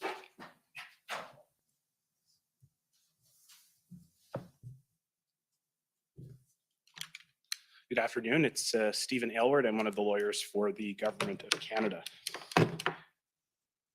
Mr. Sabia, earlier this morning, you mentioned a concern around the electric vehicle credits in the context of discussions with or issues with the United States. I just wonder, for those who may be unfamiliar with that issue, if you could just explain a bit more about what it was and why it was a concern for you. Sure. In the US legislation, since passed, they provide, there had always been a certain level of subsidy for electric vehicles. And that level of subsidy, one way or another, was matched because they were quite small on the US side and on the Canadian side. The proposal was a dramatic increase in the level of government subsidy for electric vehicles that were assembled only in the United States.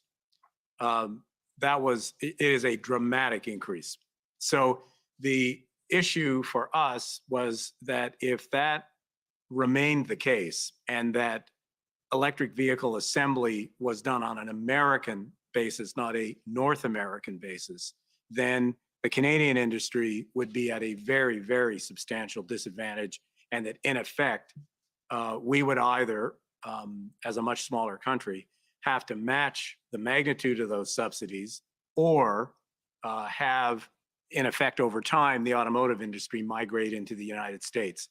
The automotive industry, is an extremely important part of the Canadian economy and an essential part of the central Canadian economy. So working toward a North American approach to the assembly of electric vehicles was something that was very important to us and to those companies, and especially to auto workers. So that's why the concern that was being expressed in the United States that Canada is no longer reliable raised such a serious issue for us, because if that was the political perception, then our chances of being able to convince Washington to adopt a North American approach to this, which of course required a level of confidence that auto parts and cars could move across the border pretty seamlessly. If we were not successful in doing that, then as I say, there would be a very severe economic consequences for, there are 500,000 workers in Canada, directly and indirectly, whose jobs depend on, it's a very, very important sector. Was that issue around the proposal to have the electric vehicle credits subsidies apply only in the United States, was that a live issue in the United States? Yes. At the time? Yes. Mr. Mendez, you mentioned that there had been issues with semiconductor supplies in the supply chain to the auto sector that had arisen prior to the blockades. Did the impact of the semiconductor shortages apply equally in Canada and the United States on the auto manufacturing sectors? Actually, there was evidence at the time that given that the semiconductors had become scarce, there was a need to make choices about where and to which auto plants semiconductors were being allocated. And my recollection is that they were disproportionately being allocated towards plants in the US. So it was affecting Canadian plants to a greater degree. So as we know, the Ambassador Bridge was, the blockade was cleared by the time the Emergencies Act was invoked, but we've also heard evidence that there were plans from protesters to try and reestablish a blockade on the bridge. Just wondering for your perspective in terms of impacts, economic impacts or impacts with the US trading relationship, on what would have been the impact of a blockade reemerging at the bridge. Well, I think because our concern at the time was not only with respect to the Ambassador Bridge, our concern at the time was that while a disruption may have ended in one place, there was certainly the very live possibility that disruptions could emerge elsewhere, or in fact, at that same bridge. We had no reason to believe that those disruptions had come to an end, period. At the time, prior to the time of the government's decision with respect to utilizing the Emergencies Act. And indeed, that was one of the significant factors, that there was no way of judging whether that we could find ourselves in a situation of kind of rolling disruptions across various border points of entry. Had that occurred, and had we been unable to manage that situation, I think the reaction in the United States, in the politically important state of Michigan, and in the federal government would have been to very seriously question Canada's ability to continue to act as a reliable trading partner.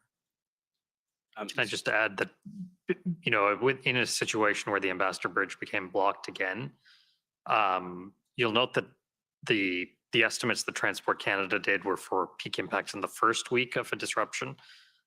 Given that inventories had been drawn down during the period of disruption, a return to a disruption at the bridge would have put us more into like a second week situation, where based on our own past experience and discussions with Transport Canada, that could reasonably be up to like 3.5 times the size of the impacts that we were discussing for the first week. In week 2 compared to week 1. Yeah, I'd just like to add something here. We talk about 0.1, 0.2 and the impact on growth rates and this and that, and we talk about it in very antiseptic terms. But what we're really talking about here is, that we were already experiencing it, but we're really talking about what does it mean 0.1, 0.2? It's not just a number. It means layoffs. It means lower incomes for workers. It means communities less able to count on certain companies. I mean, there are real human consequences to these numbers. Whether it's an auto worker or whether it's someone in the food sector in Western Canada and their ability to pay mortgages, et cetera. We had a lot of the conversation today about those who are involved in the disruptions themselves. But there's also a dimension of this about, well, what are the rights of the people who suffer the economic consequences of this kind of disruption? Because they are real and they are meaningful. Can I ask, you testified earlier that this was an urgent situation. We had to act quickly because there was, the longer it went on, the worse the economic impacts could have been. But just when you say quickly, what's the time scale that you had in mind? Was this an issue of days or weeks, or what was the time frame? Well, I think in an ideal world, these disruptions had already gone on. They varied the length by where they were in the country, but these disruptions had already gone on for a reasonable period of time, so reasonably lengthy period of time. So our objective here was we were thinking about this in a period of several days or a week, perhaps a bit more than a week. But what we very much wanted to avoid was what Rhys just said, particularly with the automotive sector, where once inventories were down, then the cost of this thing on a week-by-week basis would really escalate. And that's what we wanted to avoid. As it happened, we were able to avoid it, and therefore the economic effects and the long-term scarring of all of this was quite limited. But that's because it was ended quickly. Changing gears here slightly, Ms. Jacques, you mentioned to my friend from I believe the government of Saskatchewan that the Department of Finance hadn't consulted with RCMP on the EEMO until after the measures were adopted. Did the Department of Finance consult with public safety on those measures before they were adopted? Yeah, we had discussion with public safety before the measures were enacted, yes. Now, my friend for Commission Counsel put it to you that the Department of Finance took no responsibility for whose accounts were frozen and the exercise of identifying whose accounts were to be frozen. Does the Department of Finance have any information about the individuals who were involved in the blockades, or did it have such information at the time? We did not. Did it have any way of obtaining that information? No, and it would have been inappropriate for us to, Why do you say that? because we should not have, in the interest of protecting people's privacy, we should not have access to that information. And so who would be the appropriate body through which such information Would should be flow? law enforcement. Pardon me? Law enforcement. And in fact, Commission Counsel showed you the evidence of Officer Baudouin, the disclosures that were, the form of disclosure that was made to financial institutions.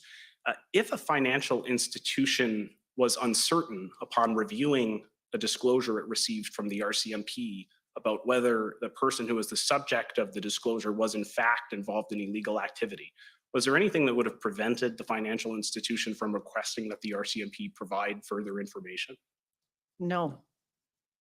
Actually, we're provided, we have measures so that to ensure that information could be exchanged between the RCMP and financial institutions. That's section 6 of the. That's, yes. And in terms of the, are you aware of any instances in which there was a case of mistaken identity in which a person had their bank account frozen despite not being someone who's involved in the protests? No.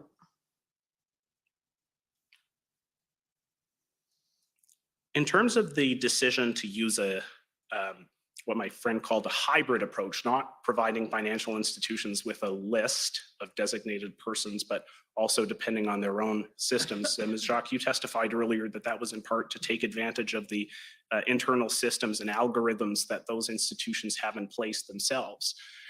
What sort of data would financial institutions have access to that the RCMP or law enforcement wouldn't, that would allow them to make determinations about whether someone was engaged in illegal activities under the emergency measures regulations? Well, I think banks and financial institutions on a regular basis use their algorithm to, detect fraud, for example, fraudulent activity in credit cards or bank accounts, even, important withdrawals. So on a regular basis, they have tools to detect these activities and to freeze either the bank account or the card pending resolution of the inordinate activities on the account. They'd be looking at the transaction data That's was correct. available to them. That's right. And so if a person donated $1 million to support an illegal blockade at a border or in Ottawa, that's information that a financial institution might have that law enforcement would have no way of knowing. I presume that would be possible, yes, especially such a large amount. Which is, of course, why, just to complete the thought, a combination of these two things, information from law enforcement and utilizing the pretty sophisticated technological abilities of financial institutions, is the way to maximize the accuracy of these actions. And accuracy matters here for obvious reasons.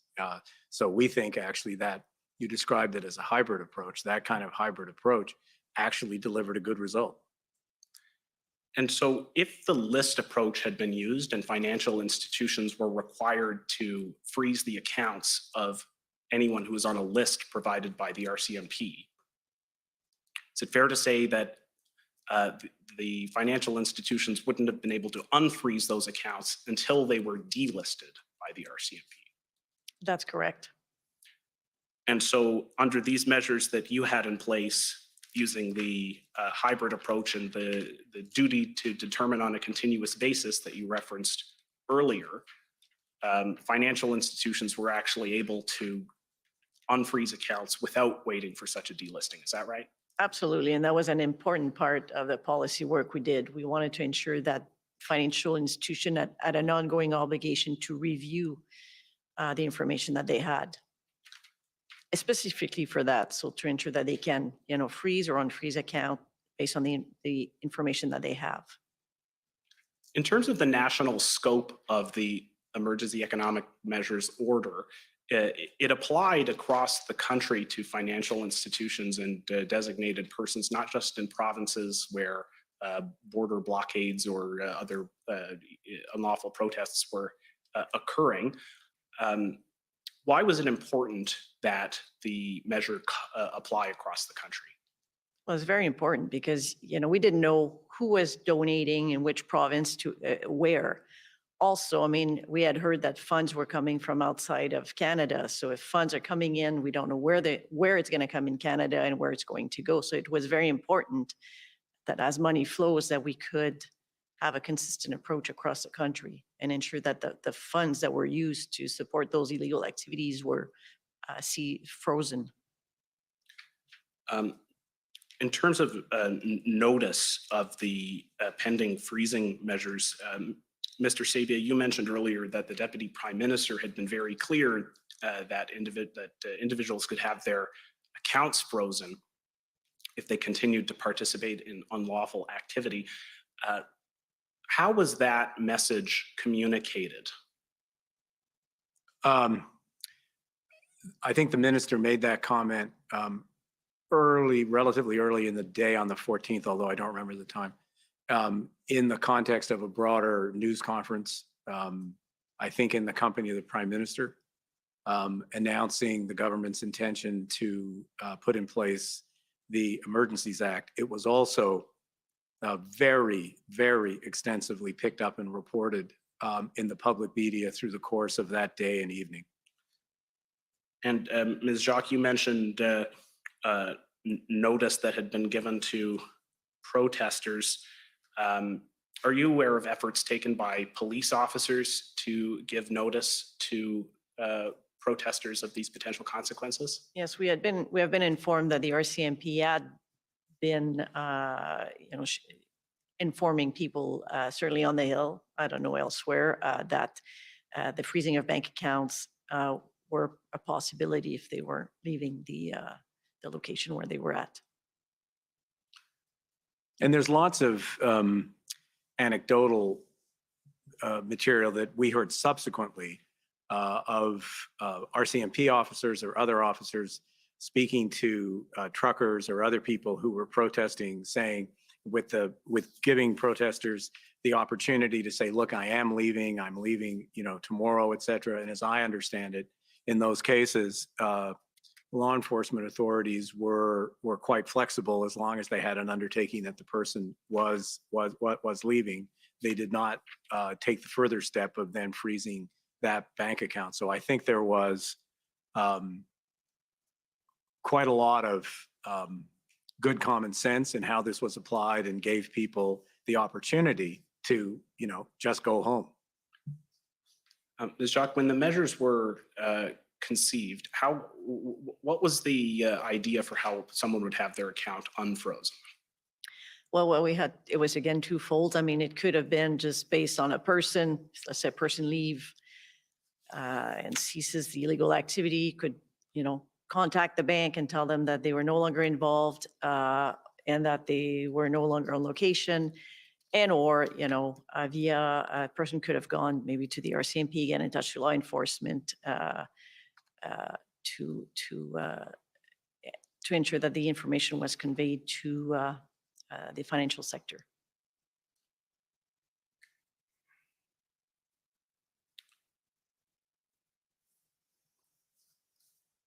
The definition of a designated person under the EEMO is a person who is engaged in activity contrary to sections 2 to 5 of the EMR.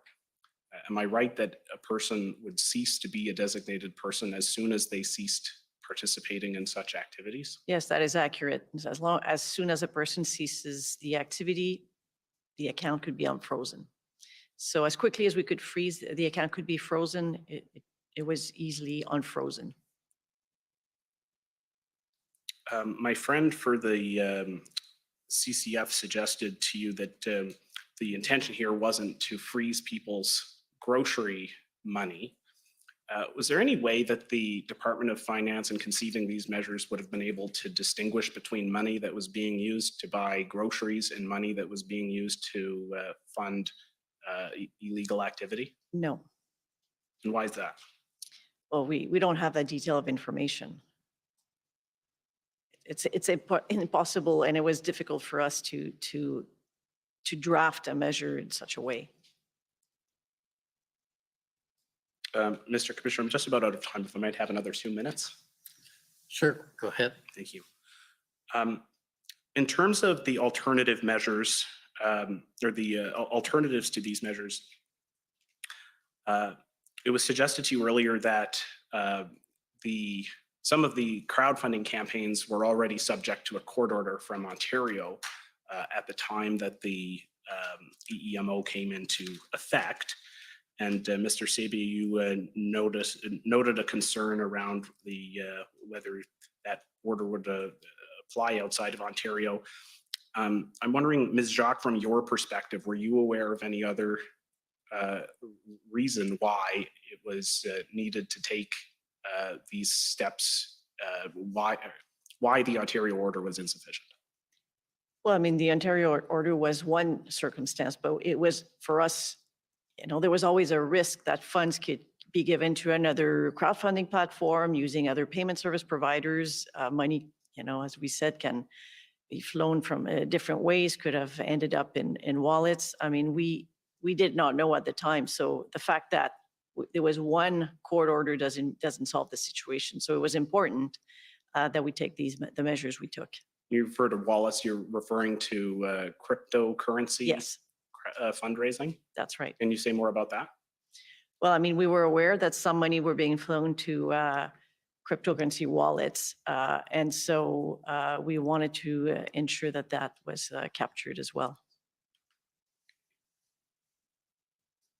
I'm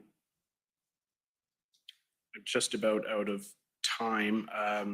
You're aware that there was a significant media reporting around the GoFundMe decision to cease the crowdfunding campaign on that platform? Yes, I heard about that. Okay, and I don't have time to play it, but I'll just, for the record, one example of such a media report would be pb.can.401797_rel.0001, beginning at 5 minutes and 5 seconds. Thank you, Mr. Commissioner, for the indulgence. Those are my questions. Okay, thank you. Any re-examination?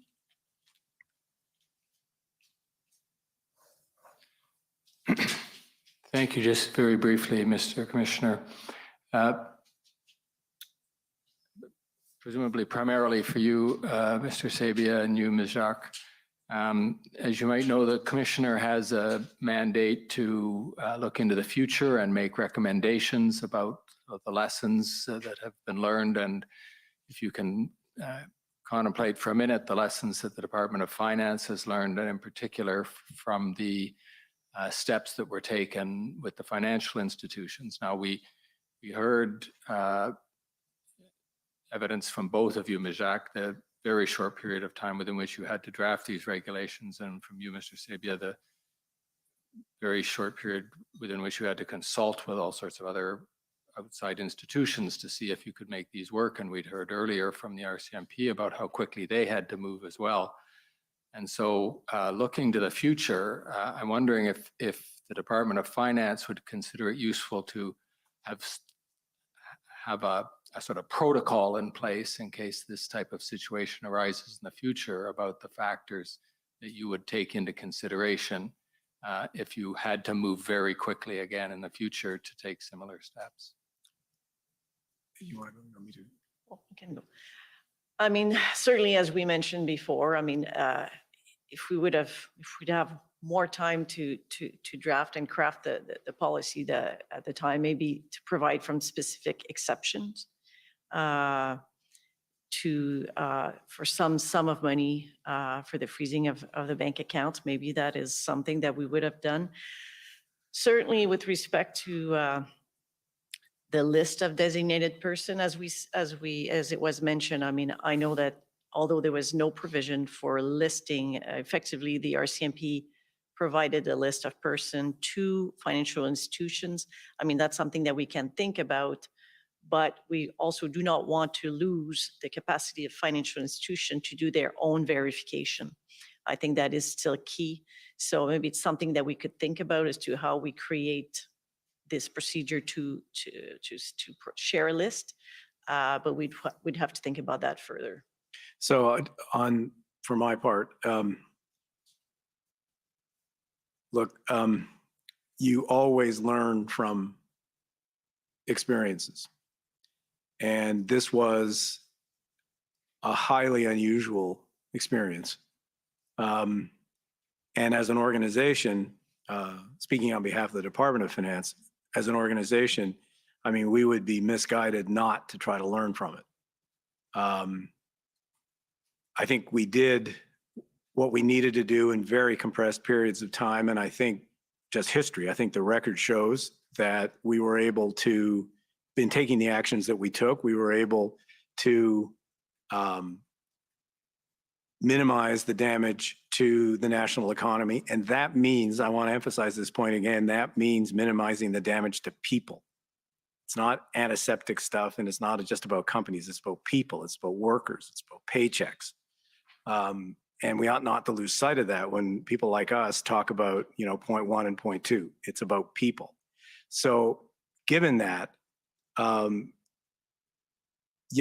we do things like think through protocols of activity if these very unusual circumstances wherever, and I hope they never do, arise again? And would we be better positioned if we had thought through in advance protocols of exactly what to do and when to do it and with whom to consult? Now, circumstances vary, so who you're going to consult with varies. But could we make that better? Sure, because you can always learn. And we're open-minded about that, and we will. But again, I won't say more on this. I'll just say in the circumstances, and I think the record shows this, we were able to avoid some potentially very, very serious consequences for, in effect, millions of people who could have been affected by this. Thank you, and thank you, Mr. Commissioner. That's my only re-examination. Okay, I'm going to maybe wade in a bit further on the last question about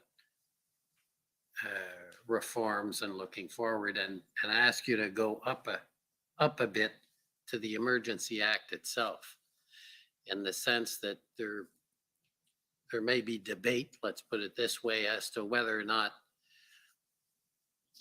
the concerns you've expressed today are encompassed by public order emergency, i.e. the financial impact that you've described.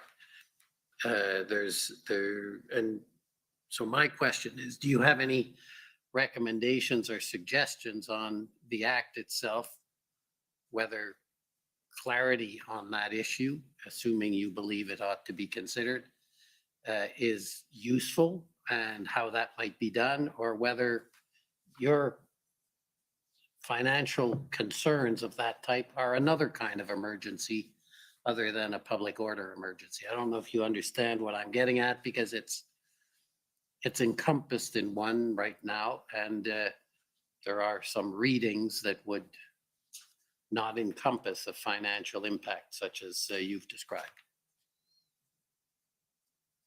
Well, Commissioner, you're going to get a biased answer. No, and that's fine. Because my biased answer is, for all the reasons I just said, economics is not about economics, it's about people, and it's about the welfare of people. So one way or the other, and you're much better positioned than we are to decide whether or not it's in public order or some other category, et cetera. I won't venture into that world. You're much more experienced, and I would be impertinent to venture a view on that.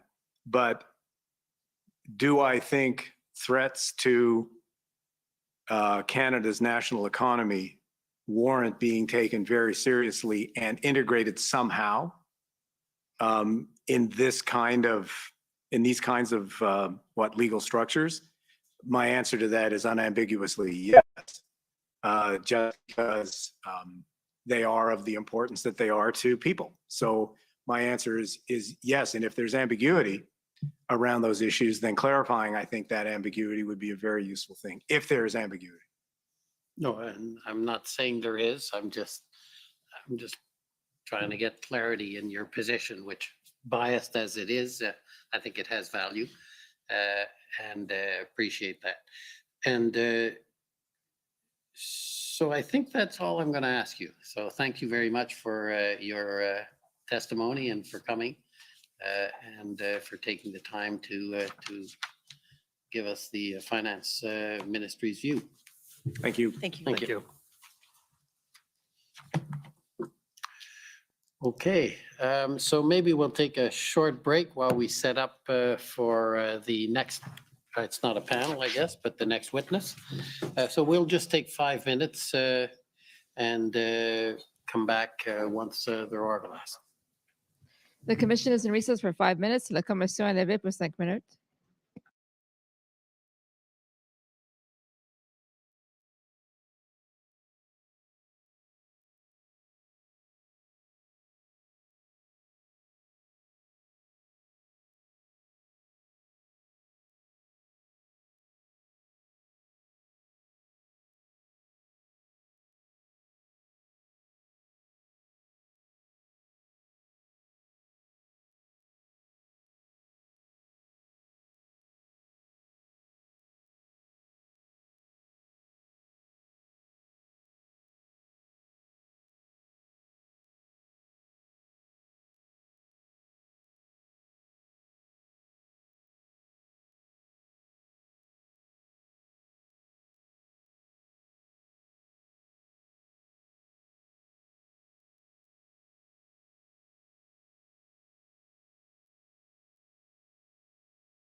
How's it going, guys?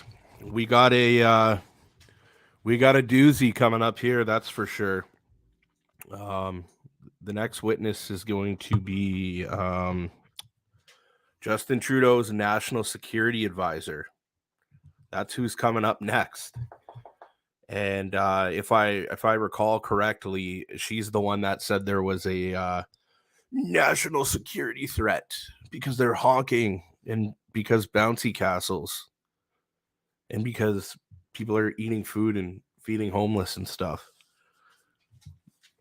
So this will be a good one, real good one.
Order à l'ordre.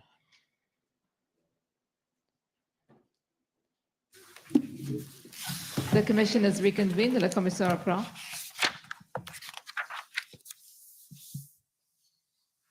Okay, go ahead. For the record, Shantona Chaudhary for the commission. Our next witness is Ms. Jody Thomas, the National Security Advisor to the Prime Minister. I would ask the witness be sworn or affirmed.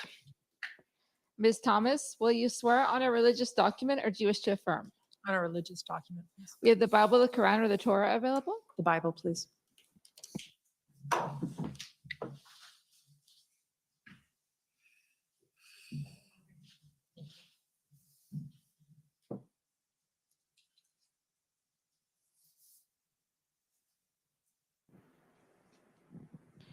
For the record, please state your full name and spell it out. Jody Hazel Thomas, Thomas. Do you swear that the evidence to be given by you to this commission shall be the truth, the whole truth, and nothing but the truth? So help you God. I do. Thank you.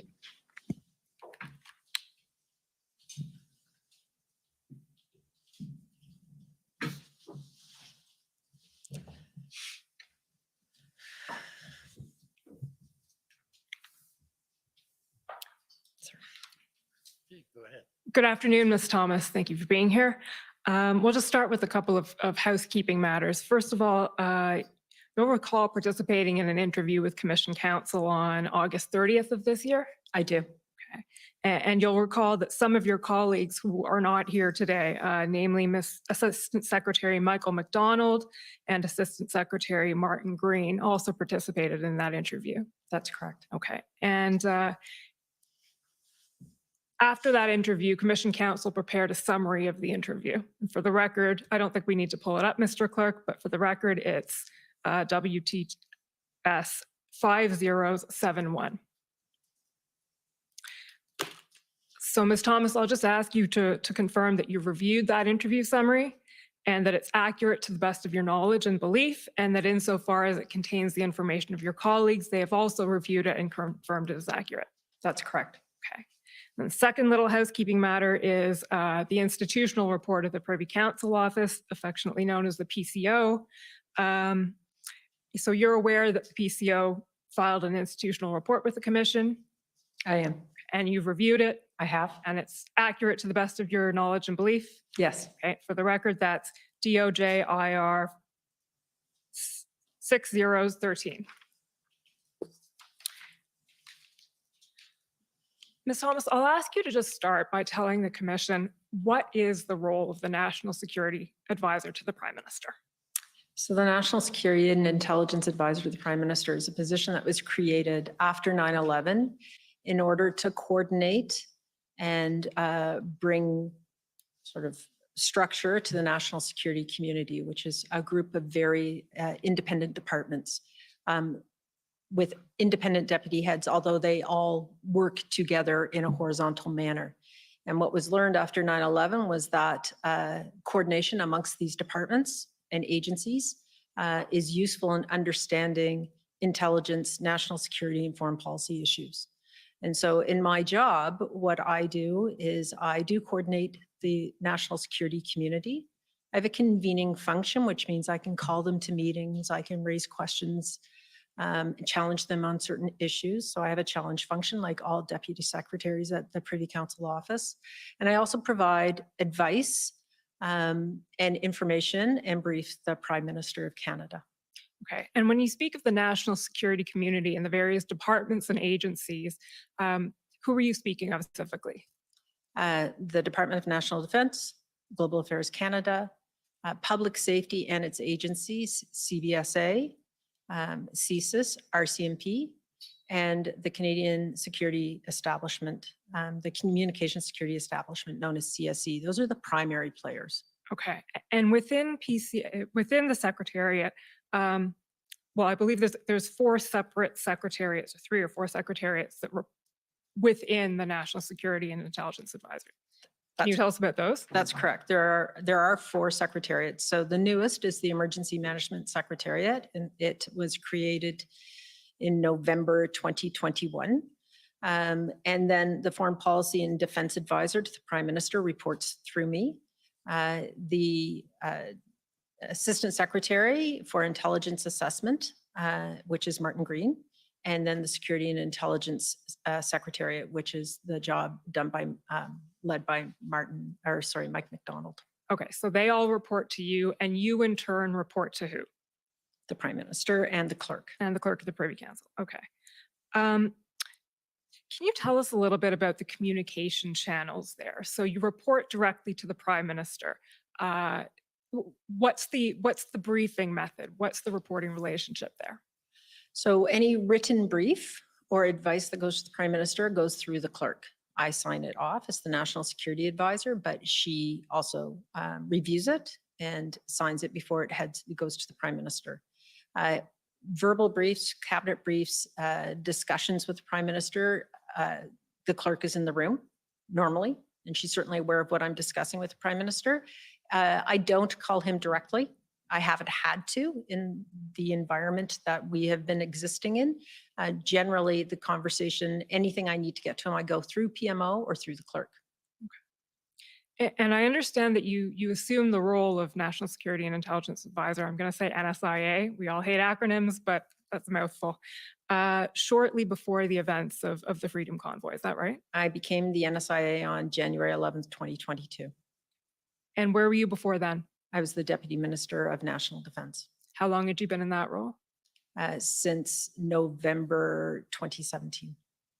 Okay. And what was your background before that? I was the Commissioner of the Canadian Coast Guard, then the Deputy Commissioner of the Coast Guard. So I've had 35 years of experience in the federal government.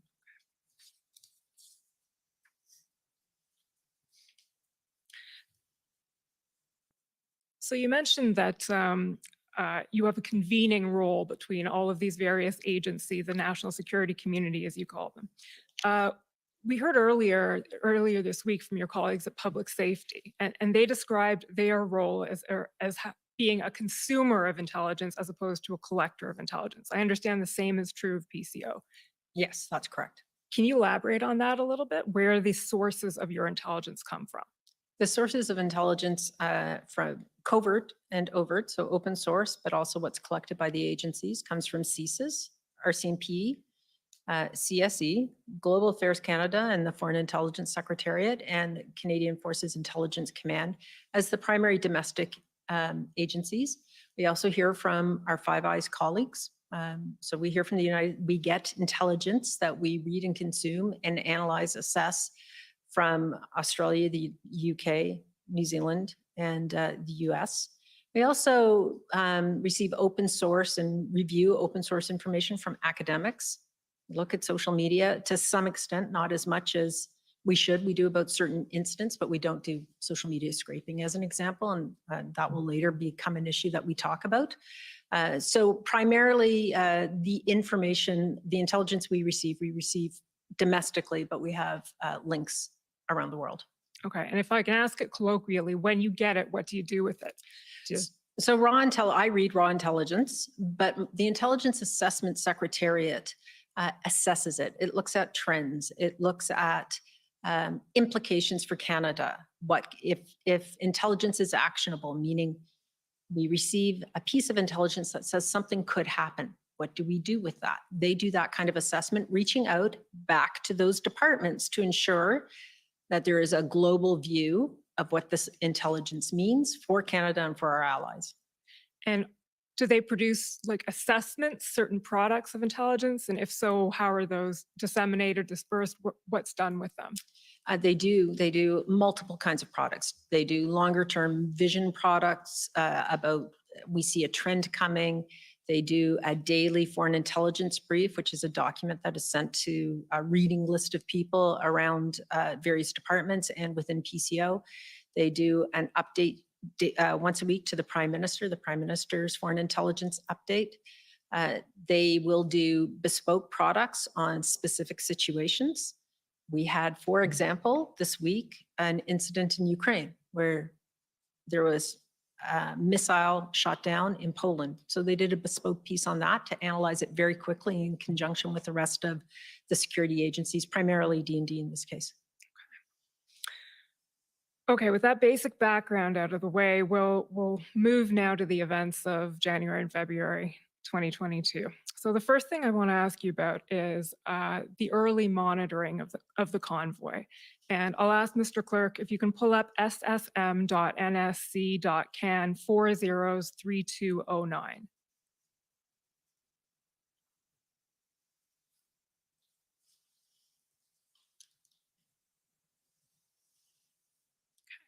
So this is an email from Mike McDonald, who we understand to be Assistant Secretary of Security Intelligence, to you, Jacqueline Bogdan, who is Deputy Secretary, Emergency Preparedness, and a variety of people.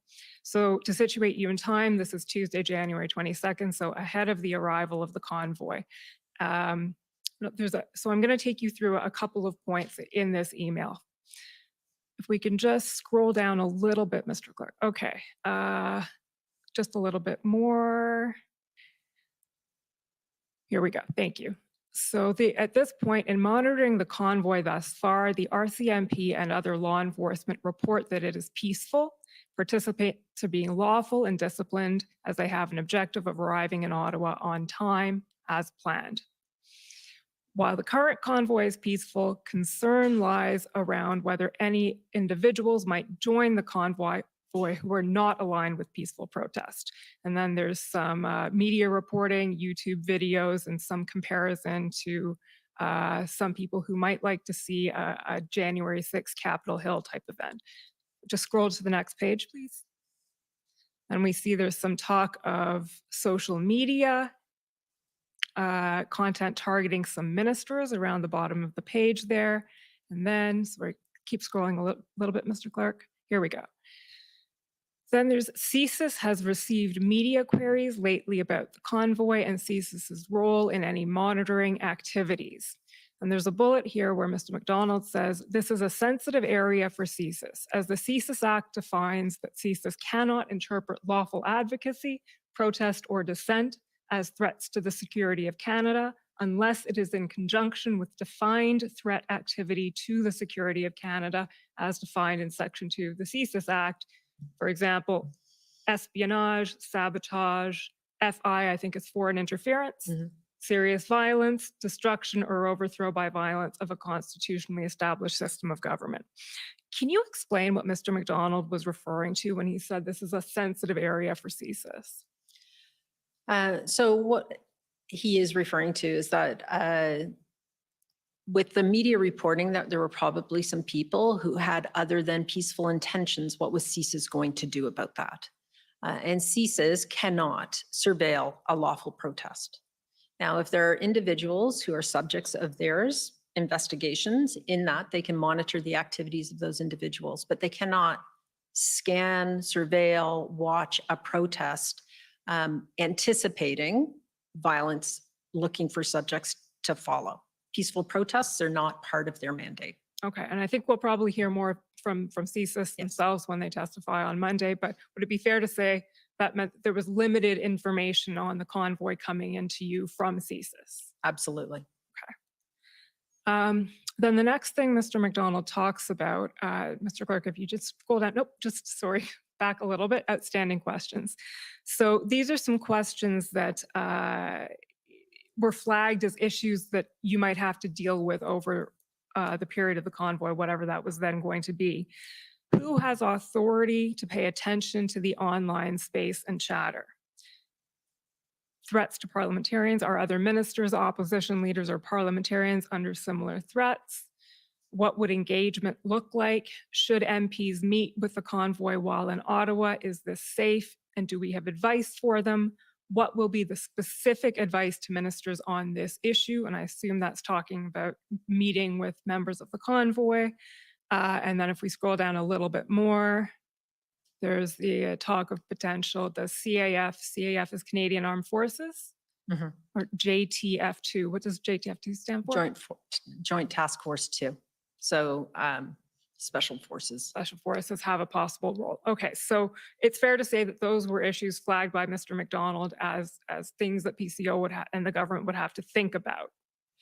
Flagged within the ADM NSOPS working group, I would suggest, rather than just Mr. McDonald. Fair enough, fair enough. Okay, and I think we'll probably come back to some of those issues as we go through the chronology a little bit. Okay, Mr. Clerk, if you can now pull up SSM NSC CAN 50250.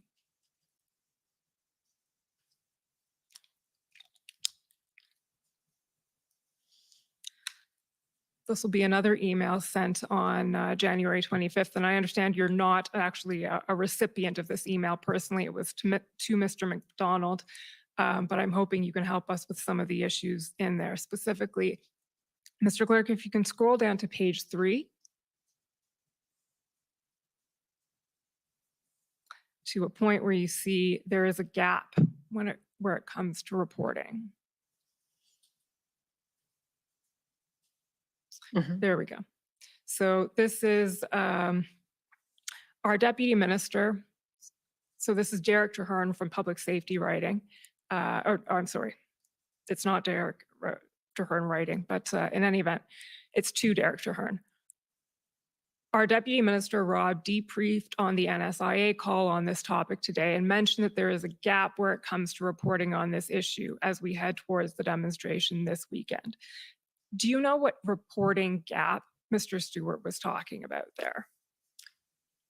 I would think that he is talking about information from law enforcement on what their planned actions are going to be. I mean, we don't expect to be pre-briefed on what they're going to do. We don't get into tactical plans, but the reporting out of the activity on the Hill, how is that going to happen or in the protest? Okay, so this is a law enforcement reporting gap? That's what I think reading this. Okay, so that is actually an issue that we discussed a little bit in your interview. Can you tell us, can you explain to the commission what that gap is? It's something that's been identified here by Mr. Stewart, and it was also identified as in his testimony. As I said, it was discussed also in your interview. So can you elaborate on what that law enforcement reporting gap was from your point of view? So there is a general gap in terms of open source information and who can collect it, who can analyze it, and what we do with it. RCMP collects information for law enforcement purposes. And as do other police agencies. We've all heard of OPHENDN now. I don't receive OPHENDN reports as an example. And so the police forces collectively have a lot of information that they can't necessarily share. And so those of us in jobs like mine and Deputy Minister Stewart's who need some overview of what's coming, who these people are, what their intentions are, have a difficulty in receiving that kind of open source information. And did you identify that as an issue that reoccurred throughout the events of the convoy? Absolutely, it was an issue. The online space is where planning now occurs. And so it's not tapping phones any longer the way things were done in the Cold War. Online space, non-warranted space, and how do you receive, assess, and then use that information in a legal manner?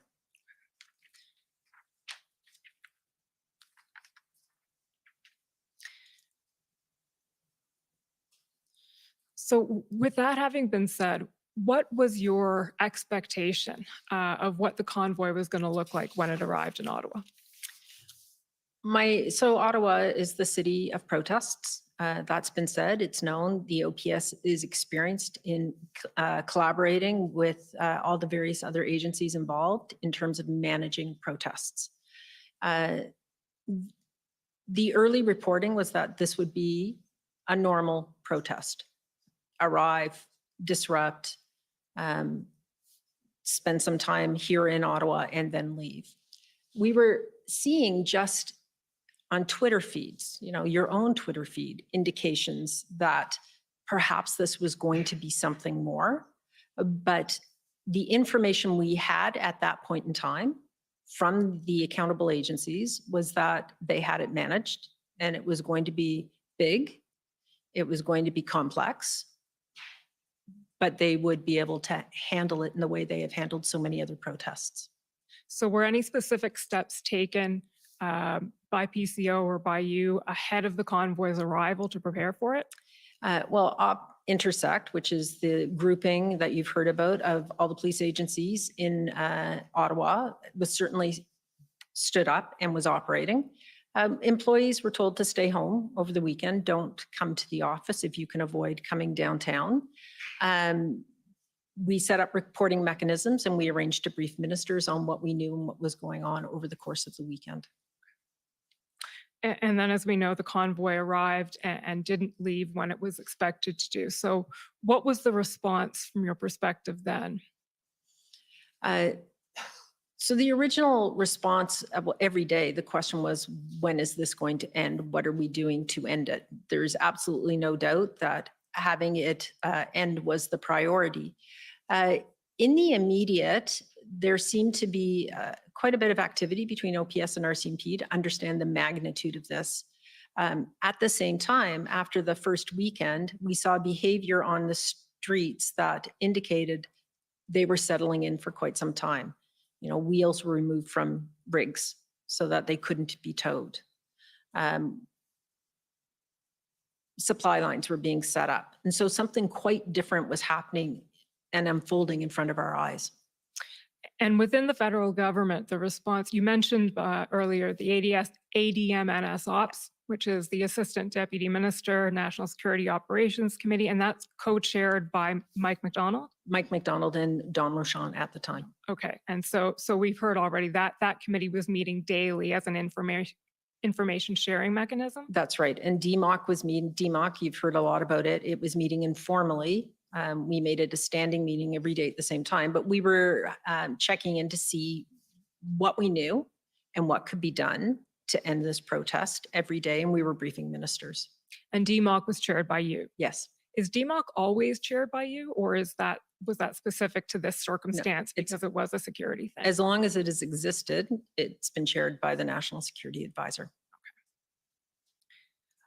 What other kind of meetings were you participating in?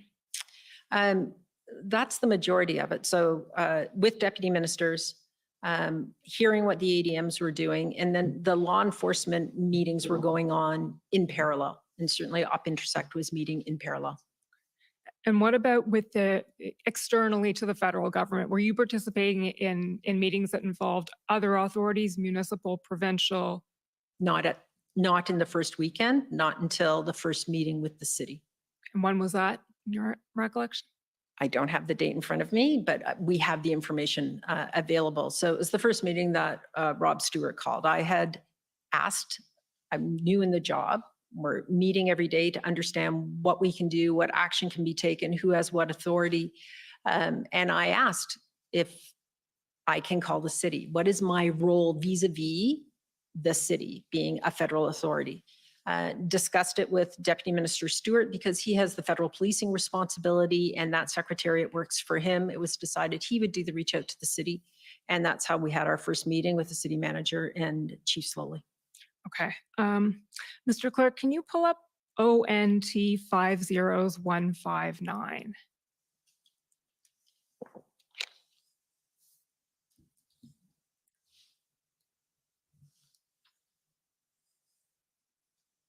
So this is a summary of a call that was held with the city, the federal government, and the provincial government on February 6th. This may be the first meeting that you were talking about. It may be the second. I Second, can't I would say. remember offhand. Pardon me? Second. It's the second. Okay. So I want to ask you about something specific in this meeting, which if we scroll down to page 9 of the PDF, I believe. So in evidence that we've heard before the commission, we've been through most of this already. There's one specific point having to do with you. It notes at the end here that you noted it was a positive meeting, regrets to end on this following point. Would the province be looking to the federal government if this protest was happening outside the city of Ottawa, for example, happening in other places like Kingston? So Mr. Mario Di Tommaso, Deputy Solicitor General, testified here a couple of weeks ago, I'm sorry. And his impression of that comment was that this was the federal government trying to wash its hands of this entire thing. So now that we have you before us, I wanted to ask you, is that what you intended by that comment? Absolutely not. From where we sat, that all three levels of government needed to be involved. And the federal government was very involved. The RCMP was meeting constantly with the Ottawa Police Service. We were working to understand what the context and the elements of the people on the streets of Ottawa were and what they intended to do. So that was the intelligence side of things. We were looking at what federal acts and authorities could be used to have the rigs moved and the truckers leave downtown Ottawa. And we wanted to know what provincial laws could be used and would be enforced to ensure we could clear the streets. Mr. Di Tommaso, his answer was, well, it's a federal jurisdiction. Ottawa is a city in Ontario. And the provincial accountability is the same for Ottawa, except for a very small precinct on Parliament Hill. But where the majority of the protests were is a municipality. And so I found that Mr. Di Tommaso, well, friendly and cooperative, was very hands-off. And I didn't understand why. And I wanted to make the point that we're not Washington, D.C. Ottawa is a municipality of Ontario. And so very simple things like the Ontario Police Services Act, which requires the Ottawa Police Service to go to the OPP for additional resources, were additional resources going to be provided to Ottawa to assist? Thank you for that. So I'm now going to skip ahead a little bit and talk about your role in briefing cabinet committees and cabinet itself and all of this. So the first thing is, and this is in reference to something that you said in your interview and something that's also said in the institutional report, and I want to clarify what it means with the commission. In the interview, you explained that your role at the IRG meetings and anytime you were briefing cabinet was to provide a full and frank factual threat picture to cabinet or to the IRG. And again, then in the institutional report, it says, I don't think we need to turn it up, but the briefings that you gave did not include advice or recommendations. So can you flesh that out a little bit and explain what you were and what you weren't doing and maybe why? So without betraying what was said at the meetings, my role was to give an overview of the situation nation to nation, like coast to coast, the entire nation. As we were moving into having blockades at border crossings, pop-up convoys across the country, as well as the situation in Ottawa, I gave a consolidated view of what was happening across the country, what we were seeing in terms of manifestation, intelligence that said there were going to be new convoys or maybe there weren't, what we saw from ceases on the IMBE, the ideologically motivated extremist front, any arrests, those kinds of high-level details that gave framed the discussion that the Prime Minister was going to have with other officials and his cabinet ministers. And so did I give advice? No, I gave overview. In the discussion, if required, I would make suggestions as all officials do at those meetings at IRGs, but my overview and my opening remarks were not advice. Okay. And at some point it says that you would sometimes be asked to give or provide your assessment of a situation. So can you explain the distinction then between an assessment of a situation and advice? Advice is, so assessment is, Prime Minister, we think that they are going to stay in Ottawa for another weekend. Looking at all the indicators, the assessment is, and that's a very simplistic example, but advice is the RCMP should move in right now and take it over and clean up the streets of Ottawa. That would be advice. Again, I'm giving you a very extreme example of something that was not said. That's helpful. Simple is good. Simple is always good. Okay. So I'd like to turn now to some examples of the actual briefings that you were giving at these various meetings. So Mr. Clerk, if you could pull up SSM NSC CAN 50292.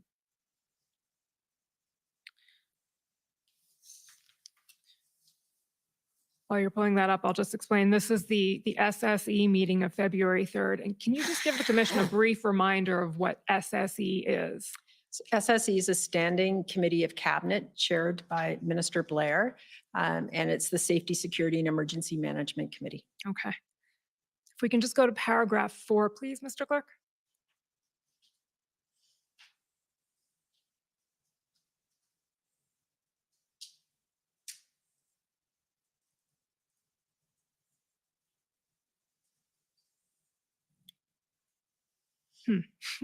There doesn't seem to be a paragraph 4.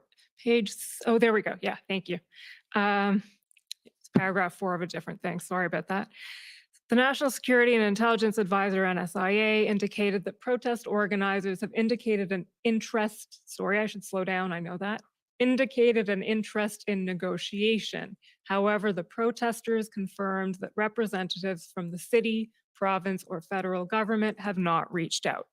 So this is February 3rd at this point, and you're indicating that the protest organizers have indicated an interest in negotiation. Where did that information come from? What were you talking about there? Open source. They were saying it themselves. They had news conferences, and they were putting out their own media indicating that they would sit down with representatives. Okay. And then you said the protesters confirmed that representatives from the city, province, or federal government have not reached out. Was this also just from open source media? So this wasn't from any particular information you had, just collating open source information. Okay. Mr. Clerk, next one is ssm.nsc.can 50246.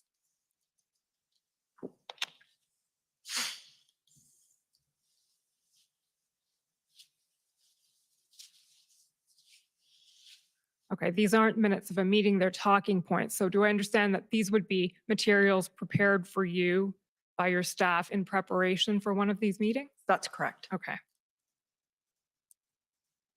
We go to page 3, please.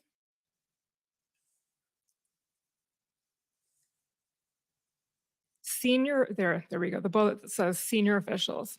So senior officials, deputy ministers Stewart, Keenan, and myself continue to engage the City of Ottawa to encourage dialogue with demonstrators, consultations with provincial regulatory authorities, sharing of operational plans, and a coherent communications approach. And I see encourage dialogue as bolded and underlined there. So what was that about? What were you talking about there, dialoguing with the protesters? Some of it was the work that was already being done by the PLTs. And so it was to introduce that discussion and that line of work that was being done by OPS with the demonstrators. And we were hearing that engagement would be welcomed. It wasn't yet defined. We didn't have a plan for it. We didn't even know what it would look like, but we're just reporting what we're being told. And we're hearing that from the City of Ottawa primarily. Okay, but what it says there is that Deputy Minister Stewart, Deputy Minister Keenan, and you are engaging the City of Ottawa to encourage dialogue. So at that point, were you actively encouraging? For the city to talk to them, yes, because this was happening in the City of Ottawa. Okay. In the hope then that dialoguing with the demonstrators would produce a positive outcome. Exactly. Reduce the noise, the number of rigs, hopefully break up the protest. The next document, please. ssm.nsc.can 50209.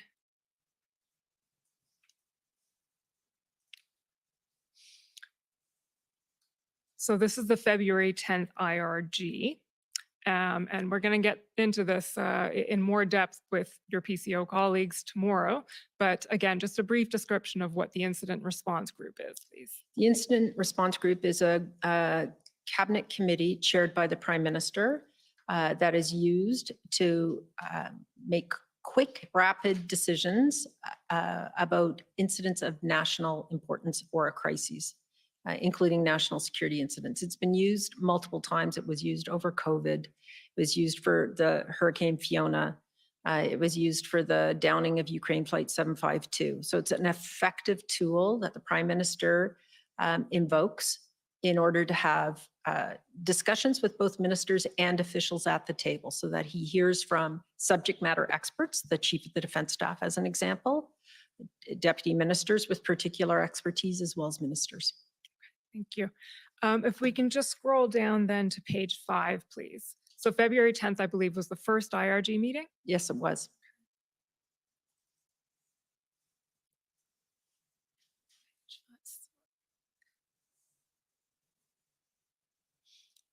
Just going to find the actual page. Okay, here we go. So the National Security Advisor, you're giving that rather lengthy report here. Ottawa situation remains largely unchanged. Threats on social media persist. It continues to be used as a planning tool. Possibility of driving by Sussex and local schools. And you say there's indications that some protesters would like to leave but are unable to do so given physical barriers. And an integrating planning cell is developing a plan of action. The preference remains to continue moving forward with negotiations, with enforcement actions to start early next week if negotiations remain unsuccessful. And then a surge and contain strategy will be employed for the upcoming weekend. So is it fair to say at that point that the notion of negotiating with the protesters is still very much on the table? It was still being explored, absolutely. Then you go on to talk about Coots, and there's a line here. The number of protesters had dropped from 200 to 40. However, those remaining are firmly entrenched in their views and there are weapons on site. So that's information that had been provided to you by the RCMP? Yes. Okay, the weapons were on site at Coots already. Right. At that point, only the RCMP knew the extent of the weapons. I'm sorry, only the RCMP knew the extent. Yeah. So you knew that they were present, but you had no idea about the extent. That's correct. We can just keep scrolling down a bit, please, Mr. Clark. CSIS reports tracking several individuals, and then there's some threat assessments by CSC and CSIS. Scroll down a little bit more, please, Mr. Clerk. Okay, I think that's probably it. So on that topic of negotiation or engagement, I just want to take you sort of a bit of an aside for a moment, but related. SSM CAN 406131. While that's being pulled up, I'll just situate this. So this is the engagement proposal about which the Commission has heard quite a bit. Mm-hmm.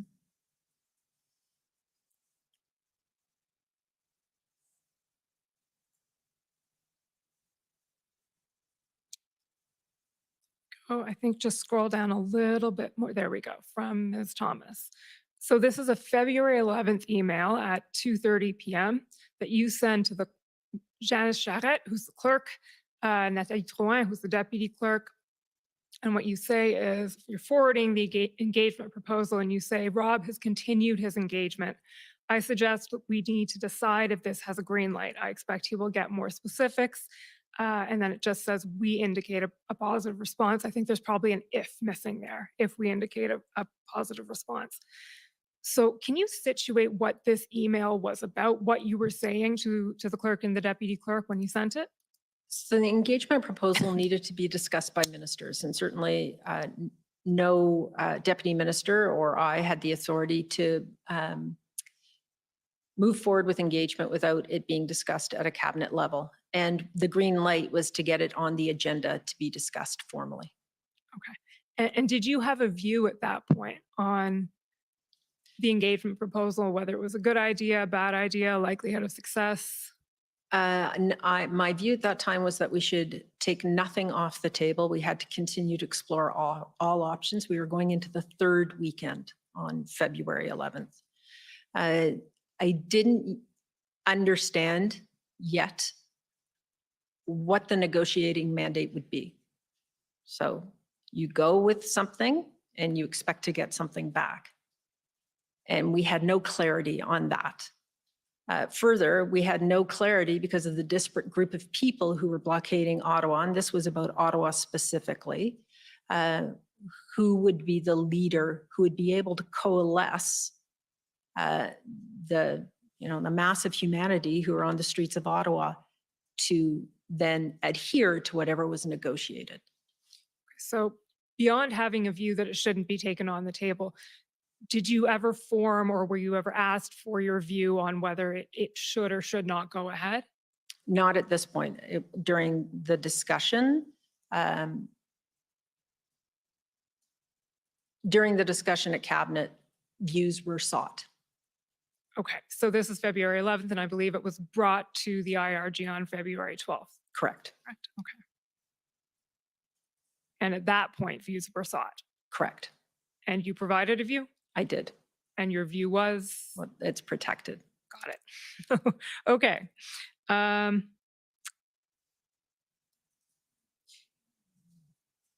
we then go to the February 12th IRG? ssm.nsc.can 50214.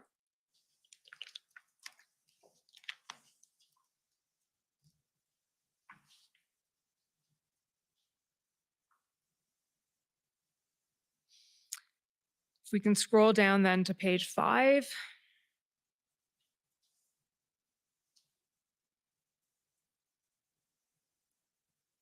In terms of specifics, just scroll down a little bit more. The NSIA reported that the situation in Windsor remains very fluid, with law enforcement having begun to take action. In Ottawa, we're seeing a significant escalation in the boldness of protesters. So just stopping there, what does that mean? What was that observation? Yeah, we were hearing this from the OPS and Intersect, and certainly again, social media and media. They were with bouncy castles had happened. The view that they were here to stay, that they had zero regard for the citizens of Ottawa, that social media was talking more and more about aggressive action to stay, holding the line, dig in. It was just a change in tone that was noted. And sometimes changes are subtle, but you have to pay attention to them.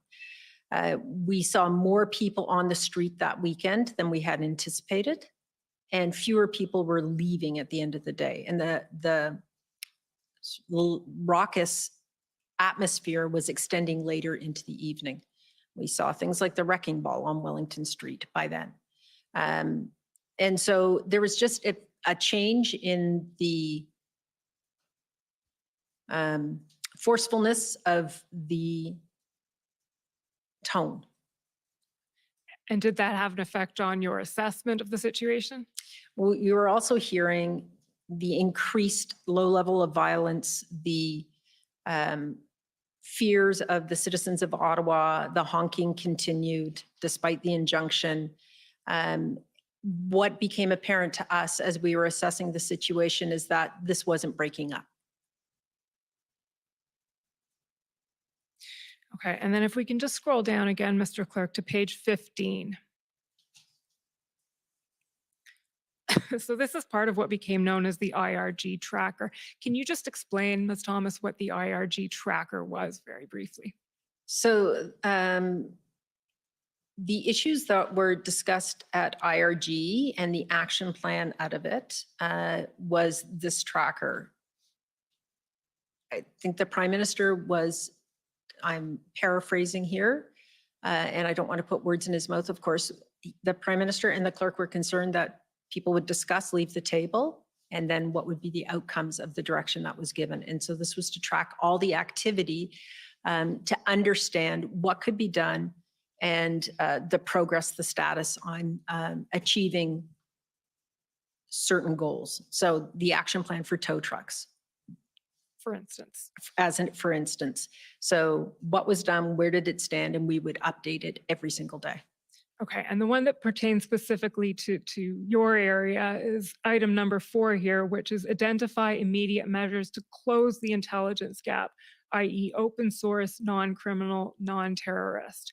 Can you elaborate on that? Is that the intelligence gap you referred to earlier, the social media? It is. So the RCMP, OPP, OPS all collect open source information for law enforcement purposes. We saw that in Ophendon. CSIS collects some open source information in very specific circumstances for subjects or investigations of their own. We knew that social media was being used to mobilize, to plan actions, to talk about what was going to happen next, to talk to other protests across the country. You can't do that as so you can't track individuals. PCO cannot track individual social media. We didn't have the tools in place to do scraping of social media and understand the trends. As an example, one morning they talked about slow rolling convoys through school zones. It was being reported on the radio that this is all over Twitter. Why aren't the police doing anything about it? Not that the police can respond to everything they see on Twitter, and that's not what I'm implying at all. But if we had the correct tools and the legal mandate to collect this kind of information, we would have some understanding of the trends and where this was potentially going. We didn't have the tools or the mandate. Okay, on that point, Mr. Clerk, I'll just ask you to turn up the witness summary, please. So that's WTS 5071 at page 6.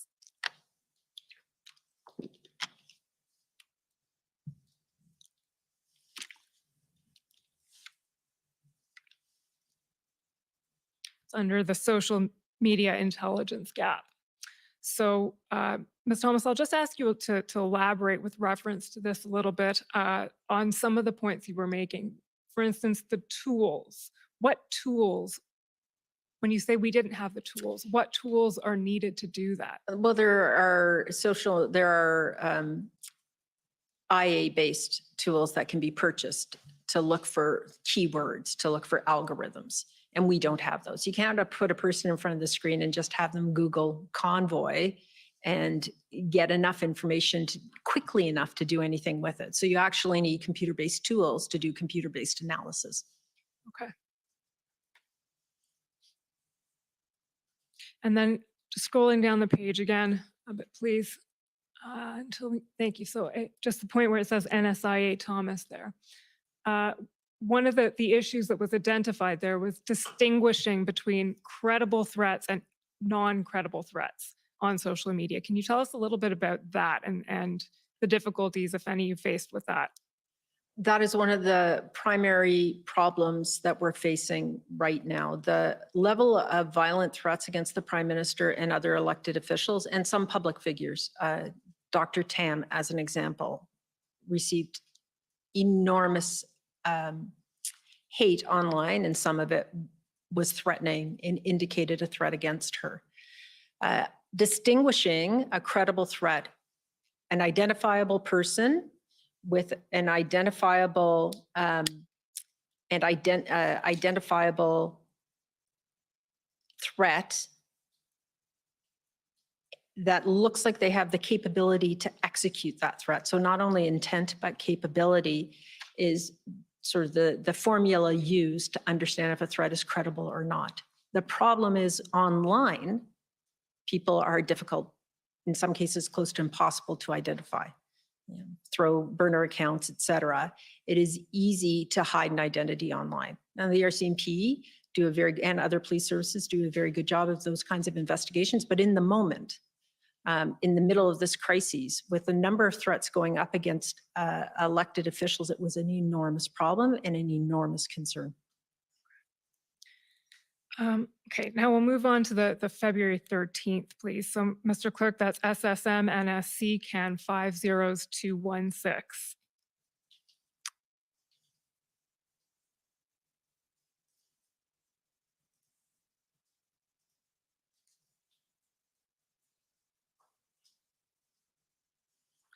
Scroll down to page 8, please.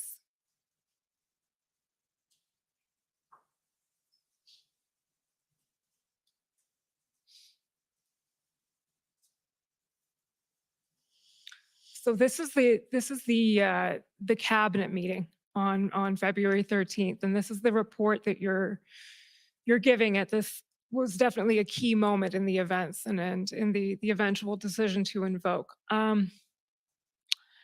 and you're reporting on what you've heard from various agencies, including CSIS and including the RCMP. I don't know if you had a chance to see the RCMP's testimony on the other day, but Commissioner Lucky testified that she was never asked to speak either at the IRG meeting on February 13th or at the cabinet meeting on February 13th.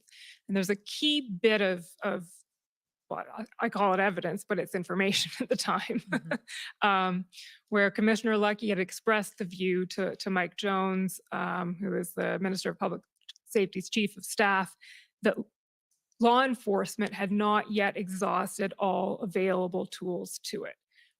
Is that a message that you, who were asked to speak at these meetings, conveyed to the IRG or to cabinet at either of those meetings? No, I was not. And we build my speaking points from the information from the agencies and departments. I will say that at an IRG, deputy ministers and deputy heads, individuals who are at that meeting are expected to provide information that is of use to decision makers, being the Prime Minister and his cabinet. And so if there is useful information or critical information, it needs to be provided, whether you're on the speaking list or not. Was that information provided by Commissioner Lucky to you? And the DMOC meeting that morning, she said that there was possibly a plan with the OPS and OPP. She had said that several times previously. Okay, so that's about whether or not there was a plan in Ottawa. Yes. Did she say anything specific, or did you know that her view was law enforcement had not yet exhausted all its tools? No. Okay.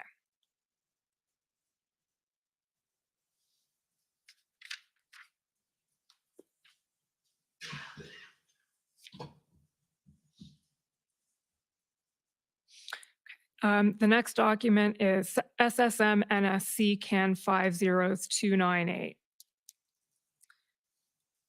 So these are your talking points for this meeting.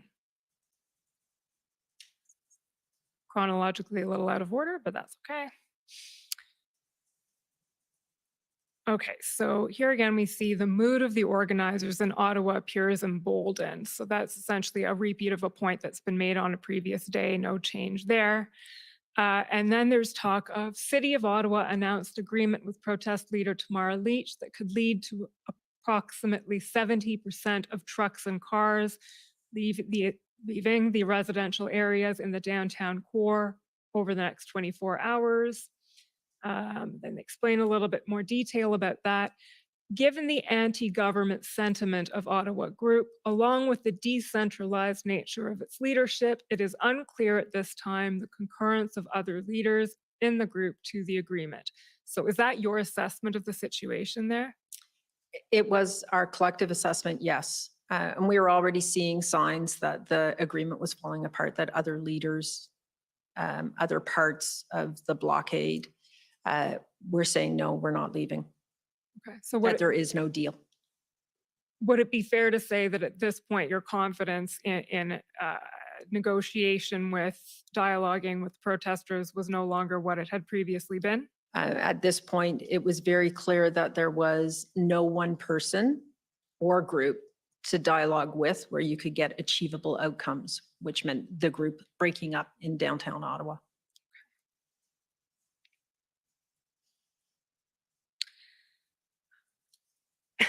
We're going to move now to the February 14th DMOC. So that's ssm.nsc.can 50217.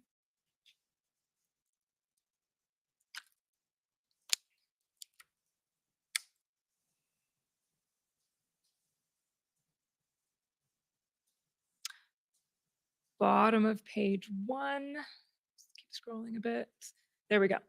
OPS has approved a joint operational plan for Ottawa developed with support from RCMP and OPP will be put into action in coming days. So this is now, we're on February 14th. In your recollection, when was Cabinet made aware that a plan was coalescing to carry out an operation in downtown Ottawa? I I don't recall cabinet being informed of that.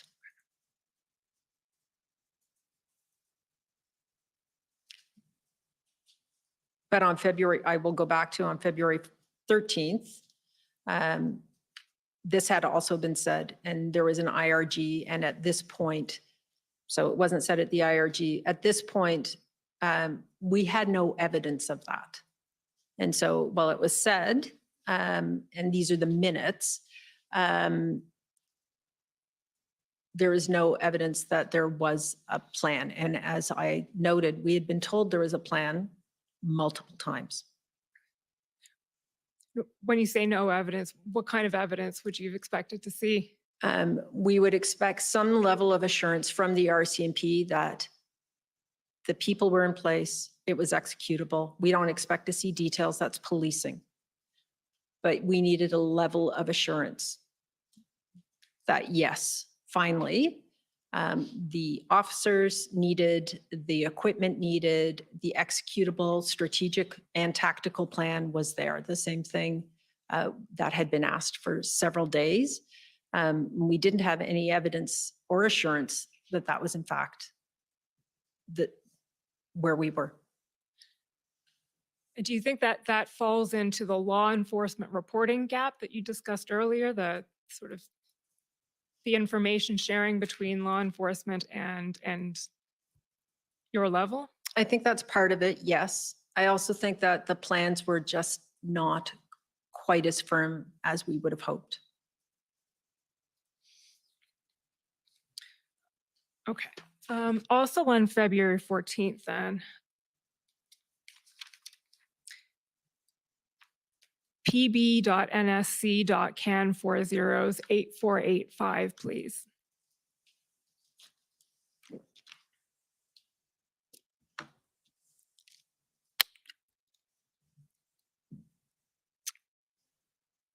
Scroll down, please. Scroll down again. I think it'll probably be the bottom of the second page that you want to start with. There we go. Mm-hmm. So this is a series of emails that you sent the morning of February 14th around 11:45 noon. The first one is, I need an assessment for Janice about the threat of these blockades, the characters involved, the weapons, the motivation. Clearly, this isn't just COVID and is a threat to democracy and rule of law. Could I get an assessment, please? David, I assume that's David Vigneault. CSIS director, is this you? It's a very short fuse. Please call if you have questions. Can you explain what that email was about? Who was it to? What was it about? What were you looking for and why? So I don't remember all the people on the two, but probably Mike McDonald, David Vigneault, RCMP. It was part of a complete package of information that was being put together. There had been multiple threat assessments, but this was to be a formal document, and we had just discussed it in a conversation. And so we had talked about the need for a last formal document should cabinet decide to proceed with the Emergencies Act, as opposed to in the daily updates we were giving. So laying out the entire spectrum of threat. And so I needed it very quickly. We were going to collate it. We just needed the information from the agencies. Okay, so the intention was to get that assessment for Ms. Charette, the clerk, and she would then provide it to the Prime Minister. Prime Minister, okay. And we just scroll up a bit to the next email. So this one is to Mike McDonald, Rob Stewart, something blanked out, Inez Neville and Martin Green. Inez Neville, who's that? She's my chief of staff. Okay, perfect. This is about a national threat to national interests and institutions by people who do not care about or understand democracy, who are preparing to be violent, who are motivated by anti-government sentiment. What are you saying there? Are you setting out what the assessment should say, or?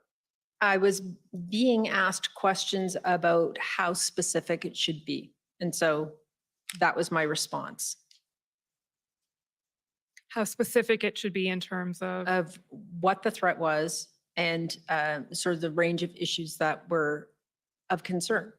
So national interest in institutions, lack of confidence in police as police were being stretched across the country. The desire to have government policy changed by force mandates. There were people preparing to be violent. We saw it on social media.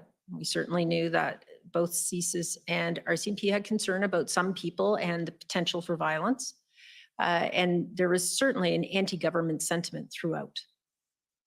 So does what is reflected in this email reflect your assessment of the situation at the time? Not everybody on the ground, absolutely. This wasn't a monolithic group of people, but yes, those elements were there. Was that assessment ever produced to you? I don't think it was. And why would that not happen? I think it fell through the cracks and we were overtaken by events.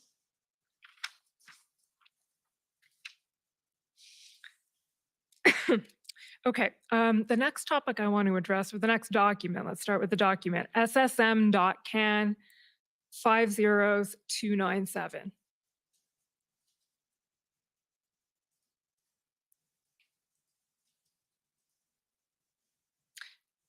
Before I go there, actually, if that document had been produced, that threat assessment, it would have been CSIS who did it, or would have been the RCMP who would have been? We would have, PCO probably would have written it based on information received from all the agencies. Okay, so it was a call for input so that PCO itself could produce the correct. Okay. So the topic I want to address with you now is something that has come up, will come up, and will forever be part of the Commission's inquiry, which is this idea of what is a threat to national security. This email, scroll down a bit, just want to see. So this is an email from you to Jacqueline Bogdan, a fellow named Philippe Lafortune. Can you tell us who that is? Philippe Lafortune worked for Mike McDonald. I believe it was Mike in the Security and Intelligence Group. Okay, so Philippe did some research, which is handy to keep in our quote unquote back pocket, FYI, at this stage, Mike. And the date of this is February 9th. So before the IRG started, this research was done. Mike, as requested, we did some digging on the Canadian definition of national security. As you know, one of the challenges on this issue is that the GOC, Government of Canada, never ended up formally defining it. However, we looked at transition materials and various acts to provide you with the best answer and its potential applicability to the current situation. Below, you will find a policy definition of national security, but also NSICO. Can you explain what NSICO is? If not, it'll make me feel better about my lack of I do acronym not knowledge. offhand. Take on it, and what the CSIS Act, SCIDA, SCIDA. That's the information sharing. Information sharing, okay, and the Emergency Act stipulate on the issue. Here are the various pieces. We'll just, I think, probably read through most of this email because it's quite relevant. But first of all, before we get into the specifics of it, can you explain the context of why that information was being sought? No, I don't think I asked for it. I don't recall, unless there's an email that says I did ask for it. But it is an ongoing question. Who defines national security? What is the definition? And even in the national security policy in 2003, I think it was written, it wasn't really defined. Okay, so that's what Monsieur Lafortune is talking about when he says the problem is it's never been formally defined? Okay. And how would that be formally defined if it were to be? In a public policy. In a policy, so not in legislation, but in a policy. Yes, correct. A Government of Canada policy of some sort. Right, a national security policy as an example. And that would be something prepared by, if it were to exist, PCO? No, probably public safety. Public safety. As the policy lead on national security issues. Okay, so here we have the first national security pertains to the safety and security of Canada's territory, government, economy, and people, as well as the promotion and protection of Canadian national interests. National interest refers to Canada's sovereignty, democratic processes and institutions, security, territorial integrity, economic prosperity, social cohesion, environmental protection, and a healthy and resilient communities. That's the NSICOP. So NSICOP, I believe, is the National Security Intelligence Committee of Parliamentarians annual report. So that's about as broad a definition of national security as one could possibly imagine. That's correct. Then there's the legislative perspective reported by Monsieur Lafortune. What he says is there is no true legislative definition of quote unquote national security. The CSIS Act and SKIDA provide examples of threats to security and activities that undermine security. However, do not exclusively define what is included in the term quote unquote security, as their lists are non-exhaustive, and do not specifically reference quote unquote national security. And then there's the definition of the CSIS Act, which we're all familiar with now. Just scroll down a little bit, Mr. Clerk. SKIDA has its own definition here. Scroll down a little bit more. Then there's a quote from a Supreme Court ruling. I think the case is actually called Suresh, not Sunresh, but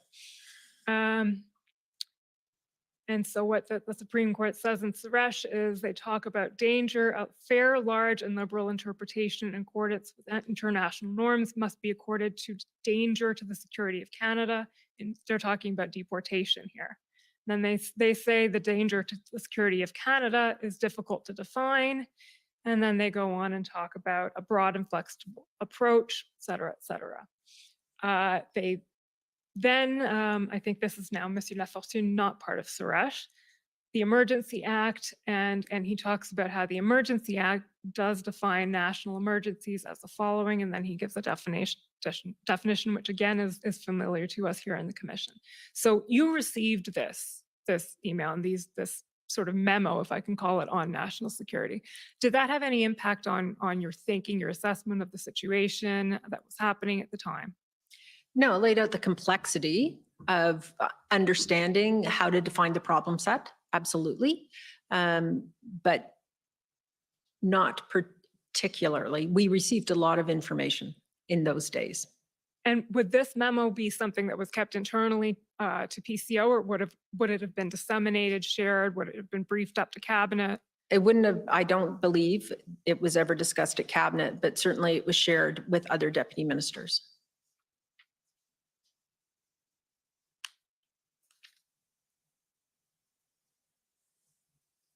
And you're aware, of course, that CSIS assessed the protests as not constituting a threat to the security of Canada as defined in Section 2 of the CSIS Act. They said it did not meet the threshold as defined in their very narrow interpretation of what they can do under their act. And obviously we'll hear directly from them on that on Yes. Monday, I believe. But were you personally ever asked to advise on whether that definition had been met? No.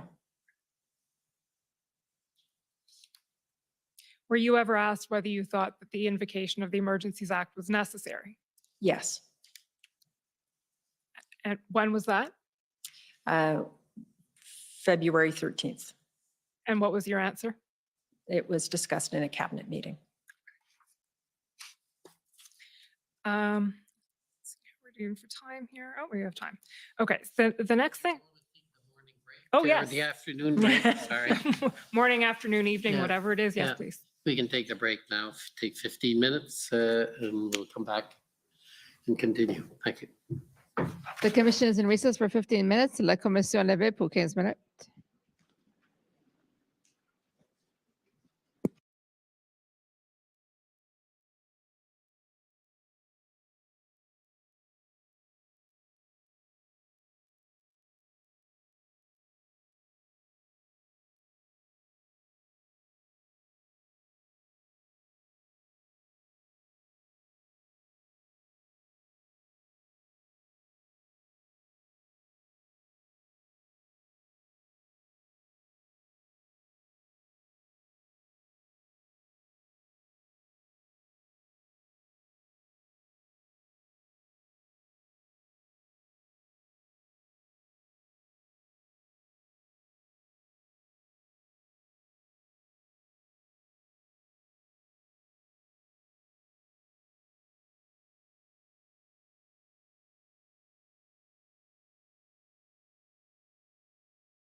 don't speak French either.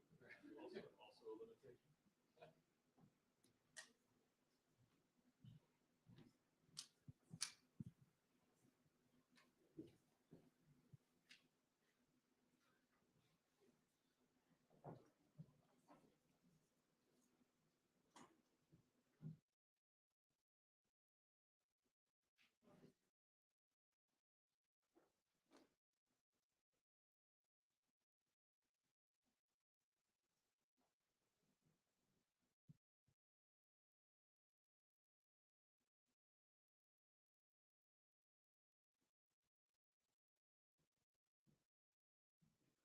Order à l'autre.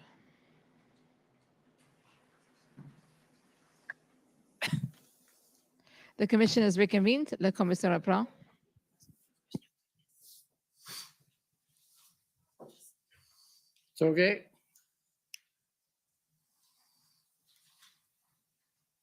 I'm happy to fill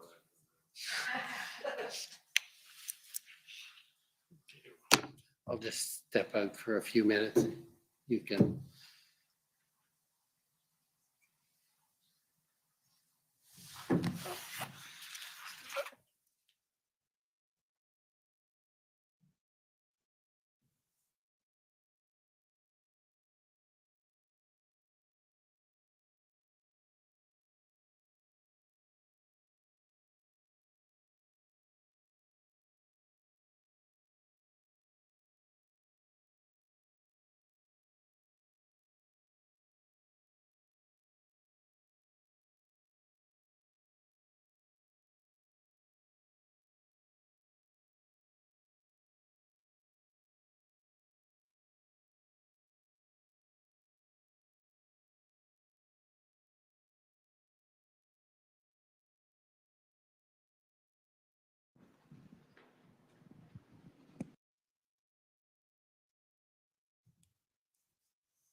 Go ahead.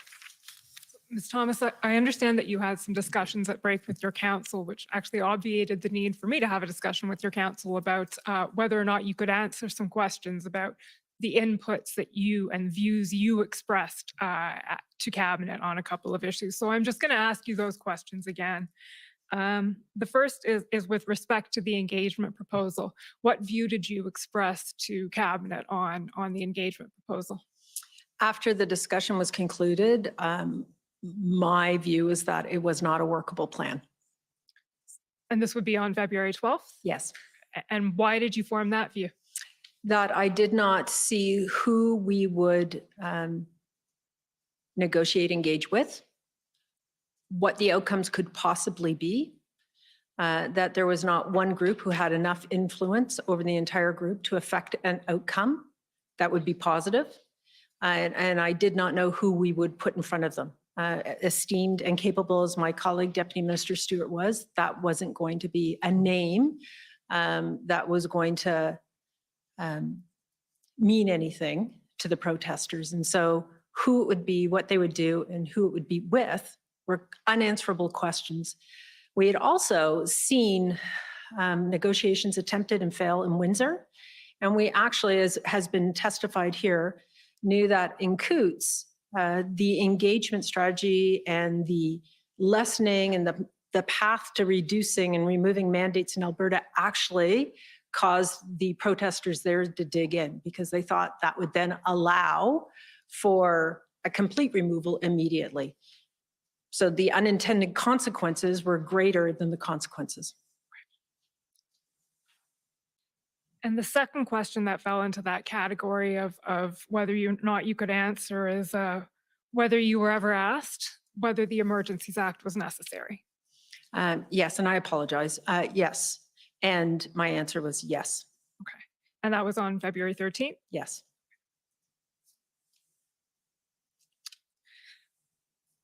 The other area I'd like to take you back to briefly, just to elaborate on a little bit, is this idea of the law enforcement gap in reporting. So for that, can we pull up the witness summary again, please? So it's WTS bunch of zeros 71.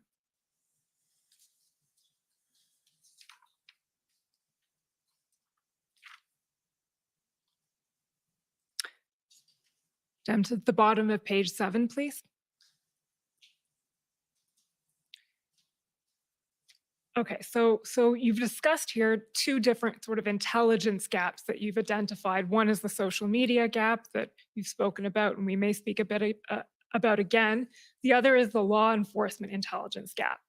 So what you've expressed here is a slightly more elaborate view than you'd expressed earlier today. So you didn't receive, and this is you and Assistant Secretary Mike McDonald, Social Security and Intelligence, did not receive direct reports from law enforcement partners such as OPP, OPS, WPS, so that's outside the quote unquote federal family. You can tell I'm learning the lingo. That constituted another significant intelligence sharing gap. Assistant Secretary McDonald recalled a significant delay in receiving updates from the RCMP, given the RCMP's policy obligation to consult with each relevant agency prior to sharing investigative and operational information. And you clarified that neither you nor your staff received SITREPs, so situation reports, project reports, or other forms of information directly. And as you mentioned today, you hadn't heard of Project Tendon specifically. And if we just scroll down a little bit, it also says there that you learned of the Coutts arrests through the media, not directly from the RCMP. And just scrolling down a little bit again, sharing among all three levels of government and information and intelligence in relation to the convoy could have been better. So I'll just ask you to elaborate a little bit on where you think the deficiencies are and what maybe can be or should be done about them. Because as you know, the Commission has a sort of a forward-looking mandate as well as a backward-looking one. So I think when we are looking at primarily open source information as opposed to investigation specific information. So let's draw a line there. The RCMP is investigating person X for having done something criminal. As the NSIA, should I receive that? No. I receive information when the RCMP are making an arrest of a federal crime that would be of interest to the NSIA. So, but after they've done it or as they're about to make the arrest or make the announcement, general tactical operational information on a day-to-day basis, I don't have any need for from the RCMP. But when we're in a situation like this, it's a crisis, I'm coordinating the town. The RCMP is where I'm coordinating the town. I'm asking for information about what's happening, what's coming, what they expect, what, not again, operational planning, but what is going to happen, what law enforcement is talking about, what their concerns are, because there are ways I can help, potentially. It would be useful to have that information. And we didn't receive the flow of information from the RCMP, even their intelligence unit, that I think we possibly might have. when you say there are ways you can help, what are you referring to? We would do X, Y, or Z, and we think this is necessary. We're short 100 people, or we need cabinet permission, or we need, it could be any number of things. And the hypotheticals are long.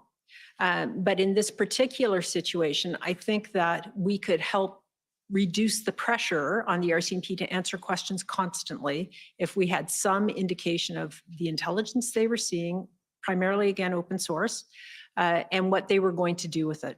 We could answer questions. We could reduce the anxiety about what was going on. So from your perspective, keeping in mind the need for police independence, which... Absolutely.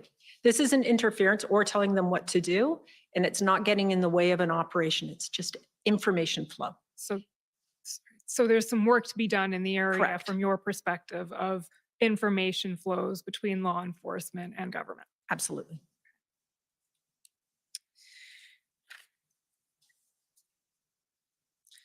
Switching gears a little bit, the next topic I want to address with you is sort of an existential one, but the line between lawful and unlawful protest. And I'm going to do this with reference to a few documents in which this was brought up and came up repeatedly over the course of the events of the convoy. The first one, Mr. Clerk, is ssm.nsc.can 303211.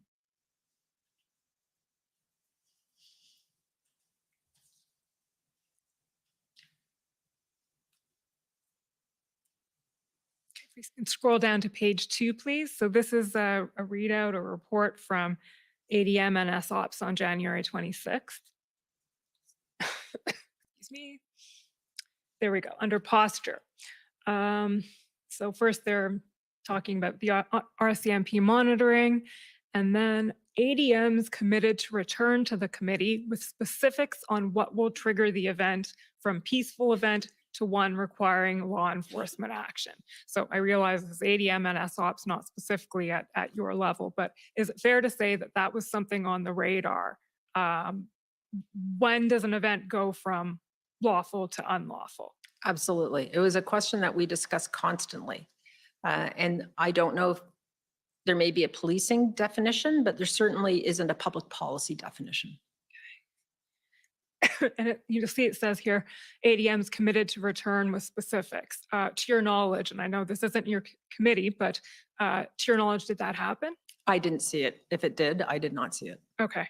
It may be that the next document is the answer, but I'm not sure. SSM.NSC.CAN 50294.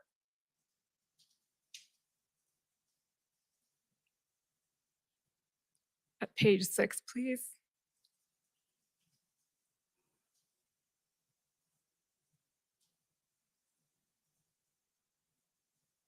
Under peaceful event. Okay, there we go. Perfect. Peaceful event. Key question remain. How does this end and who is left? E.g., numbers may be lower, but what is the threat nature of remaining individuals? And then there is no finite timeline for when a lawful protest must end. As long as it remains lawful, it may continue. Violence will require a public order response. OPS has brought in additional support teams. Okay, so that is something being said about the line between lawful and unlawful. I don't know if it's, I think maybe you don't know either because it wasn't your committee, whether that was the specific sort of deliverable return on that point. But if so, it's not a particularly detailed answer. Yeah, I think there are distinct issues. When a lawful protest ends versus when it trips into something else.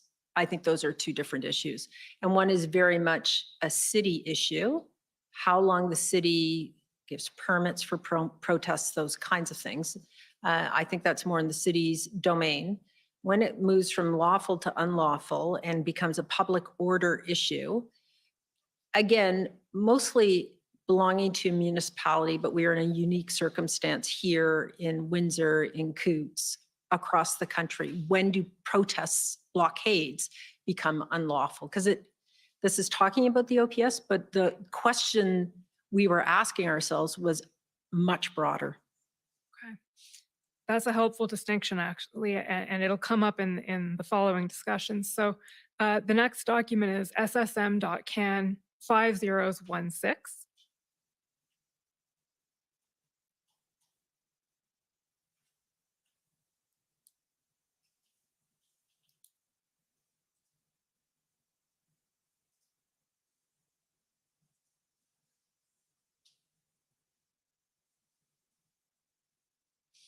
So this is a readout of the February 14th DMOC. And if we can scroll down a bit to page 2, please.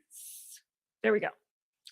The NSIA and Director of CISA. So this is the DMOC that's being held on February 14th. Do you remember what time that DMOC was? There were, I think there were 2 on February 14th, or there might have been 2 on the 13th, but we were generally meeting in the morning before we briefed ministers. Okay. So the NSIA and the Director of CSIS highlighted the need to better understand where and how the convoys metastasized into something else.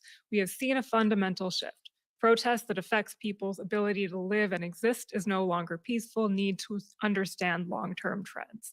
So can you tell the commission a little bit what your thinking was there in saying that the protests had metastasized, the convoys rather, metastasize into something else?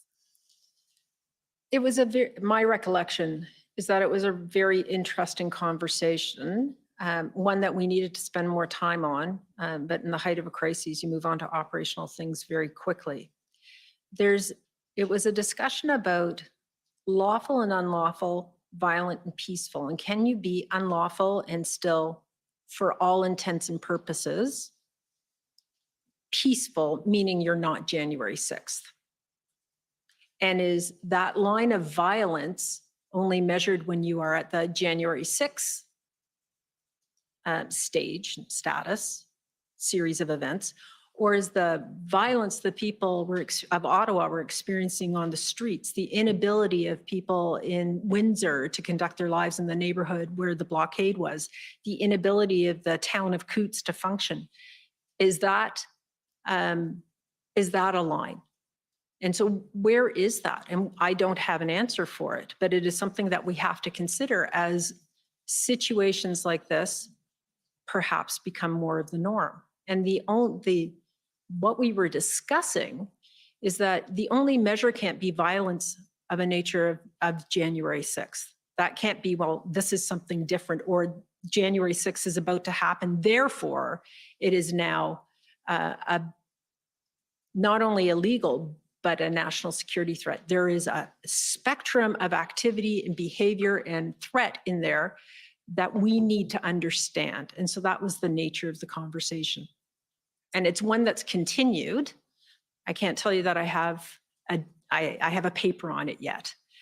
We don't have a policy paper to bring forward to the clerk, but it is a conversation that is continuing because it's critical. We have seen these kind of uprisings in democracies around the world. What does it mean? What can we do? What should we do? Questions to be asked that have to be thoughtfully considered before we're in this situation potentially again. In a sense, I think you've preempted my next question, which is this an area that is being worked on within the federal government, is in case anything like this ever happens again, where that line is? And when you talk about the line between lawful and unlawful, in some senses, that's the line where intervention would happen. Correct. And yes, the work is ongoing.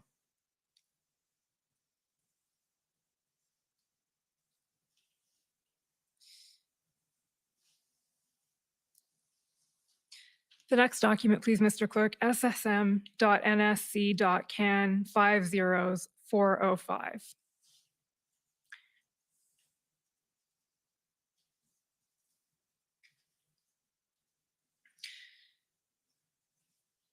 So this is a related point, Ms. Thomas, to situate you a little bit on the need to protect lawful protest.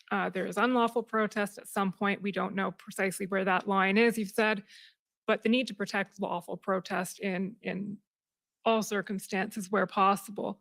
Was there any thought given, and I'll wait for the reference to turn up here, but in your recollection, was there any thought given in the discussions around how to intervene once it became clear that there was going to be intervention in what was happening in Ottawa specifically? I mean, I suppose it would apply across Canada, but specifically in Ottawa, to protecting lawful protest so a subset of that protest. Was there any thought given to, okay, well, you can't do it on Wellington Street, but maybe you can go somewhere else? And I'll just situate you a little bit here. Can we turn down to page, of course I don't have the page, I believe it's page 2. It could be a bit later.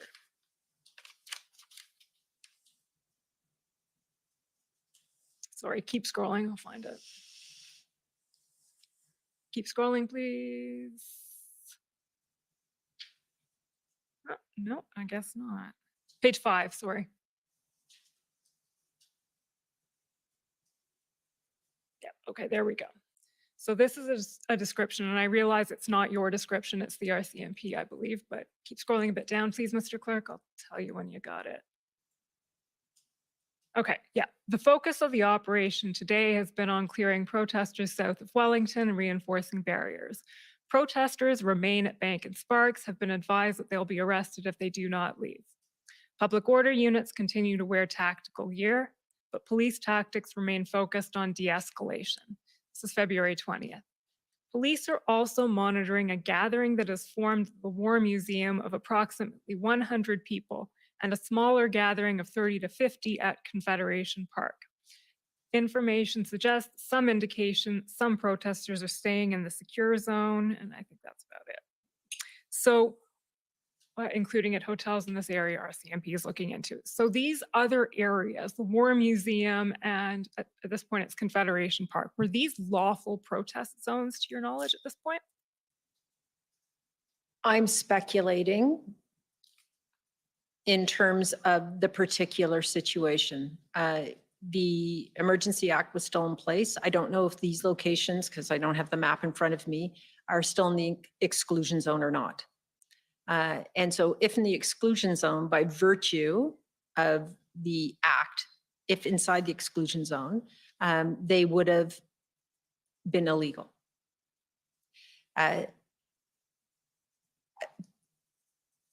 In regards to your question about protecting lawful protest, that's a fundamental. People who wish to protest lawfully, peacefully, respecting the rights of, in this case, the citizens of Ottawa, that's a given in this city. The right to do that is a given in the Constitution. It's just a fundamental right Canadians have. That discussion again about when it metastasizes into something else is what we are pursuing. So I think this will be the last area that we can cover today, but I want to ask you about a couple of intelligent assessments, secretariat assessments that were produced to the commission. The first one is ssm.nsc.can 40218.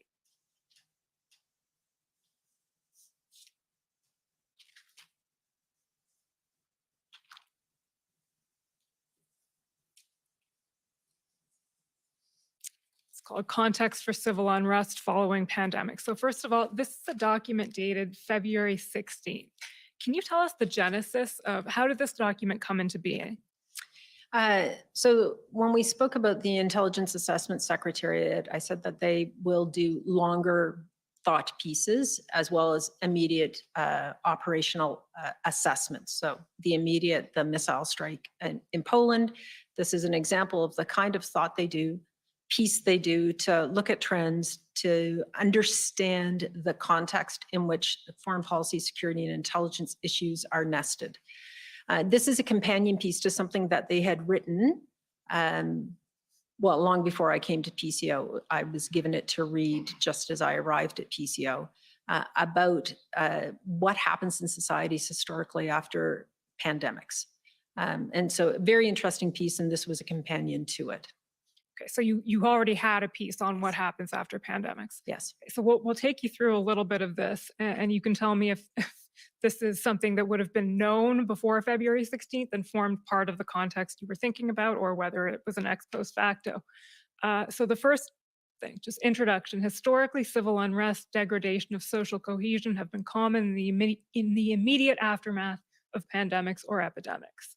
The health impacts and restrictions involved provide fertile ground for social unrest and mobilization as pandemics progress or end. This is particularly true when there are existing underlying inequalities and/or social fault lines within the population. The ongoing trucker protests have several markers demonstrating consistency with this trend. So is this something that was part of your thinking when the convoys rolled in? Or was this something that was only thought about after the fact? I didn't know about the previous piece when the convoys rolled in, because again, I wasn't at PCO, and in my job at Defense, I hadn't seen it. The clerk brought it to my attention as something she had read and found very interesting. And so I pulled it up and read it, and this was done as an addition to that. So that, if I understand correctly, it wasn't part of your personal thinking, but it may have been part of the thinking at PCO. I think it was part of thinking implies, I think it was more it was just informative. If we just scroll down a little bit more, speaks to Canadian historical context, 1885 vaccine requirements intended to curtail the spread of smallpox resulted in public violence throughout the city. Per the Washington Post, more than 2,000 violent rioters marched through the streets of Montreal screaming, "Kill the vaccinators," in response to vaccine mandates.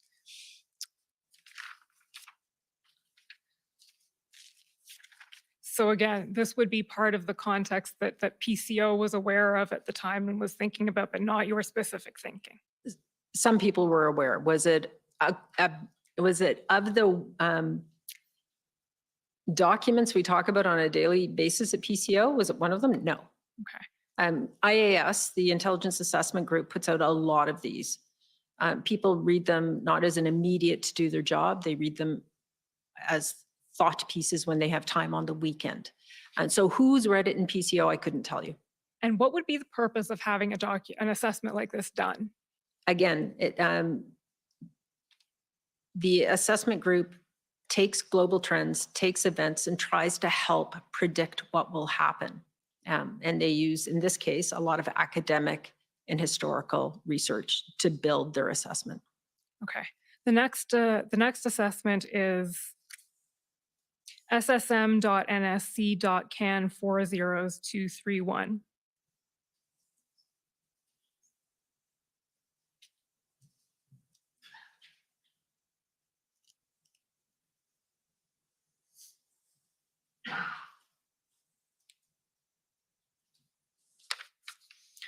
So the first paragraph here, it talks about the date of this one is the 21st of February. So this is right actually as the Emergencies Act was being lifted and to a certain extent events were coming to an end. And it says here, the Freedom Convoy is not an unprecedented event. Again, talking about societal alienation, civil unrest and social polarization. But then it says the convergence of several elements make this protest somewhat more sophisticated and unique. The use of social media for organizing and communicating both internally and externally. The use of misinformation and disinformation to promote certain narratives. The use of crowdfunding, cryptocurrency, blockade tactics and logistics, virulence of discourse towards government and elected officials, appropriation of national symbols, and it goes on. Then it mentions then the overwhelming majority of protesters have denounced violence or not directly aligned. Then it talks about the wide range of participants. And if we just scroll down a little bit, the movement talks about the IMV aspect. It's unlikely that premeditated violence will take place. However, the threat of lone actors. Scroll down again. Significant international financial support and publicity. So it's sort of collating the information that was available then.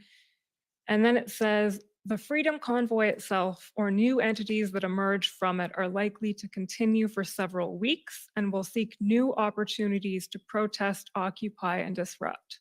It may also embolden other groups and individual movements across the ideological spectrum. There are also risks that the protests may serve to deepen and harden new and existing cleavages within Canadian society. As the protests persist, these feelings may become more entrenched and form the basis for longer-term societal schisms. So this is can you speak to this a little bit and just situate the context in which all of this was being dealt with at the time by you? So as I said, I didn't have a domestic intelligence assessment unit at PCO. And all of the intelligence assessment or collectors in the community have very narrow mandates. ITAC does terrorist threat assessment. CSIS does assessments in line with their act. RCMP does criminal assessments and collects open source for law enforcement purposes. I have a foreign intelligence assessment group that takes open source and covert information and can give me a picture of what's going on. And not just me, decision makers, the Prime Minister. I didn't have an equal entity in PCO for open source, domestic. And I asked Martin Green, the Assistant Secretary of the Intelligence Assessment Group, to start trying to think about what this could look like. I was hoping, this was a really interesting piece. It wasn't exactly what I wanted in the minute. I wanted more, here's what we're seeing tomorrow. But a very useful piece where he tried to be very thoughtful about what this could mean based on known aspects of protests, what we were seeing in other countries, conversations with colleagues in other countries about similar phenomena, and try to build an idea of what this could mean from an intelligence perspective, but what it would mean for government institutions, democracy, rule of law, the things that we need to consider as senior public servants advising government. Those are my questions for you today, Ms. Thomas, but before I sit down, is there anything we haven't covered today that you'd like to raise? No, I don't think so. Certainly, there's been a lot of focus on Ottawa because it was significant and it was on, at the footsteps of where our democracy is housed. This was a national situation, and our concern about Windsor, as you've heard from other people, Coutts, the pop-up convoys across the country, the intelligence that we were getting about potentials in New Brunswick, Cornwall, the Peace Bridge, Via Rail protests, that all came together to form our view of what was going on and raise our level of concern. So while, yes, Ottawa is a significant event, this was a national crisis.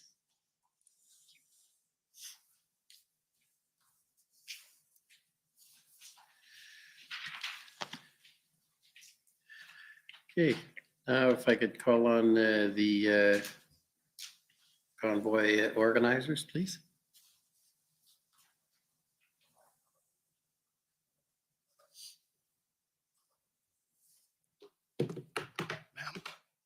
My name is Brendan Miller, and I'm counsel for Freedom Corp, which is the entity that represents the protesters that were in Ottawa in January and February of 2022. I have a few questions for you, and hopefully we'll be able to get through them. Ma'am, you had just mentioned, and I'm glad you did, the rule of law. What's your understanding of the rule of law? That laws are obeyed in the country of Canada, provincial, federal, and municipal laws. Right. And you agree with me that the rule of law applies to you and it applies to the executive and the elected executive of the government of Canada? Yes. All right. Would you agree with this, that the rule of law conveys a sense of orderliness and executive accountability to legal authority and vouches safe a stable, predictable, and ordered society in which citizens and residents may conduct their affairs? It requires that government power or any authority delegated by Parliament must be exercised pursuant to valid laws, either directly or indirectly permitted by an act of Parliament. Do you agree with that? I do. All right. Now, you can agree with me that your position, your office, and I'll call it your office, the National Intelligence and Security Advisor, it's not been created by an act of Parliament, has it? No, No. it does not. It's an advisor. Right. And you have no statutory mandate. I do not. And you've also got no legal powers yourself. I do not, which I explained when I talked about what my role is. Right. And I take it you've never been an intelligence officer with CSIS or within the intelligence community, is that correct? I have not. And you've never been an intelligence analyst with CSIS or in the intelligence community, is that correct? That is correct. All right. So you said in your evidence that you didn't feel that you were getting the proper intelligence or updated intelligence from law enforcement or from CSIS, or weren't getting enough of it. Is that fair? I didn't say that about CSIS. All right. So you were satisfied with the intelligence you received from CSIS? I was. And CSIS specifically told you and cabinet that there was no Section 2 CSIS Act threat posed by the protest or posed by any of the actions going on throughout Canada at the time, did they not? You're misinterpreting what CSIS said. Can you tell me how? Because I can put up the statement and Right. the reports, because Right. that's what it says. But there isn't, what they said and the interpretation of what they said are two entirely different things. Their mandate is very narrow. And so Section 2 of the CSIS Act is about the work that CSIS does and the intelligence they collect. And they said they are not the only arbiters of what is a national security threat in this country. Okay. And so very true that they said that vis-a-vis their particular act. Right. And the thing is you agree with me that the CSIS Act, the meaning of security threat to Canada, is incorporated directly into the Emergencies Act, correct? You're going to receive legal briefs on the Emergencies Act and the legal interpretation, and I'm not a lawyer. My understanding is that the Emergencies Act is assigned the meaning as defined in the CSIS Act, but is not limited by the CSIS Act. Well, I don't know how that could be, but we can agree to disagree. But you agree that the Emergencies Act on its own reading, and I put this to the Deputy Minister, you understand that it requires reasonable grounds that a Section 2 CSIS Act threat exists. I don't agree. That's what it says. No, it says it assigns meaning as the language is defined in the CSIS Act. But again, you'll get legal arguments. Right, I understand. So you're saying that the CSIS Act and Section 2 of the CSIS Act, which is incorporated into the Emergencies Act, means something different when you're looking at it. No, that's not what I've said. So what do you mean? I mean that in terms of the Emergency Act, the governor and council can consider more broadly than the intelligence collected by CSIS in determining a national security threat or situation or a public order emergency. I understand that, but you do agree that the 4 grounds of types of threats in Section 2 of the CSIS Act are what is in fact required to have been found. No, I don't agree. So it can go beyond what the Act says, which is a threat to the security of Canada. There are other definitions of threats to the security of Canada, as we saw earlier. Right, but not in the legislation. The Emergency Act allows for the governor and council to make a broad decision about public That's- order emergencies. That's not what it says, but you can agree with me. I that- think that this is an argument to have with lawyers. Well, I understand that. So let's go through then just what Section 2 of the CSIS Act says, and I'll just ask you a couple of questions about the grounds. And we've already heard from every law enforcement official, as well as we have the statements from CSIS in evidence, that they didn't have reasonable suspicion that any of this was taking place. So I take it that you can agree with me that you didn't have any evidence with you before cabinet or even considered of any espionage or sabotage against Canada that is detrimental to the interests of Canada or activities directed towards or in support of such espionage or sabotage, right? That's been discussed, yes. Right. And so that there was no evidence of that you considered No. in your assessment. And you could agree with me that there's no evidence of foreign influenced activities within or related to Canada that are detrimental to the interests of Canada, are clandestine or deceptive, or involve a threat to any person, correct? There were threats to people. Right. By email and Twitter, right?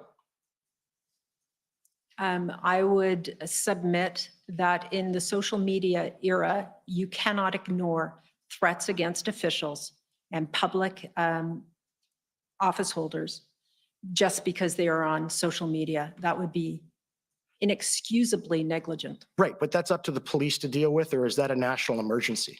It depends on the situation in the context in which those threats arrive. Okay, can we please bring up document ts.nsc.can.001 000000206_rel0001. Look at the smug look on this woman's face. Oh, tyrant. apologies, just a Just second. loves it. Wrong one. I'll just say the end numbers. Same forward. 159_rel0001.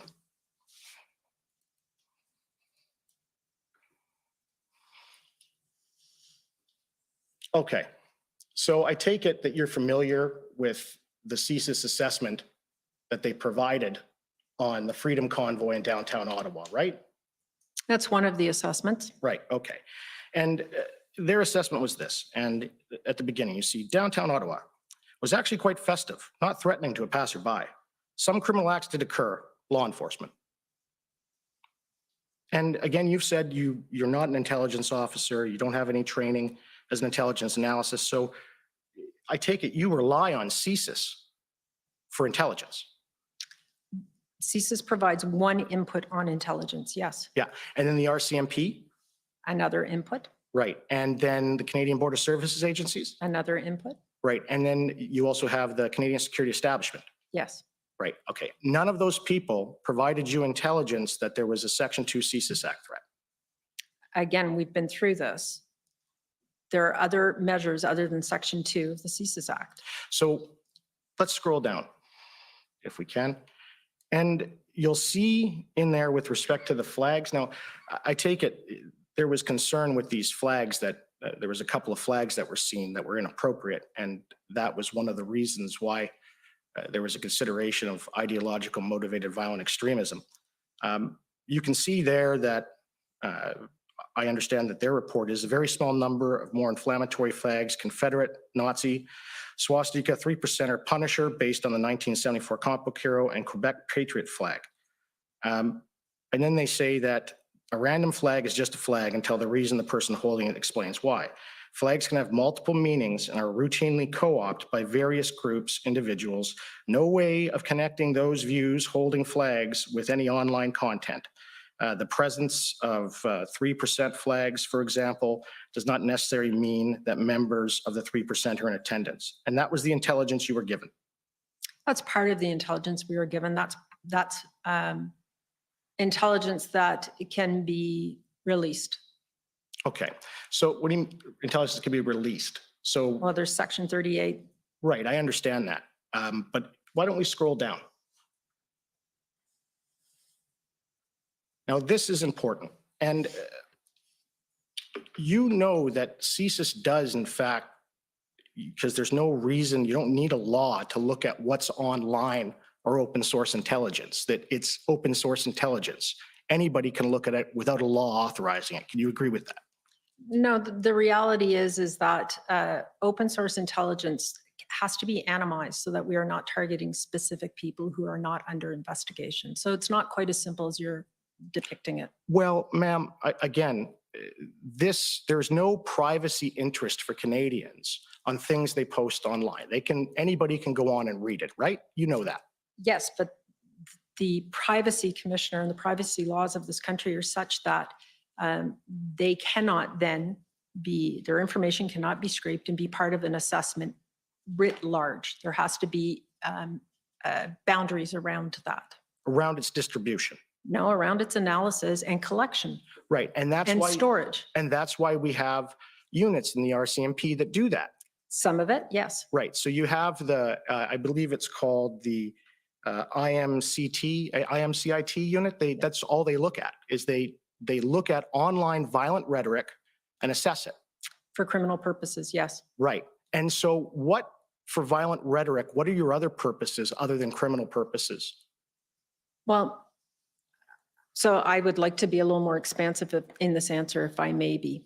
An analyst looks at a piece of information for very specific issues. When we, as people advising, and it's my deputy minister colleagues and I, to advise the cabinet and decision makers on the threat, the confidence in government institutions, the rhetoric, we have to look more broadly than at specific elements as described here. Someone should kill the PM. Wouldn't it be great if someone killed the PM? that says something. And it's not just random because they can't identify it to an individual and it doesn't say the day, So- doesn't mean it doesn't matter. So what are you looking for? Are you looking that the government without warrants is allowed just to go and look into metadata? No, that's what I just said to you. Yeah, so I just said to you Here's that the we thing. should not be doing that. And so we have to find a legal framework for it. We are actually violently agreeing. okay, well, that's good. So, and we agree that we should follow legal frameworks. We should. And I believe there is a gap in the legal Yeah, framework. and you agree we should follow the legal framework in the Emergencies Act, right? And we have. Okay. And then can I just show you that part up there? CSIS assessed this and Excuse me, we've never established the date of this document. Can we see what it's dated, please? Freedom Convoy 2022, it's an assessment of CSIS. I believe it's been referred to in the statement. It's from your production. I assume that it's relevant and material. I'm not arguing that. I'm just asking Yeah. to establish if there's a date on Okay. the document, perhaps at the last page. No, but I understand that, and the witness has accepted that this was one of the assessments that was before cabinet. So, Well, no, I didn't say it was before cabinet. I said it was produced. okay. And I believe it was before the I convoy understand. arrived. So the CSIS had assessed the anonymity of the online space allows individuals to post commentary that they would not normally say in public. Many of the posts in this space are best articulated as shit posting. Confirmation bias. Strategic analysis must be driven by direct evidence collection and assessments as opposed to a reliance on social media posting, lacks context, and where the poster bias may not be considered. So that had been given to you by CSIS. And do you not agree with that? I believe that it is an analysis done by an analyst, and that is the National Security and Intelligence Advisor to the Prime Minister. When I see social media posts growing in number and aggressiveness of language that says somebody should kill the PM or somebody should kill the DPM, I have reason to be concerned beyond what the analyst is concerned about. Okay, so I'm just going to run over very briefly what I understand your position is, and your position as National Security Advisor. I've managed to find the policy with respect to your position. So if you can agree with the following, this is what you are to do. The National Security Advisor to the Prime Minister and Associate Secretary to Cabinet assists the clerk and provides information, advice, and recommendations to the Prime Minister as follows. As Associate Secretary to Cabinet, he or she can act on the clerk's behalf on any of the policy and operational issues that come before the Privy Council. As National Security Advisor to the Prime Minister, he or she ensures the effective coordination of Canada's security and intelligence community, and together with the Deputy Ministers of National Defence, is responsible for the communication security establishment. The National Security Advisor also oversees the provisions of intelligence assessments to the Prime Minister, other ministers, and senior government officials. The National Security Advisor to the Prime Minister is supported by two secretariats via the Foreign and Defense Policy Advisors to the Prime Minister, Security and Intelligence, and International Assessment Staff. That's what your job is. That's an old version of the job description. There's been some changes to it since then, but sure. Right, but you are not in the business, or your department is not supposed to be in the business of actually collecting intelligence yourself. We don't collect intelligence ourselves. But I thought you'd said that it was looked at, you were setting up your own bureau or what have you to look at online rhetoric and do your own open source intelligence. What I said is that there is no one doing that in a broad sense. I saw it as a gap. I need to do something about it. I don't have the legal mandate right now to do it. The OSINT document you saw previously is all obtained through legal means as an analysis. What we need is we need a unit in PCO or public safety that is more akin to the Foreign Intelligence Assessment Unit that takes covert and overt information and makes assessments. We don't have that domestically. It is a gap. I don't have a solution for it yet, and I won't be the sole person who decides whether it happens or not, but it is something that we need to look at, and I'm exploring. That's my But job. why would you need that outside of the civil service who are governed by legislation that collect intelligence? It would be part of the civil service, just like the Foreign Intelligence Assessment Unit is part of the civil service. Right, but the Foreign Intelligence Service, but like the International Assessment Staff and Foreign Intelligence Service, you had the information from them, I take it, when the cabinet made this decision, did you not? They were assessing foreign intelligence, not Okay. domestic intelligence, And domestic intelligence was being assessed by the RCMP, who assess also foreign intelligence, right? CSIS, who also assess foreign intelligence, the Canadian Security Intelligence who Staff, also assess foreign intelligence. and they also look at domestic intelligence. Some of them do, CSE does not. So just as those units all have mandates to collect and do some assessment, we see that raw intelligence and we make assessments of it on the foreign side. I would like an equivalent on the domestic side. I don't have that now. I believe it is a gap. So why is what the RCMP does already doing that with their reports? They have two sets. They have the IMVE assessments online. They have the onset assessments online. Why is that not good enough for you?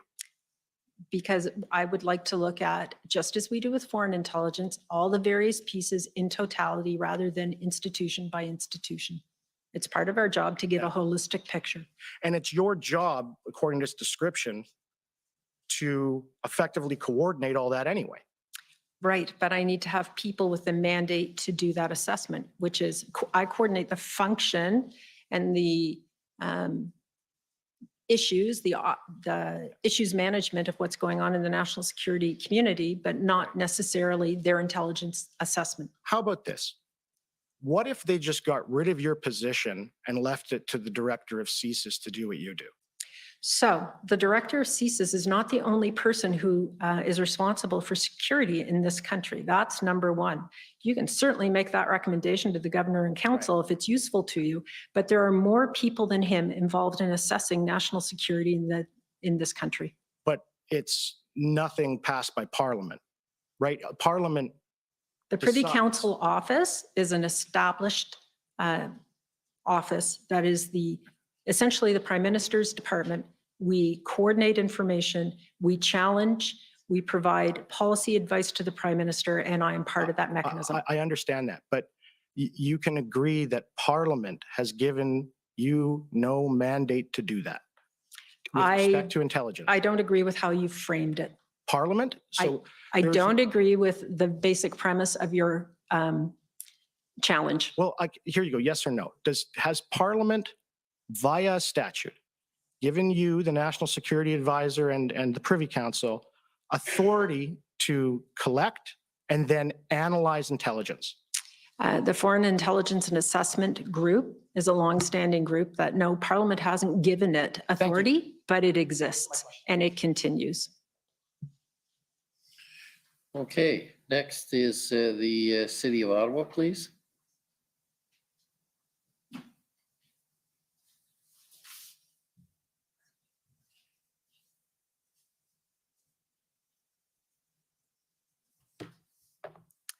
Good afternoon, Ms. Thomas. My name's Ann Tardif. I'm one of the lawyers representing the City of Ottawa. You discussed the IRG or Incident Response Group this afternoon, right? Yes, yes. And I heard that that's a committee of cabinet that also includes officials who are subject matter experts. Is that correct? Yes. And it's chaired by the Prime Minister? It is. And its purpose, if I understood you correctly, is to make quick, rapid decisions. Let's just go with rapid decisions about issues of national importance or crises. Yes. Including COVID. Yes. And you gave a number of other examples, right? I did. And it's the committee that is the most effective in dealing with crises. Yes. And my understanding is it met first on February 10th. It did. And that was, of course, day 13 of the convoy here in Ottawa. Is that correct? That's correct. And I think, as you mentioned earlier, we were in fact going into our third weekend in Ottawa. Fair? Yes. And the commission has heard some evidence that, in fact, weekends were more volatile. Is that right? Correct. At least in Ottawa. I'm just Yes. talking about Ottawa. Yes. Okay. And commission counsel took you to the minutes of that IRG meeting. I won't turn them up, but I'll give the reference for the record. It's ssm.nsc.can.50209. And you had reported, if you need me to turn it up, I will, but you had reported that in Ottawa, the situation at that time remained largely unchanged. Do you recall that? I do.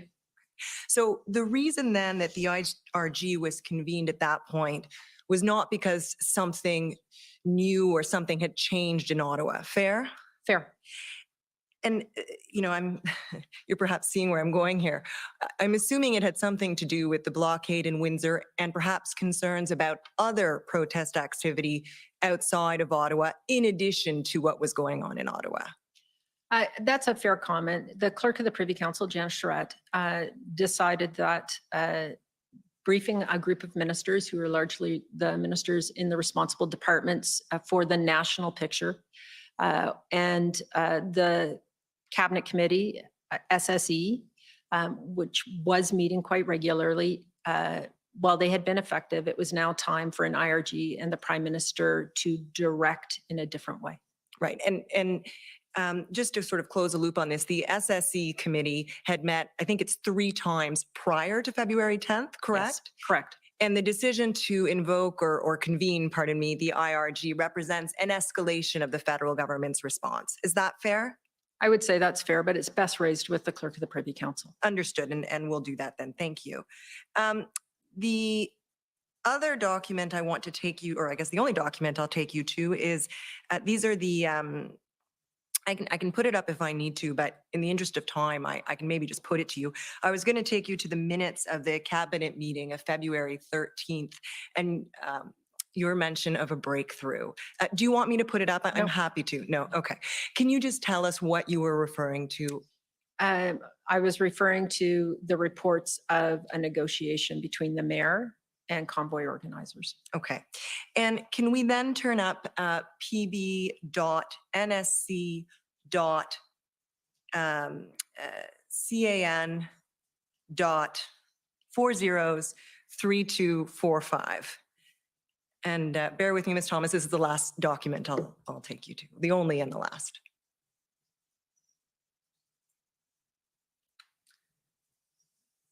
So these are talking points that Commissioner Lucky sent to you and Minister Mendicino on February 14th, correct? Correct. And if we scroll down to page 3, Mr. Clerk, thank you. Yep, moving back to Ottawa. If we scroll down a little further, down. There we go. This is the agreement, I take it, that was being reported and that you're referring to in the last 2 bullets. Now we're at the 14th. I appreciate we're the day after cabinet, but this is the same agreement, right? And if I won't read it, but that's what's described there in those bullets. Yes. The last 2 bullets on page 3. And scrolling down to page 4, Mr. Clerk, there's the rest of the description. Just in fairness to you, Ms. Thomas, that's the agreement. Yes. Right? Okay. And you'll see there the final bullet on the page, well, the 3rd bullet from the top. While this is a step, this being the agreement in the right directions in terms of reducing the truckers' footprint and impact on Ottawa, it is not a win. That's what Commissioner Lucky was reporting to you, right? Yes. And do I understand that to mean it's a step in the right direction, but it's not a win, it's not going to bring the whole convoy to an end? Is that what you understood? Yes. Excuse me for interrupting. I just want to be clear. If you go back to the top of page 1, we have an issue again with the date stamp. You said February 14th, but if we subtract the 5 hours, it's the evening of the 13th. Thank you very much, and I apologize. I confess I've never quite gotten that Greenwich time down. So, Ms. Thomas, you understood what your counsel said, so I apologize if I misled you. I'm not great with the time change. Thank you, counsel. And the last point I want to take you to is that final bullet. Commissioner Lucky reports, this agreement complements the plan to reduce the footprint through the work of the public liaison team, integrated command planners, and that's a reference to the integrated command planners in Ottawa, correct? Correct.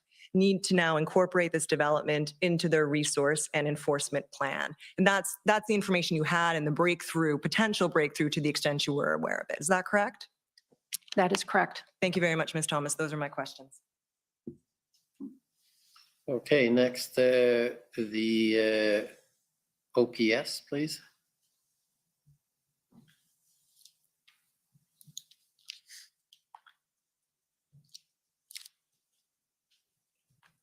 Good afternoon, Ms. Thomas. My name is David Michikowski, and I'm counsel to the Ottawa Police Service. I understand that as the, I'll use the acronyms because it's shorter, as the NSIA, it's your job to assess information and to advise the Prime Minister and to coordinate the flow of intelligence and information from federal agencies to the Prime Minister and to the Privy Council. Is that right? Yes. And in looking through the documents, and I'm happy to call it up if it's necessary, but I don't think it's contentious. There's a message from Zita Astravis to Bill Blair, I believe. Are you familiar with Zita Astravis? I am. And is that his chief of staff? Yes, she is. And so I think what she indicates, and this is on January 25th, is that the ADMs are meeting on the trucker convoy. And then she says that the NSIA is proactively engaged in Hill security and that Intersect will be holding a call on January 27th. Do you agree with that? I do. And then if we could call up, Mr. Clerk, pb.nac.can.50577.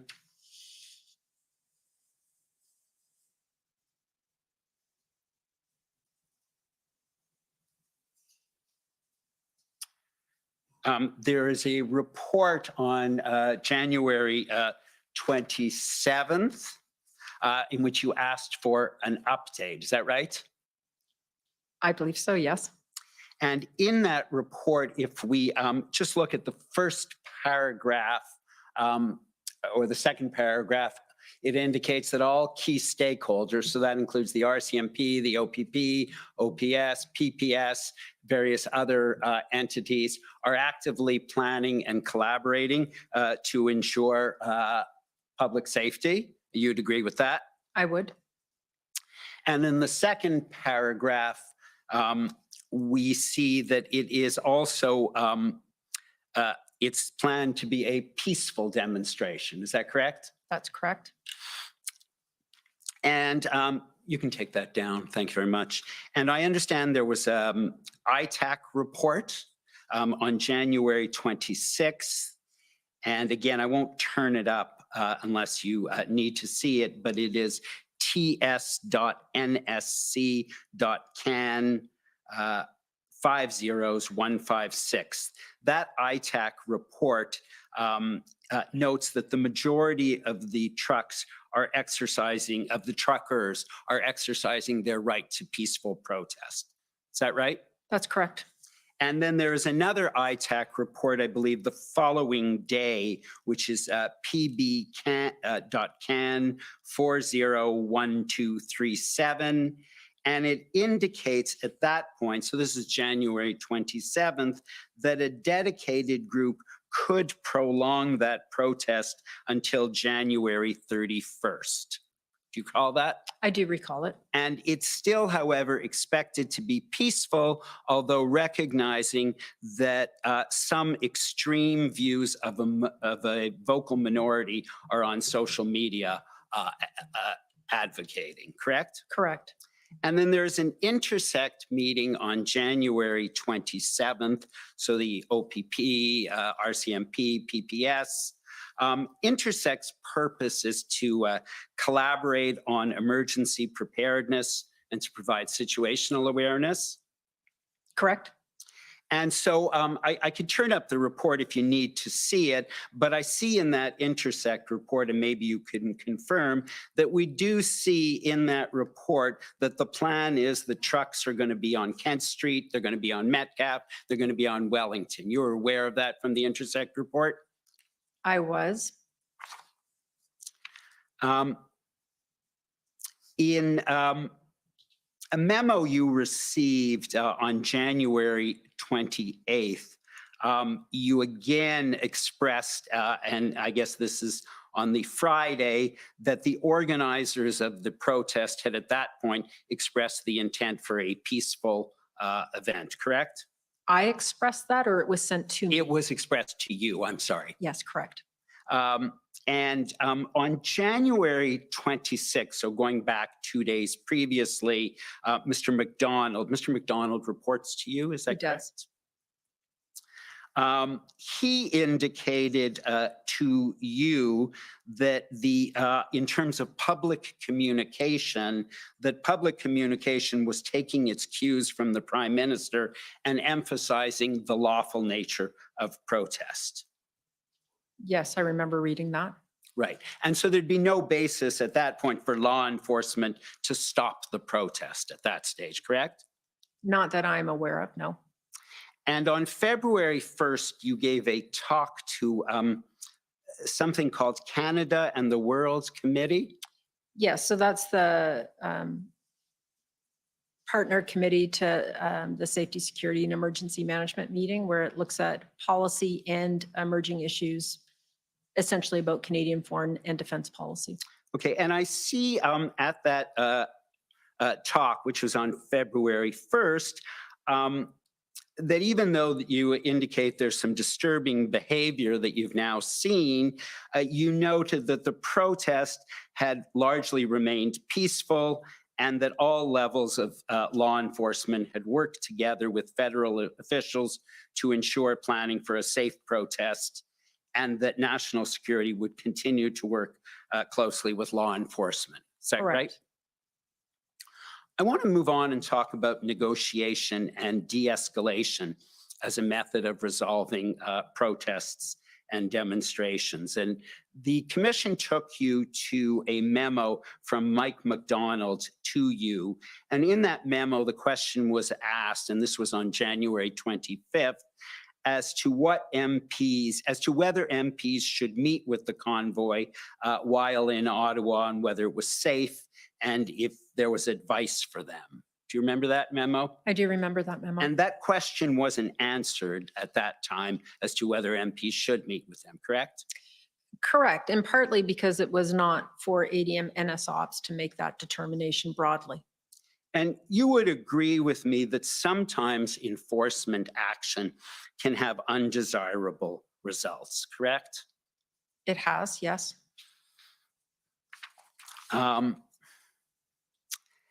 If we could turn up ssm.nsc.can 50292.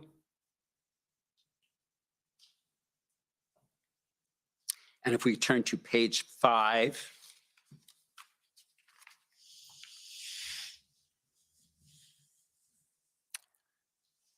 that was the cabinet, the SSE meeting. Yes. And so you'll see on page 5, number 6, if we scroll down. Yes, thanks very much. You'll see it was brought to your attention, this is on February 3rd, that the Ottawa police said that they could not bring the protest to a conclusion without the assistance of the federal government due to public safety concerns and risks that enforcement would provoke some protesters, correct? Yes. And at that meeting on page 6 then, item 4, you had indicated that the protest organizations have indicated an interest in negotiations, but no one had reached out to them, correct? Correct. And then on page 8, there was a chart with a list of various options. And one of the things we see in the third box on the left-hand side is engagement with protesters and the question of a dedicated minister. So this is on February 3rd that's raised, correct? A dedicated minister amongst others. Right. Certainly not as the only option. Right, to engage with them. And then if we go then to the February 6th SSE meeting, and again, I won't turn it up in the interest of time, but if you need it, do let me know. I see at the February 6th meeting, there's a reference to the deputy minister reiterating the views of provincial colleagues that negotiation is the preferred option for resolution. Do you recall that? I do. And you participated then in a call with the city and the federal officials that and Chief Slowly that the commission took you to earlier this afternoon. And there was a discussion about negotiation resolving the situation at Confederation Park rather than going tactical. Do you remember that? I do. And you expressed enthusiasm that a tactical takedown was avoided by negotiations, correct? Yes. And the commission took you to your talking points on February 8th. And I see at that in those talking points that the mayor of Ottawa had requested that the Prime Minister of Canada appoint a mediator. Do you recall that? I do. And when I looked at the IRG minutes of February 10th, I saw that Public Safety Canada reported on a conversation with the lead OPP negotiators that raised the possibility of the protesters leaving and denouncing the blockades in exchange for a commitment to register their message with the government. Do you recall that? I recall it being said, yes. And that came up again, I saw at the IRG in the tracker of February 12th. In fact, you're shown as the lead to engage a federal interlocutor at that meeting, correct? I don't recall being the lead, but certainly Deputy Minister Stewart was leading the discussions. Who would be the interlocutor? Names were put forward. I don't think I was ever identified as the single lead. I just need another 3 minutes, I believe, to finish off this point. Yes, if you didn't go over the same documents, each witness and focused on key, that might shorten your time, but I'll let you go. I'm doing my best. And so you indicated that there wasn't an interlocutor. And one of the things that you mentioned to my friends earlier this afternoon was that the negotiations in Windsor had failed, correct? Correct. And when I looked at the document, and I won't take you up to it, but it is pbnsc.can 402963, I see that Deputy Minister Stewart at that time told Mr. Mendocino that it failed in Windsor because it was given to them late at night and the enforcement was starting the next morning, correct? That is what Deputy Stewart said and is in that memo. And so I just want to take you to one last document.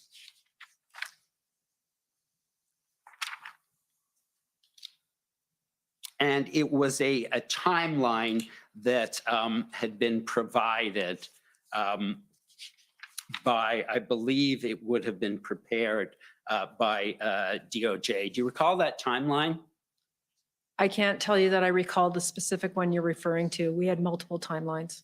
And so when I looked at that timeline, there was a space on it for meetings.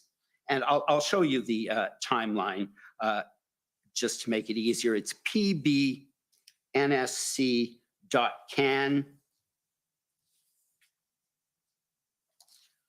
I'm sorry, it's, I'm sorry, I'm giving you the wrong document number for the timeline. The timeline had two columns on it, and it had a column that said meetings, and then it had federal decisions. Do you remember that? I don't recall the document you're speaking of. Okay. And when I, when I looked at that document, and it started prior to the convoy and it went right up until past the emergency. And what I saw on the right-hand side was lots of meetings, dozens of meetings with various committees. But when I looked at and you'd agree that that occurred? Yes. And when I looked at the column that said federal decisions, pages 1 to 21, although there were dozens and dozens of meetings and suggestions about a federal mediator or a negotiator, none of that ever happened. And the only federal decisions that took place from the start of the convoy to February 14th, were on January 28th, government buildings were locked down. The airspace over Parliament on January 29th was closed. And on January 29th, a request by Ottawa Police to use a parking lot at Cartier Drill Hall was approved. And on February 3rd, a request for RCMP resources was approved. And that's it until the Emergencies Act. That doesn't reflect the significant amount of engagement, consultation, work with provinces, Ontario in the particular case of Ottawa, which is what you're concerned about, to try and enforce provincial law, the Highway Traffic Act as an example. And so it wasn't achieved, which is part of the problem. Right. And so the one thing that the protesters wanted was a meeting with somebody in the federal government. They have that meeting in this process, but they never got that meeting before passing the Emergencies Act. Is that right? And as was discussed earlier, the reasons why were explained. Okay. Thank you very much. Those are my questions. Okay, next, if I could call on the CCLA, please. Good afternoon, Ms. Thomas. Can you see and hear me okay? I can't really hear you. Okay. How about now? That's great. Thank you. Okay, great. My name is Kara Zwiebel. I am counsel for the Canadian Civil Liberties Association. If I could get the clerk to put up just the witness summary, WTS 6071, and go to page 11. I don't know if we'll need to refer to this, but just so you have it in front of you. Your view as articulated in your witness summary is that the reference to the CSIS definition in the Emergencies Act should be reconsidered. Is that right? Yes. Okay. And in your witness summary, there's a statement that the CSIS definition requires the existence of a known actor carrying out activities in support of the threat of violence against persons or property, correct? A known actor or group, yes. Okay. And your colleague, Assistant Secretary McDonald, said that in order for the 2C definition to be met, CSIS targets would have to move from using rhetoric.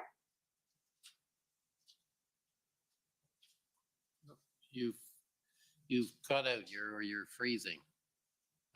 Oh, we'll have to get her back. I'm sorry, are you there? I've lost the picture of the. Okay, you're now back. Oh, okay, thank you, sorry. Is that a statement that you agree with? The definition as into, yes, I think that it needs to be modernized.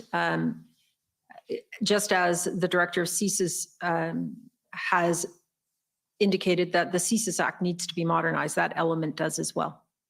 Okay, but the statement that in order for the 2C definition to be met, CSIS targets would have to move from using rhetoric to inciting or carrying out serious violence, I'm going to suggest to you, is a misunderstanding of the CSIS definition, because individuals can't be targets of CSIS if they haven't already determined that there's been, if that 2C threshold, that threshold has been met. Would you agree with that? I would. Okay. And your view is that the CSIS definition you've said before of threat to the security of Canada is very narrow. Very narrow and outdated. I'm not saying it should be broadened. I'm saying it should be modernized. Okay. But it needs to be reviewed.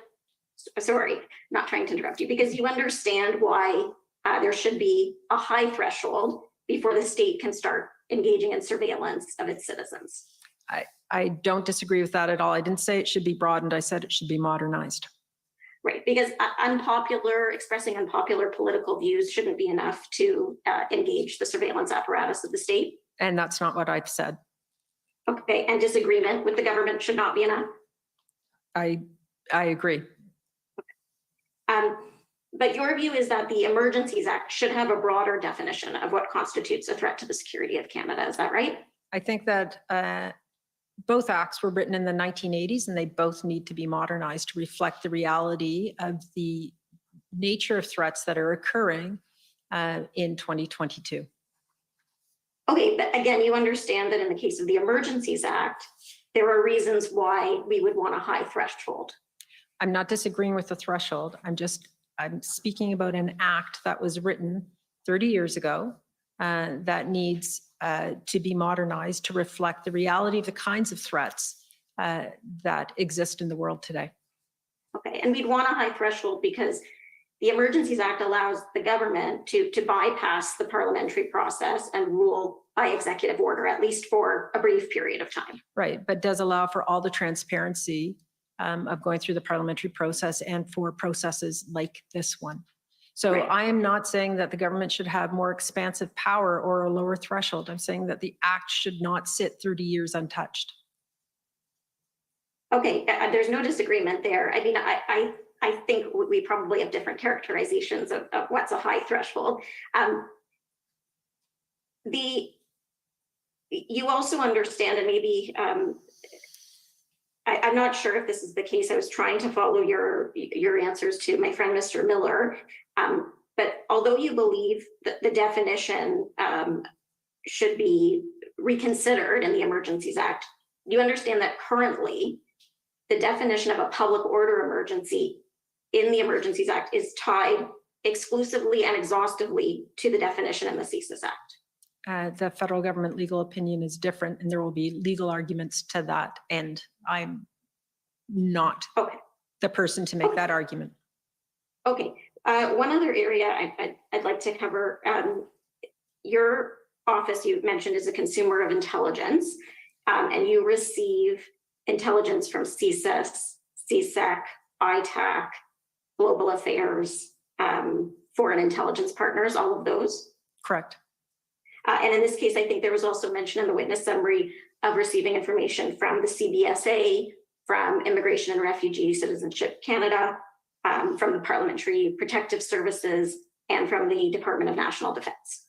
I actually don't receive anything personally from Parliamentary Protective Services, but the rest are true. Okay. On the IRG minutes that you were taken to earlier by Commission Counsel, that tracker, that was a place where you had identified this intelligence gap that you characterized it as, and it said there, open source, non-criminal, non-terrorist. So I just want to put a proposition to you, and you can tell me if you agree or disagree. And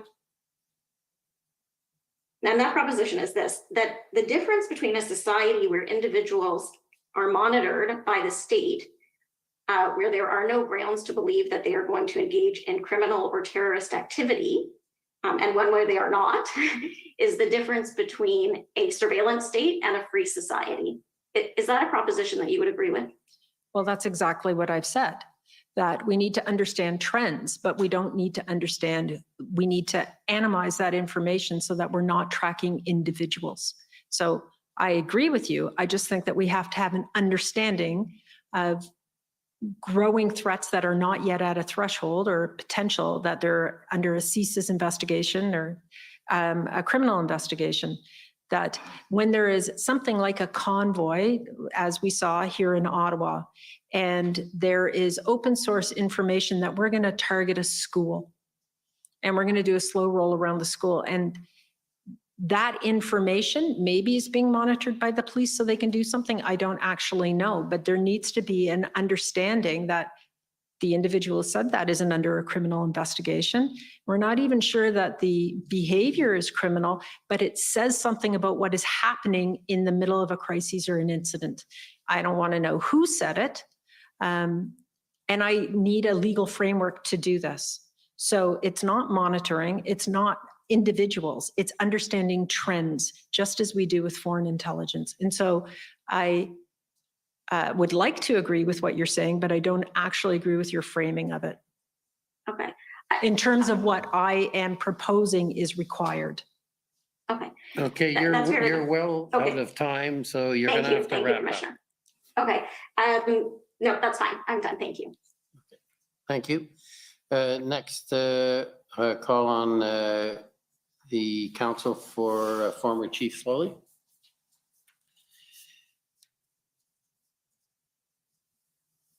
Good evening. Rebecca Jones for counsel for former Chief Slowly. Ms. Thomas, Am I right that your very impressive experience does not include experience within a police department? Like all of my predecessors, that's true.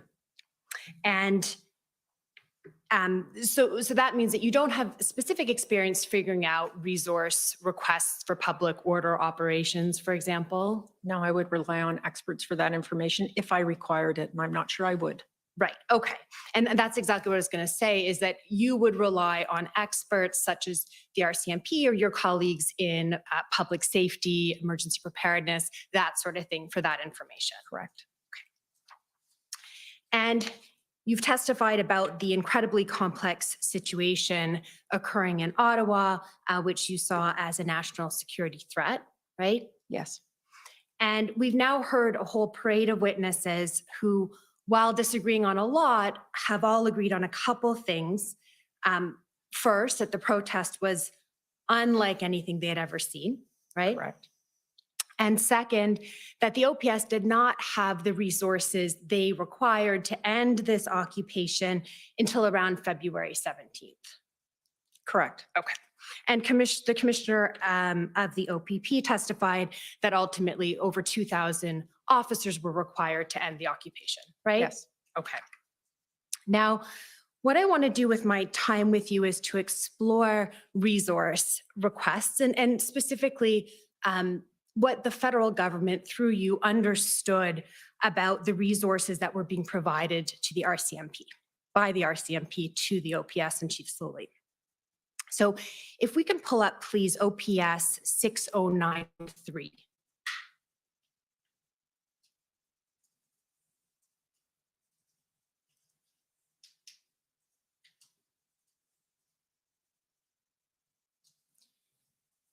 And if we can go to page 4, please.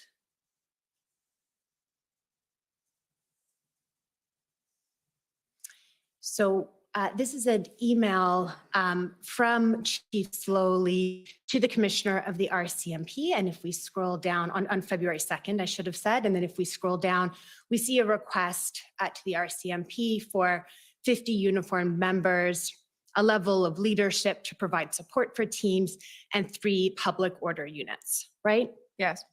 And if we scroll up, we'll see that Commissioner Lucky advised Chief Slowly in the first paragraph there that she had reviewed the request with her team, but that the RCMP was experiencing a draw on their resources and were not able to provide that assistance, right?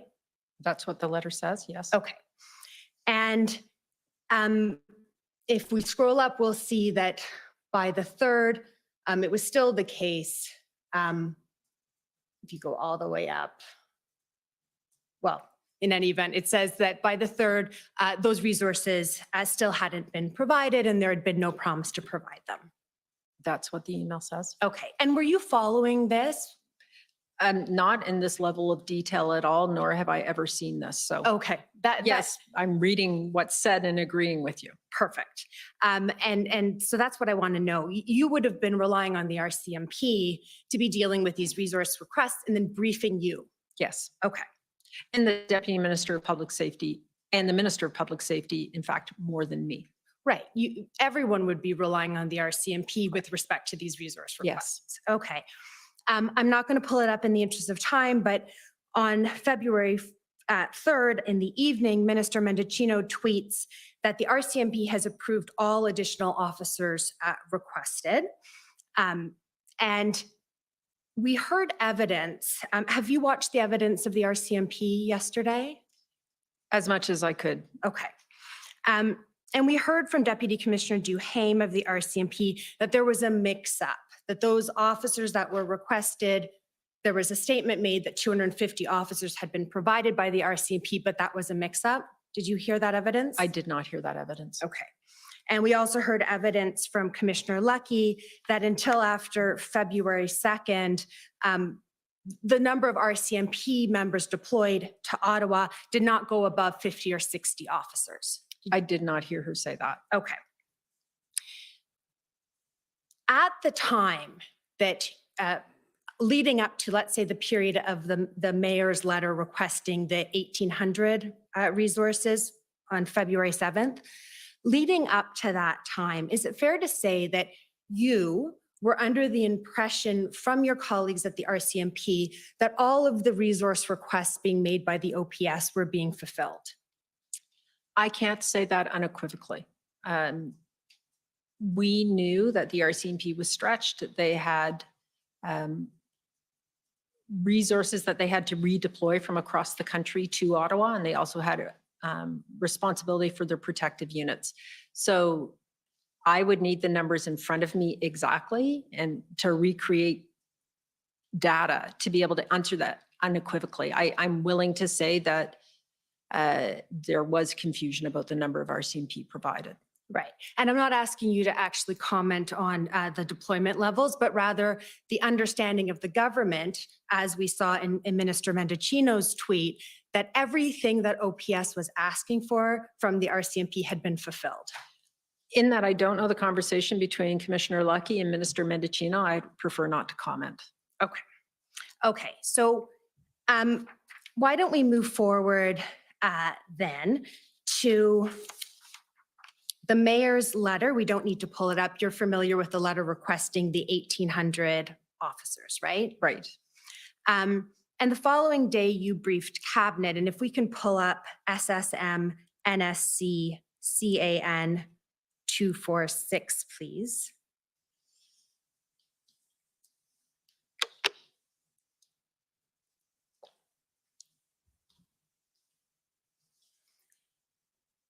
So this is the day after the resource request. And if we look at the fourth bullet,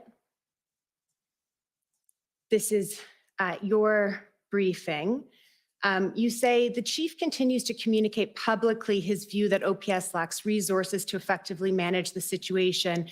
This may be somewhat true, but may also be a strategic tactic. So I want to just break that down. This may be somewhat true. We can now agree that it was true that the chief required those resources, correct?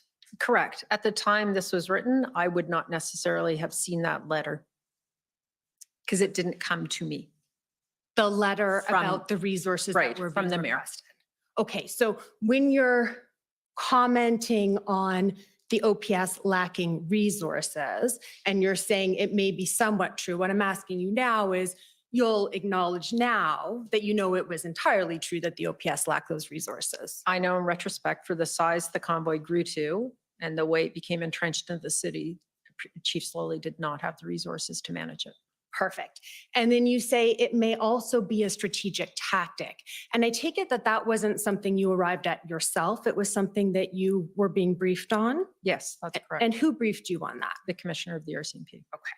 So she told you that the request for resources may be a strategic tactic. Correct. Can we agree that this kind of communication to cabinet would lead cabinet and federal government officials to question what the OPS was asking for in terms of resource requests? Without betraying what was discussed in cabinet, I think that ministers were very open to understanding what OPS's needs were. Right, but we'll see that what they're being briefed on is that this request might be somewhat true, but might be a tactic. And that was the thought at the time. Right. And we now know that was incorrect. Correct. And then you testified a moment ago that you weren't really sure what the RCMP was saying in terms of whether they had fulfilled all resource requests. We now know that there was the request for the 1,800 on February 7th. And what I'm curious about is that there are multiple times after that date where the RCMP was still indicating that it had provided all resources that the OPS had requested. Do you remember that? I actually can't say that unequivocally. Okay, so why don't we quickly pull up SSM NSC CAN 209.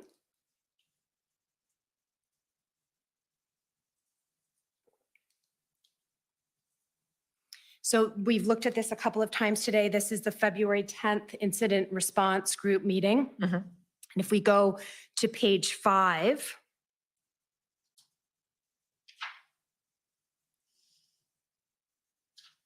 If you look at the first big paragraph right in the middle, you see the sentence, the RCMP has provided all resources requested by the OPS. That's what I would have been briefed. Right. And that's all I'm asking is, does that refresh your recollection that you were still being briefed after the mayor's letter that the RCMP had provided all of the resources that the OPS had requested? I can agree with that. What I can't say is that I knew about the mayor's letter or saw it at the time. That's a different issue. Okay. Different issue. But so I couldn't see them. I can't. Oh, yes. Okay. Okay. We're agreeing. We're agreeing. You were not doing your own assessment about whether or not OPS had all the resources they asked for. You were relying on the RCMP. Correct. And the RCMP is still telling you on the 10th that they are providing all of the resources that the OPS requested. Correct. Okay. And my one question would be, did the OPS request 1,700 or 1,800 resources of the RCMP or of police support writ large? And I don't know the answer to that. And I can tell you the answer to that was from both federal policing and provincial and municipal policing. Okay. Okay. Thank you. Those are my questions. Thank you. The Democracy Fund, JCCF.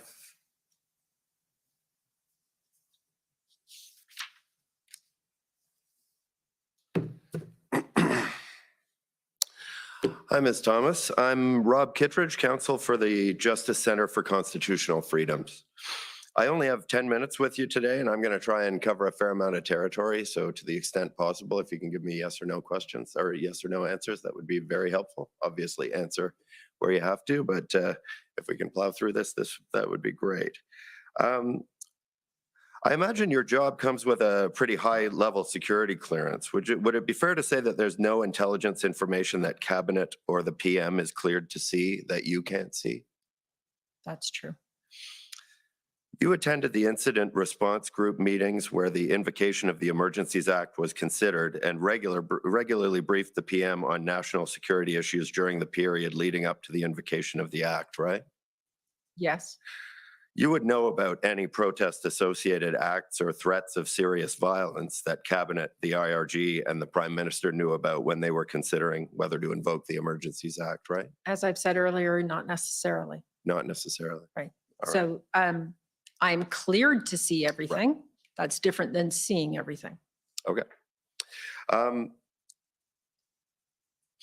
Cabinet, the IRG, and the Prime Minister were aware that CSIS had determined that the protests didn't pose a threat to the security of Canada, as that term is defined in the CSIS Act. In the very narrow confines of the CSIS Act. Right.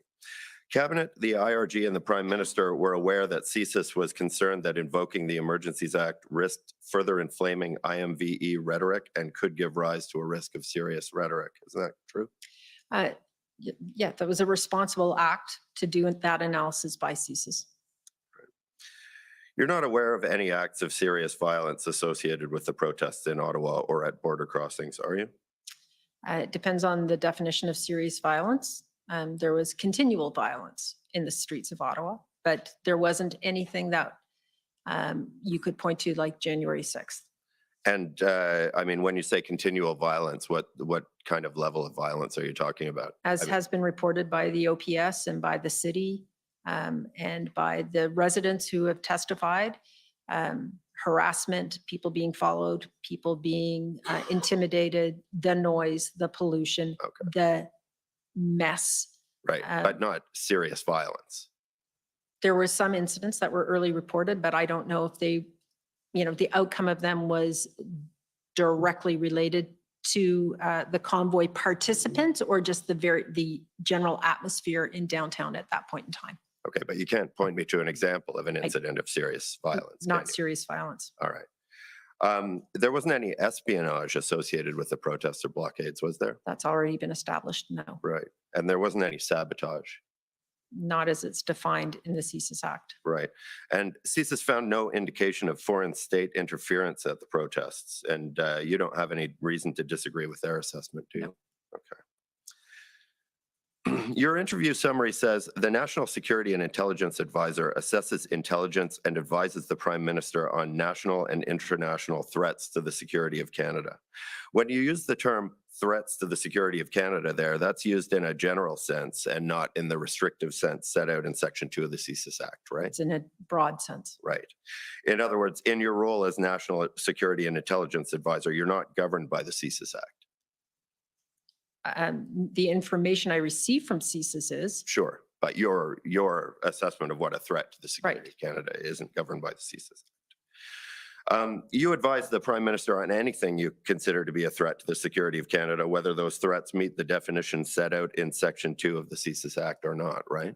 no, that is, you're misrepresenting. I would not brief on a threat where I did not have intelligence from one of the intelligence agencies that I had thoroughly discussed with the intelligence agencies. Right, but what you consider a threat that's worth bringing to the attention of the Prime Minister might be something that doesn't strictly fall into the limited definition of Section 2 of the CSIS Act, right?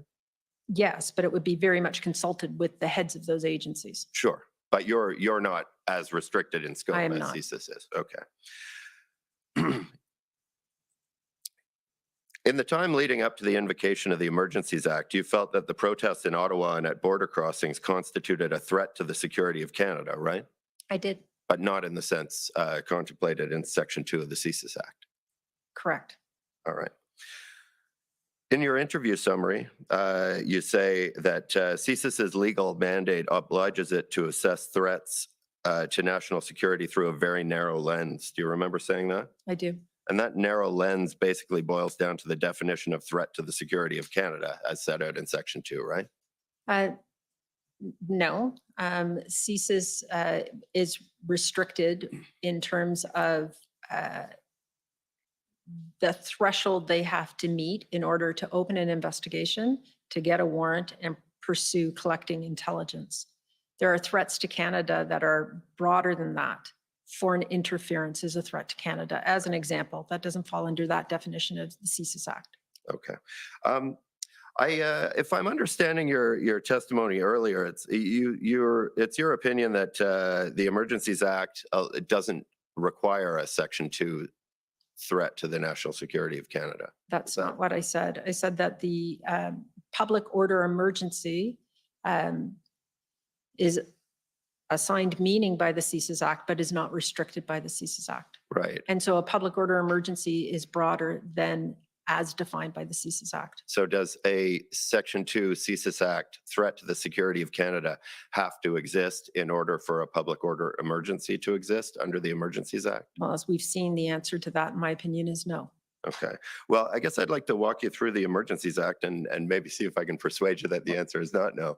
Well, as I said, you're going to receive legal arguments, and I'm not going to respond to you Fair in enough. terms of the legal view. You're a lawyer, I am not, and our lawyers will be making arguments. Fair enough, but I just wanted to show you the section of the I act, understand, I've read the and section. we'll see where we get it. Well, I've read the section. Okay, but you don't mind my showing it Sure. to you, I imagine.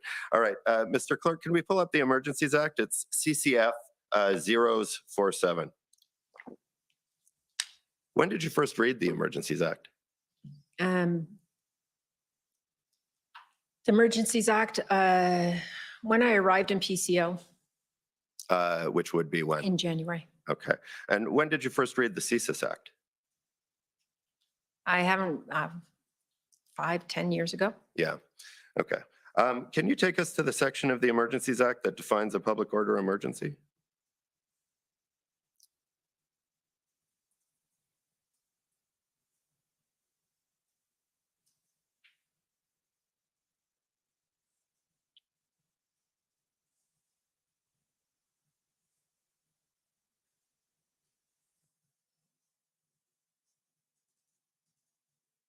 I think it's further down. Section 16. There we go. So if we look at the definition of public order emergency, can you read that to us, that paragraph that starts with public order emergency in bold? You'd like me to read it? Yes, please. Public order emergency means an emergency that arises from threats to the security of Canada and that is so serious as to be a national emergency. And the next paragraph? has the meaning assigned by Section 2 of the Canadian Security Intelligence Service Act. Right. So on a plain reading, not a legal interpretation, but on a plain reading, doesn't that say to you that the circumstances that constitute the emergency have to arise from a Section 2 Excuse threat me. to the security of Canada? The witness has already said she's not going to interpret the act. She's not a lawyer. I mean, it's a fairly plain English reading, but I suppose. As a lawyer, if that's all it required, you'd know we'd be out of business. So. Well, fair enough. Fair enough. All right. You have 1 minute left, and so I'm just warning you that time's running out. So Okay, it's, fair enough.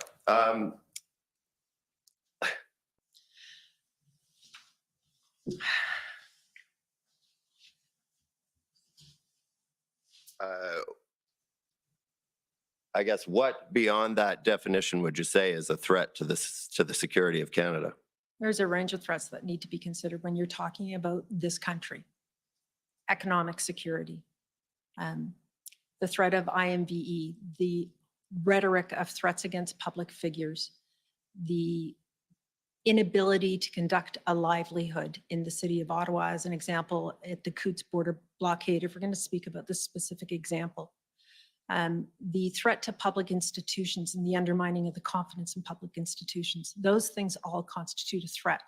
Right, but those aren't mentioned in Section 2 of the You asked me. CSIS Act.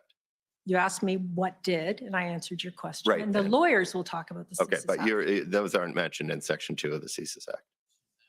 All right, fair enough. Okay, well, thank you very much. Those are my questions. Okay, next, the Windsor Police Service. Tom McCray, and I appear for the Windsor Police Service. Mr. Clerk, could you please turn up the witness statement 6071 WTS?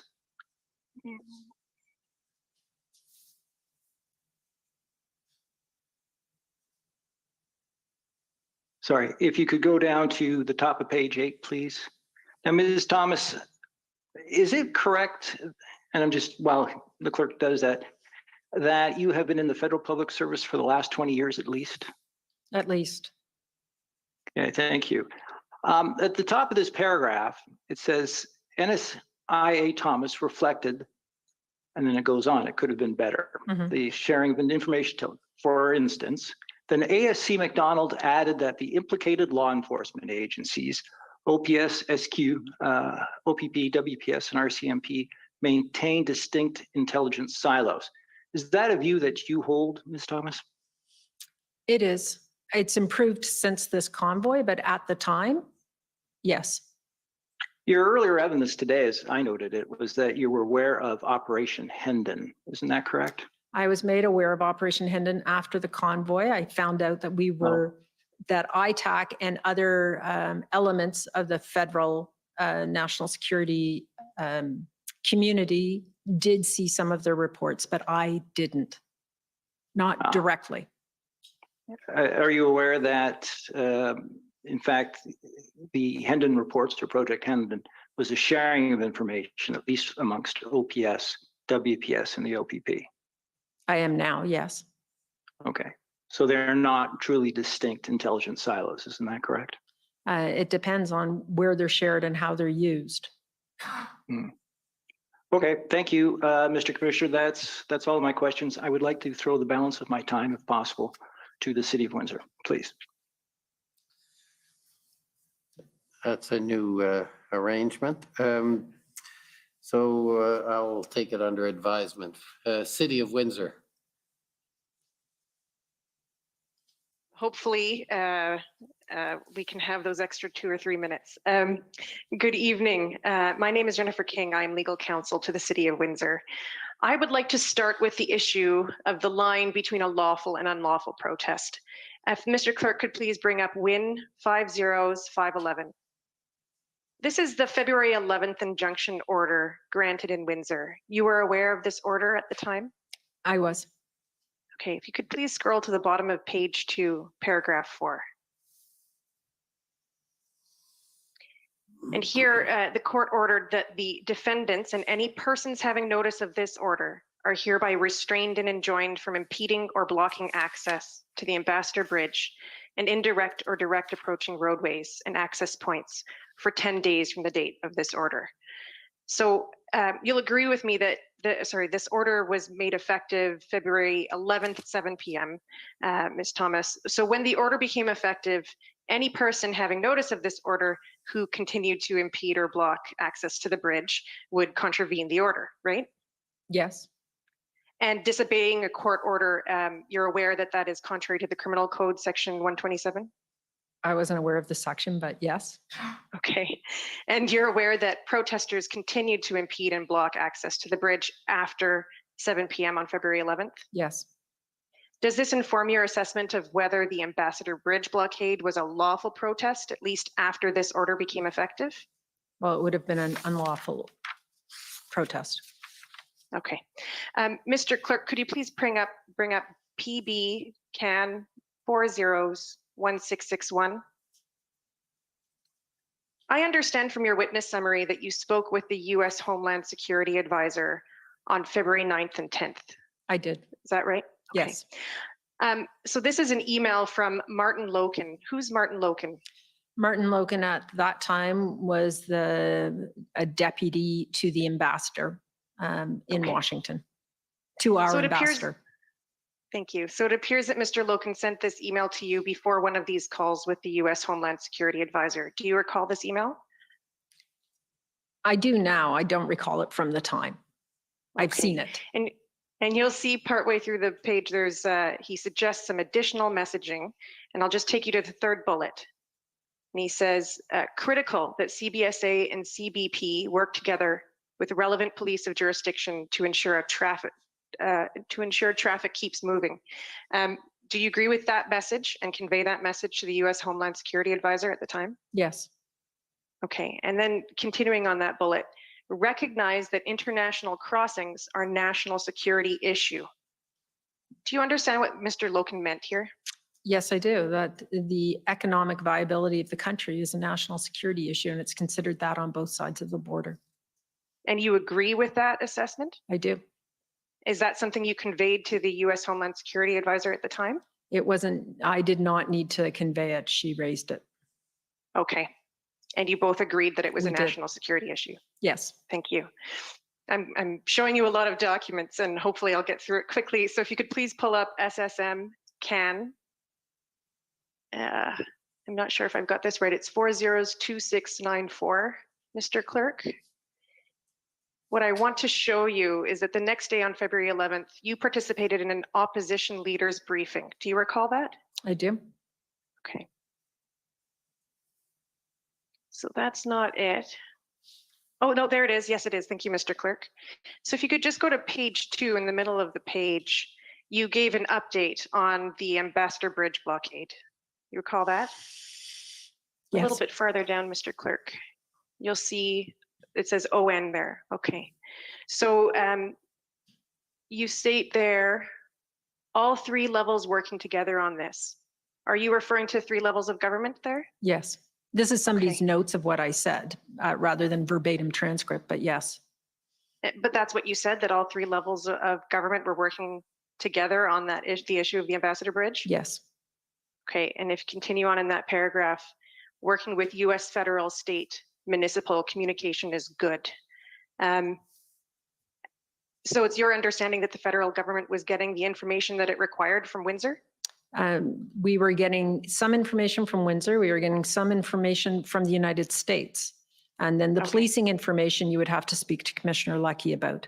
But in terms of working collectively with the 2 border agencies on both sides of the border, along with Homeland Security in the White House, people were working well. They had the same goal, and it was opening that bridge as quickly as possible.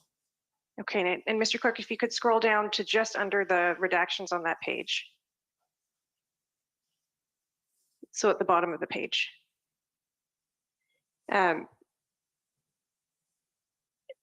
So you're referring to questions about jurisdiction being constant here. But that this was not a question or concern or an issue at the operational level, at least in Windsor. Are you aware, would you agree that any questions about jurisdictional issues did not impact the operational response of the police and local authorities on the ground in Windsor? I agree with that. But there were issues, jurisdictional issues that CBSA was bringing to our attention. The city versus who is accountable for the port of entry. And I think that Mr. Ozowski spoke about that yesterday, as did Mr. Keenan. As far as you're aware, there was no delay or operational issues with the response due to these questions that arose? I can't say that unequivocally, no. Okay. I think this will probably be my final question. So in your witness summary, you state that the primary goal of the decision to invoke the Act was to provide local and provincial police forces with additional policing authorities that would allow them to manage copycat protests and blockades in their jurisdictions. Are you aware of any consultation with the local police forces and municipalities with respect to the authorities required to manage the protests and blockades in their jurisdictions? I'm not aware, but I was not a part of the consultation outside the federal government. Well, would you agree with me that it would have been useful to consult with the police, including police of jurisdiction and local authorities, to get information about what would be useful on the ground? Yes, I would agree. Thank you. Those are my questions. And thank you for the indulgence, Commissioner. Okay, thank you. Next is the National Police Federation. Hello, Lauren Pierce for the National Police Federation. Our questions have been canvassed by the previous parties. We have no further questions. Thank you. Thank you. The Government of Saskatchewan. Thank you. Good evening, Ms. Thomas. My name is Mike Morris, and I'm counsel for the Government of Saskatchewan.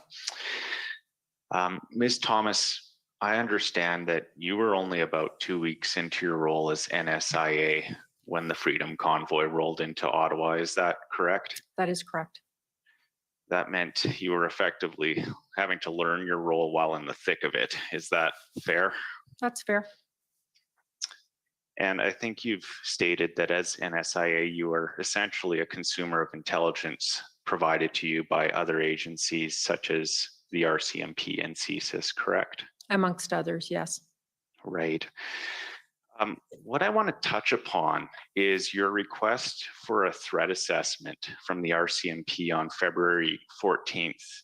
Commission Counsel raised this with you and drew your attention to an email which was titled urgent from Mike McDonald to the RCMP indicating you needed a threat assessment for the clerk of the Privy Council. Do you recall that? I do.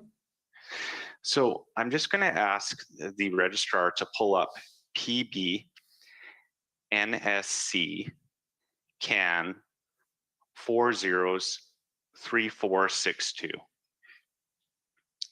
And the reason I'm pulling this up, ma'am, is because I think you actually did get a response to that threat assessment, and I just want to give you the opportunity to see that. Yeah, I remember the document. It was incomplete and certainly not, it was going to be incorporated into a broader document that was attached to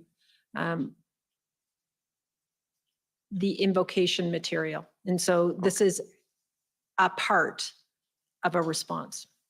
Okay, because if we just scroll down, we can see there's information provided by Adriana Pulas from the RCMP to Mike McDonald at 2:25 p.m., correct?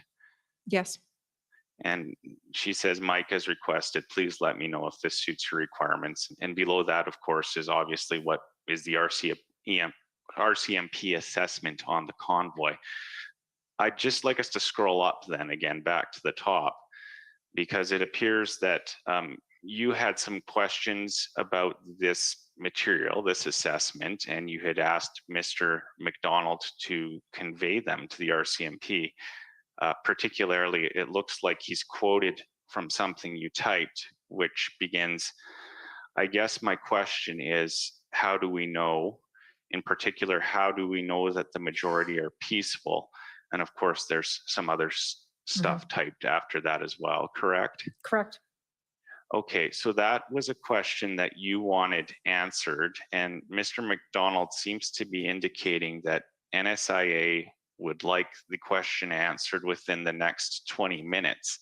And if we just scroll up again so we can see the time of this email, it's 1952. So if we subtract Greenwich. 5 hours, I think that puts us at 2:52 p.m. on February 14th. Is that fair? That's fair. Okay. Do you know what time the first ministers meeting was held on that day? I think it was 10:15 a.m.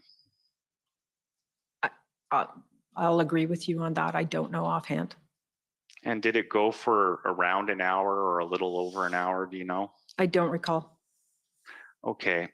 And I gather you do know that the Prime Minister had a press conference scheduled for February 14th for 4:30 p.m. Do you recall that? I do. And that at that press conference, of course, the Prime Minister announced that the Emergencies Act was being invoked, correct?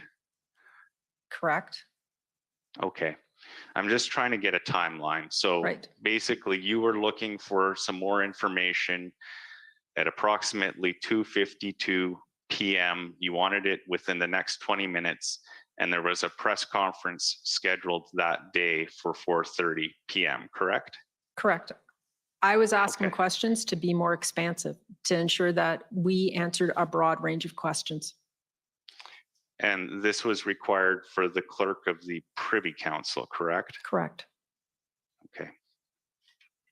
You wouldn't have asked if you didn't think the clerk should have it, I assume, correct? No, but as you would know, in government, we do a lot of preparatory staff work to answer eventualities.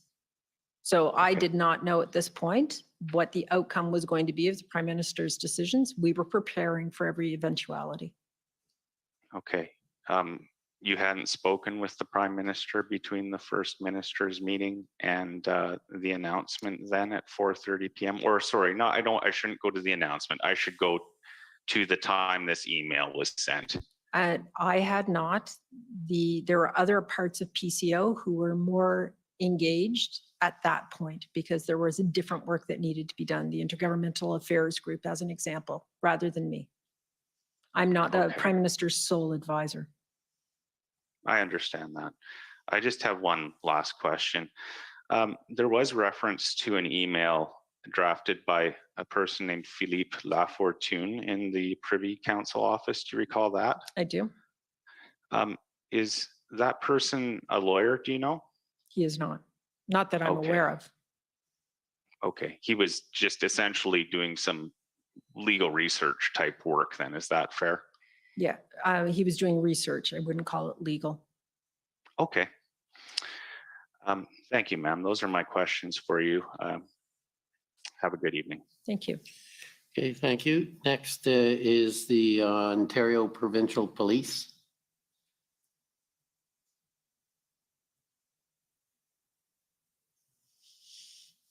Thank you, Commissioner.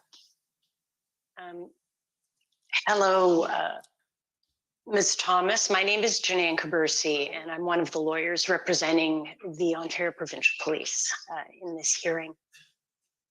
I'd like to start by talking to you a bit about your role and the role of your office, and then some of the relationships and interactions that you have with the security and intelligence partners, as you've called them.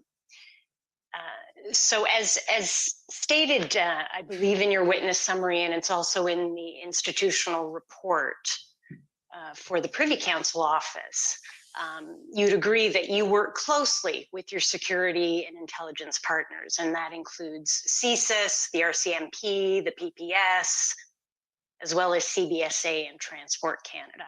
That's sort of a foundational part of the work that you do. I would say the PPS is not in that. The PPS is not in that core group.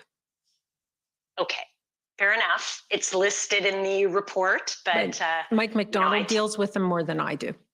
right. Okay.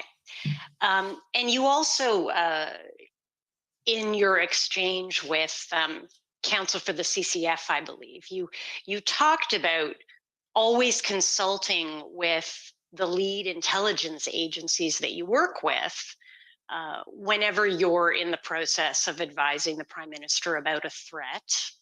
You recall saying that just a short while ago? I do. You know, obviously reflecting your respect for the expertise and the work that those agencies do, which is in their area of specialization. Well, it's more than expertise and respect. It's their legal authorities Right. and Right. mandates. Yeah, it's of course a very important part of the consideration.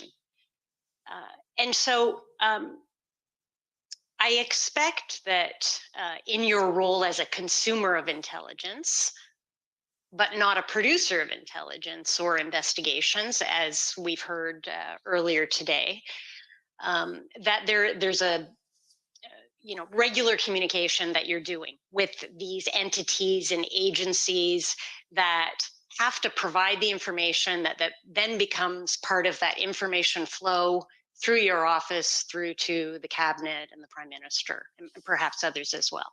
Correct. Right. And I expect that in that working relationship that you have with these partner entities and agencies, that there's always an opportunity for some conversation about what you need as the NSIA, what they can provide to you.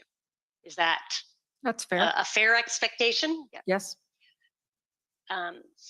So considering some of what's been discussed earlier in terms of the scope of what your office is able to do, given, as was raised in the questioning with Council for Freedom Corps, that you don't have any legislative framework for your work. I'd like to talk about, the current situation and how you deal with addressing the needs of your role through the entities that exist. So a first example, you've spoken about a concern that it seemed to me perhaps gave rise to this interest in doing more in the way of social media intelligence work. And I take it that to some extent the concern is related to potential threats to public figures, the Prime Minister, others in the cabinet, for example. That's one area of concern, I take it. Is that That's fair to say? Yes. Yes. And so my understanding is that currently, if there's a concern in that regard, that the RCMP has a National Security Criminal Investigations Office that would have responsibility for conducting threat assessments or perhaps doing an investigation. If you had a concern that you wanted to have a police agency look at, is that? Yes. Am I correct? Yes. And in order to provide that day-to-day security for the Prime Minister, there's the Prime Minister's protective detail, and for others, there is the RCMP Protective Services currently fulfilling that function. Correct. Is that correct? And so in doing that job, it's an intrinsic part of their job to continually evaluate risks or threats to the figures that they're protecting. Yes, on case-by-case events. And so what my concern is broader than that. The RCMP may tell you, and I'm giving you a number, it's not necessarily the correct number, that there were 5 actionable threats against the Prime Minister last year. And they investigated all of them. We have a concern in the intelligence and the security community at the deputy minister level, and certainly within PCO, about the rhetoric that is online. So 5 actionable threats that they investigate, and they may arrest somebody, or they may warn somebody, or do any of the things that police agencies do. But in fact, there's 1,000, maybe 1,500 threats of various nature that are going to affect other things that the Prime Minister does, that says something about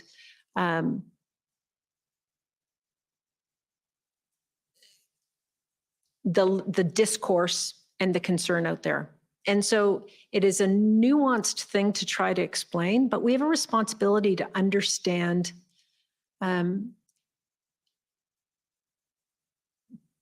the country, and not on a case-by-case basis, on the mood, the tone. And some of that's intelligence, and some of it is other parts of the various arms of government.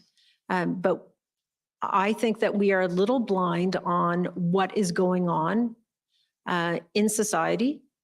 And we are, in terms of the Prime Minister's protection as an example,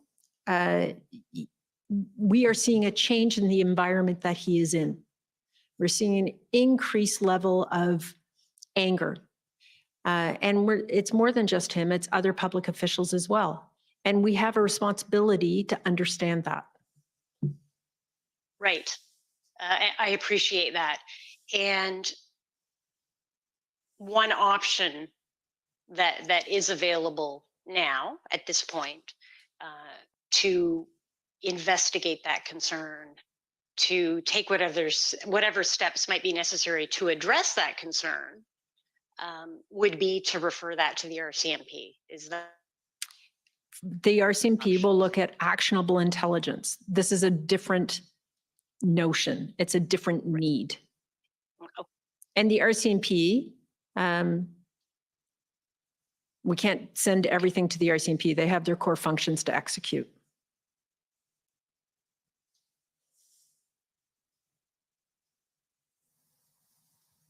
So I think I'm going to want, I think what you're talking about after, oh, okay. It just froze for a moment. I don't know if I froze for a moment, perhaps. But For a can you hear me moment, now? but go Ms. ahead. Thomas? Go ahead. Okay. Yeah, sorry about that. You have 2 minutes left. Okay. So I'm going to move through this more quickly then, and then get back to the point that you were making, Ms. Thomas, about really the big picture and your concern about the big picture. You know, in light of the current authorities that exist for offices. So we heard earlier, my friend counsel for the Windsor Police Service, he asked you whether you're aware of the Project Hendon that was initiated by the OPP. And we know that through these proceedings, you've become aware of that project. You know, as you can appreciate, and you spoke to this earlier, you know, it seems clear to me that you understand that there's certain information that is held by law enforcement entities with their authorities and their protections for information that you understand you're not able to get directly because you are essentially a civilian office of government, right? We agree on that? Yep. So then would you also agree with me then, and perhaps we, you know, just to be direct, we're considering the role of the RCMP in this information chain. If there's an issue with the kind of information that you're getting from what is an existing project that the OPP's initiated, then that's something you could perhaps have a conversation with the RCMP about. Absolutely. And so that's the range of optionality that we are looking at in terms of understanding what the gap is and how we're going to fill it. We don't have a solution yet. We know there's a gap. What is the best, most effective, most efficient way of filling it where we can have a broad view rather than a narrow view? Right. And counsel for the Ottawa Police Service, he took you through some of, or with reference to some of the documents regarding the information that was available to government in those days leading up to the convoy. And so you recall reviewing that with him just a short while ago? Yes. Yes. You know, I do have a question for you. Were you made aware? You're going to have to make it your last because you're over time. So Okay. go ahead. Pick your last right. question. Okay, we'll make it the last question. Just on this matter of strategic review, have you had an opportunity? I'm going to refer to a document, OPP 1600. If we could pull it up very quickly, Mr. Clerk, just so that Ms. Thomas can take a look at it. And I don't expect you have seen this before because it is a Project Hendon report that was produced on January 13th.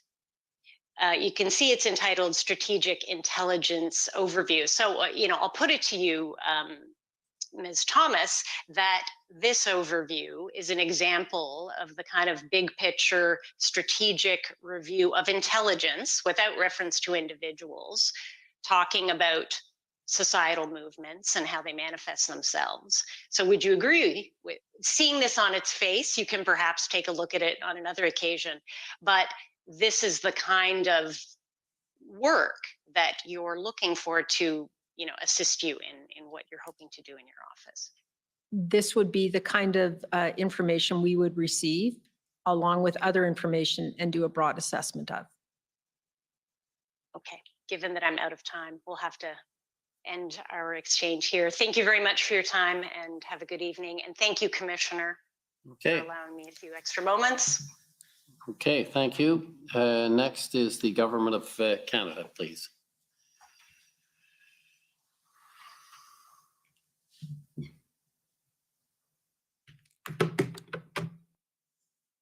Good evening, Ms. Thomas. Good evening. Donnery Nygaard for the Government of Canada. I want to start out by asking you about something one of my friends asked. The Council for OPS put to you that the convoy participants in Ottawa wanted just one thing to be heard. What was your understanding of what the convoy participants wanted? They wanted all mandates removed. And they were going to stay in Ottawa until they were removed. And there was an element of the convoy that wanted the Prime Minister removed and a proxy government formed. Thank you. We haven't spent any time today, and I'd like to spend a little bit of time discussing your role coordinating the response of the federal government to the events that were occurring in Ottawa and across the country. So can you describe to the Commissioner what role you played there and what the federal government was doing in that regard? Thank you. So as it has been said in my interview summary and in our institutional report, PCO has that central coordinating function for the Government of Canada on a number of issues, on just about every issue that goes through to Cabinet.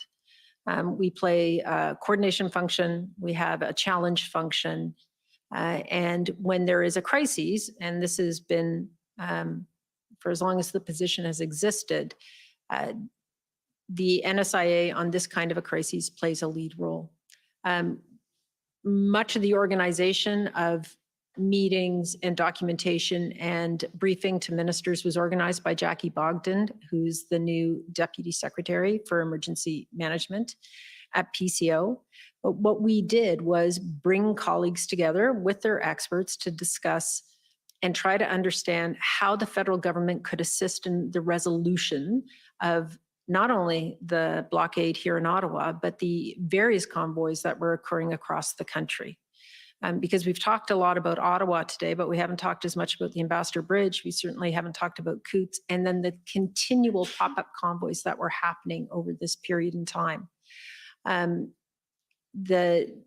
We used the forum of DMOC, which you have heard that acronym, to bring together the lead agencies, and we added additional departments. For example, the Deputy Minister of Justice joined us for many of our discussions, and because PCO was so very involved at every level in terms of the management of the national crises, I invited other deputy secretaries to come to DMOC, and certainly the clerk and the deputy clerk had a standing invitation. We wanted to have as broad a view as we could of what was going on and why it was happening, and how the federal government could use existing authorities and resources to respond.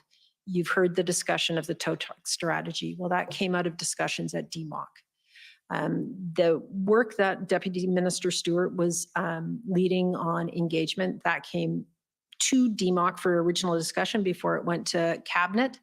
But that was where we brainstormed, aired ideas, and assigned tasks to various people and departments and PCO to follow up. Most of the work was tasked from DMOC down into ADM and SOPs, and they went off and engaged because ADMs are that engine that do that level of work. We briefed ministers almost daily, the core group of ministers. We did have formal cabinet meetings, as you've seen, the Safety, Security, and Emergency Management Committee, Canada and the World. We used Canada and the World because there was already a scheduled meeting to discuss Ukraine. The right group of ministers were there, so we briefed this as well. We had briefings to the Prime Minister, and then the IRG was invoked. And the full cabinet meetings leading up in between SSE, Canada and the World, and the IRG were also the vehicle to get information to the Prime Minister. We tried to be very methodical in how we tracked what was on the table to review, to pursue, to engage with provincial and municipal colleagues on. And that was the trackers that you've seen in the evidence that developed out of there. So I did not tell any deputy minister what they should do, nor what they should not do. We'd agree on courses of action, what ministers were going to be briefed, how we were going to engage ministers in the plans to try and use federal authorities and work with provincial authorities to resolve individual situations.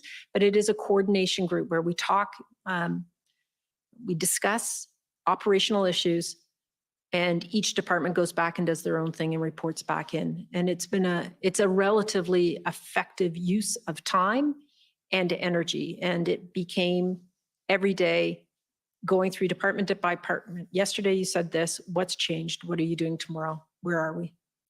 And what were you telling the deputy minister community in those meetings about what their approach should be to looking at this issue? Well, I would like to take credit, but it's the clerk of the Privy Council that actually told the community that when you're in the security environment, you get used to crises and you get used to protests and you get used to reading online threats, those kinds of things. She wanted us to think differently and think more broadly and to understand this situation, although it was acknowledged by the security deputy ministers, was unique in terms of its expanse across the country. But there was a thread across all of the incidents that said something, and that we needed to look at it from that perspective as well as the individual resolution of problems. Yes, the tow truck strategy as an example was very, very important, but there was a bigger, broader role for the federal government, and we needed to look at that. And this was happening in DMOC, and at the same time, there were the SSEs at the beginning of the process that were continuing. So what's the relationship between those two? There isn't a relationship other than most of the deputy ministers at DMOC, their ministers are members of the SSE committee. And so there was a one-to-one briefing from the deputies to their ministers. Ministers would go and prepare to SSE. So the work that was being done by the deputy minister community through DMOC to try and find solutions to this problem, when did that stop? DMOC? It didn't stop. And so I guess the point I'm getting at, on the 10th of February, when it moved from SSE to the IRG and the track 1 and the track 2 was put in place, what was the deputy minister community working on at that point? So it just, the moving to the IRG brought a focus from the Prime Minister, and it was very directive of what are you doing, Transport Canada, Minister Alghabra, work with your provincial colleagues to achieve X, Y, and Z, and that became the tracker. So track 1 was anything we could do under existing legislation and with existing tools, and track 2 became what new could you use to help resolve this? So when you moved to the track 1 and track 2, the deputy minister community was still working on the issues in track 1. What could you do to resolve with the existing authorities? Is that absolutely? And that continued on from February 10th until? Till revocation. And you spoke to my friend for the city of Windsor about your discussion with Homeland Security in the United States. Can you tell us a little bit more about that? The Deputy Homeland Security, Deputy NSA for Homeland Security is Liz Sherwood Randall. She reached out to me to say, we have a concern about the Ambassador Bridge. You've heard that concern from others. She said nothing different than what has already been heard. The president had been hearing from auto companies. He'd been hearing from governors. What was the situation? What could I tell her? And how could they help? So fair to say that they were expressing considerable concern about the situation? Absolutely concerned, but no pressure. They'd experienced their own protests. They knew they were complex. Could we learn from their experiences, and could we keep them informed? And as we were working through this, and if they could help in any way, they would. So when we get to the period of February 13th and 14th, and you've talked about your role in coordinating the information that's coming from the various intelligence communities within the federal government and pulling that all together to provide advice to the Prime Minister. In the period February 13th and 14th, what was your assessment of the situation that was going on across Canada at that point? My assessment was that this was an entrenched movement, that the convoys were feeding off of each other, that they were causing significant economic instability, that the violent rhetoric was increasing rapidly and exponentially, that the number of threats against public figures were increasing, that we were seeing, I don't know if I've said this, seeing increased IMVE rhetoric that was concerning. Our concern on that front is not that any of the organizers of these various groups were going to take action themselves, but they were going to inspire a lone wolf. And our experience in Canada is that of the injuries and deaths that have been caused by ideologically motivated individuals, none of them have been known. They've all been inspired by online movements and rhetoric to do something and to act. And we had profound concern about that. Coutts was a point in time of huge concern because we'd been told there were weapons found in Coutts. I can't say that anybody was surprised there were weapons. We expected weapons to show up in various locations or anticipated that they could, but that it was of the magnitude that it was a significant concern. And the same language was being used in Ottawa. OPS said there were weapons in some of those rigs. Well, what did that mean? One person had a gun, or that there was another group similar to Coutts? What we didn't know was as significant as what we did know. And we were at the point where we were going into the fourth weekend because we were through the third weekend without resolution. And in fact, it was growing. Ambassador Bridge, yes, moving towards being resolved, but intel every single day that new convoys were being formed to take back the bridge, or they were going to take the Peace Bridge, or they were going to do both. That there were convoys coming from across the country to reinforce Ottawa. If that had become violent, and of course we're working on absolute information, and there is no intelligence that says tomorrow there's going to be an attack, but if it had become violent, knowing what we know now, there was not the police on the ground to manage it. And so you have to work in a world where you don't have absolutes and you have to use your best judgment on what to do. And what had to happen was it had to end. And you've made clear, I think, in your earlier testimony that your view that the Section 2 CSIS Act definition as applied by CSIS in the context of their particular mandate to investigate and collect information on individuals or groups is very narrow. My understanding, Yes. that's your position. And am I understanding what you said correctly in answer to my friend from JCCF's question about this in relation to these events, that your view is that it didn't meet the Section 2 CSIS Act definition as CSIS would apply it in their context? That's correct. You were asked by the Commission Council about whether your views were asked at the February 13th IRG regarding whether the Emergency Act should be invoked. And you said that you had indicated yes at that time. Can you tell us why? For the reasons I described earlier, that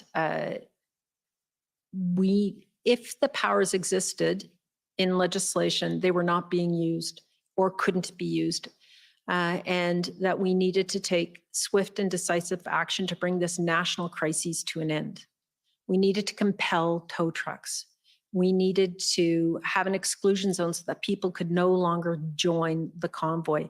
And the funding and the logistics chain that supported, particularly in Ottawa, but in other locations as well, the funding was significant. And so we needed to understand the money. And I know that Deputy Minister Sabia explained that earlier today.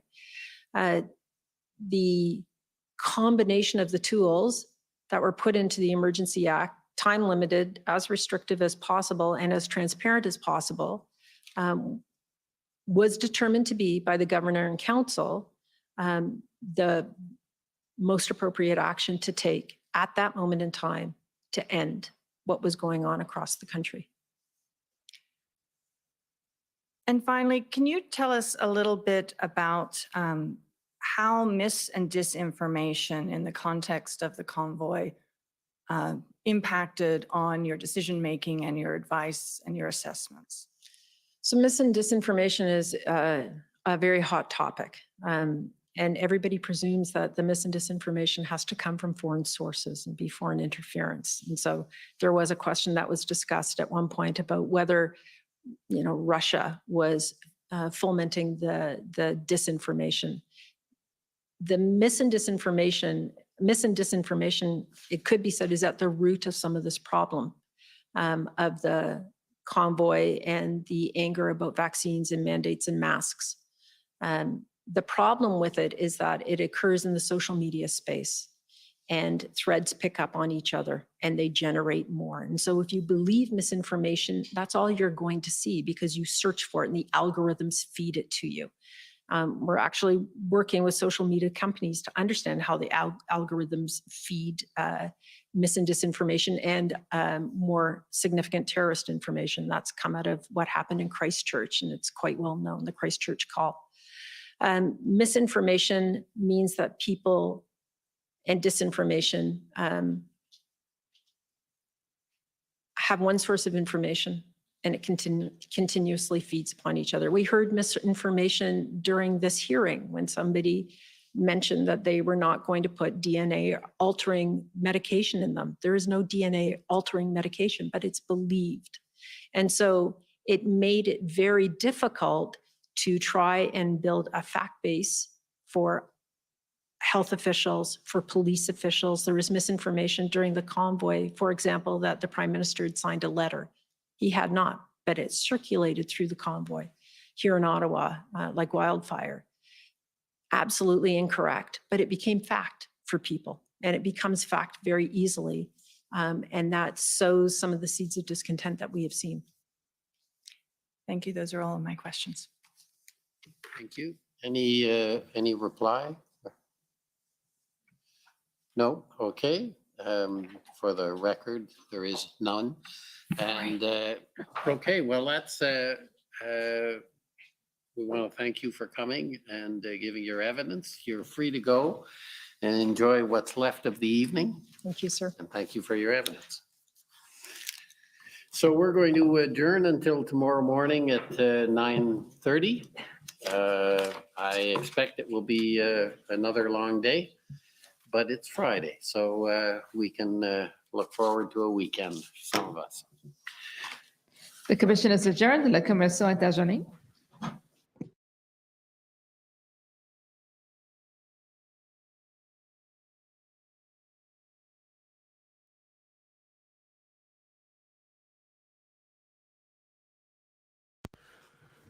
But tomorrow's Friday, so we can look forward to a weekend.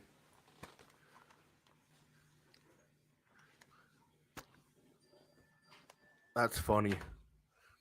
No one's looking forward to a weekend. Everyone's looking forward to this being over. Over forever. Everyone's looking for this to end. Maybe you guys could just do this every single day until these people go away and stop fucking with our lives. That would be great.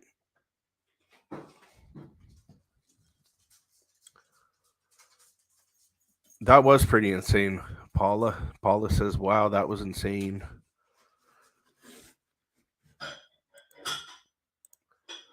I agree. That was very insane. But it's very telling. It's yeah, no problem walking ghosts. Thanks you guys for tuning in. This whole, streaming thing here on YouTube, and that's new to me. So yeah, kind of getting the gist of things, but yeah, like it's very telling when these people don't have anything to say, and they just, if there's a question thrown in front of them and they don't like it, they just say, "Oh, cabinet confidence," and I think that's what people in Canada need to see right now, as hard as it is to see. I think people need to see that. And there's a lot of people who haven't been aware and awake to everything the way some of us have been, probably the way you guys have been. And it's nice to see it get out there, as hard as it is to watch. So I'm going to sign off for the night, and I'll see you guys in the morning.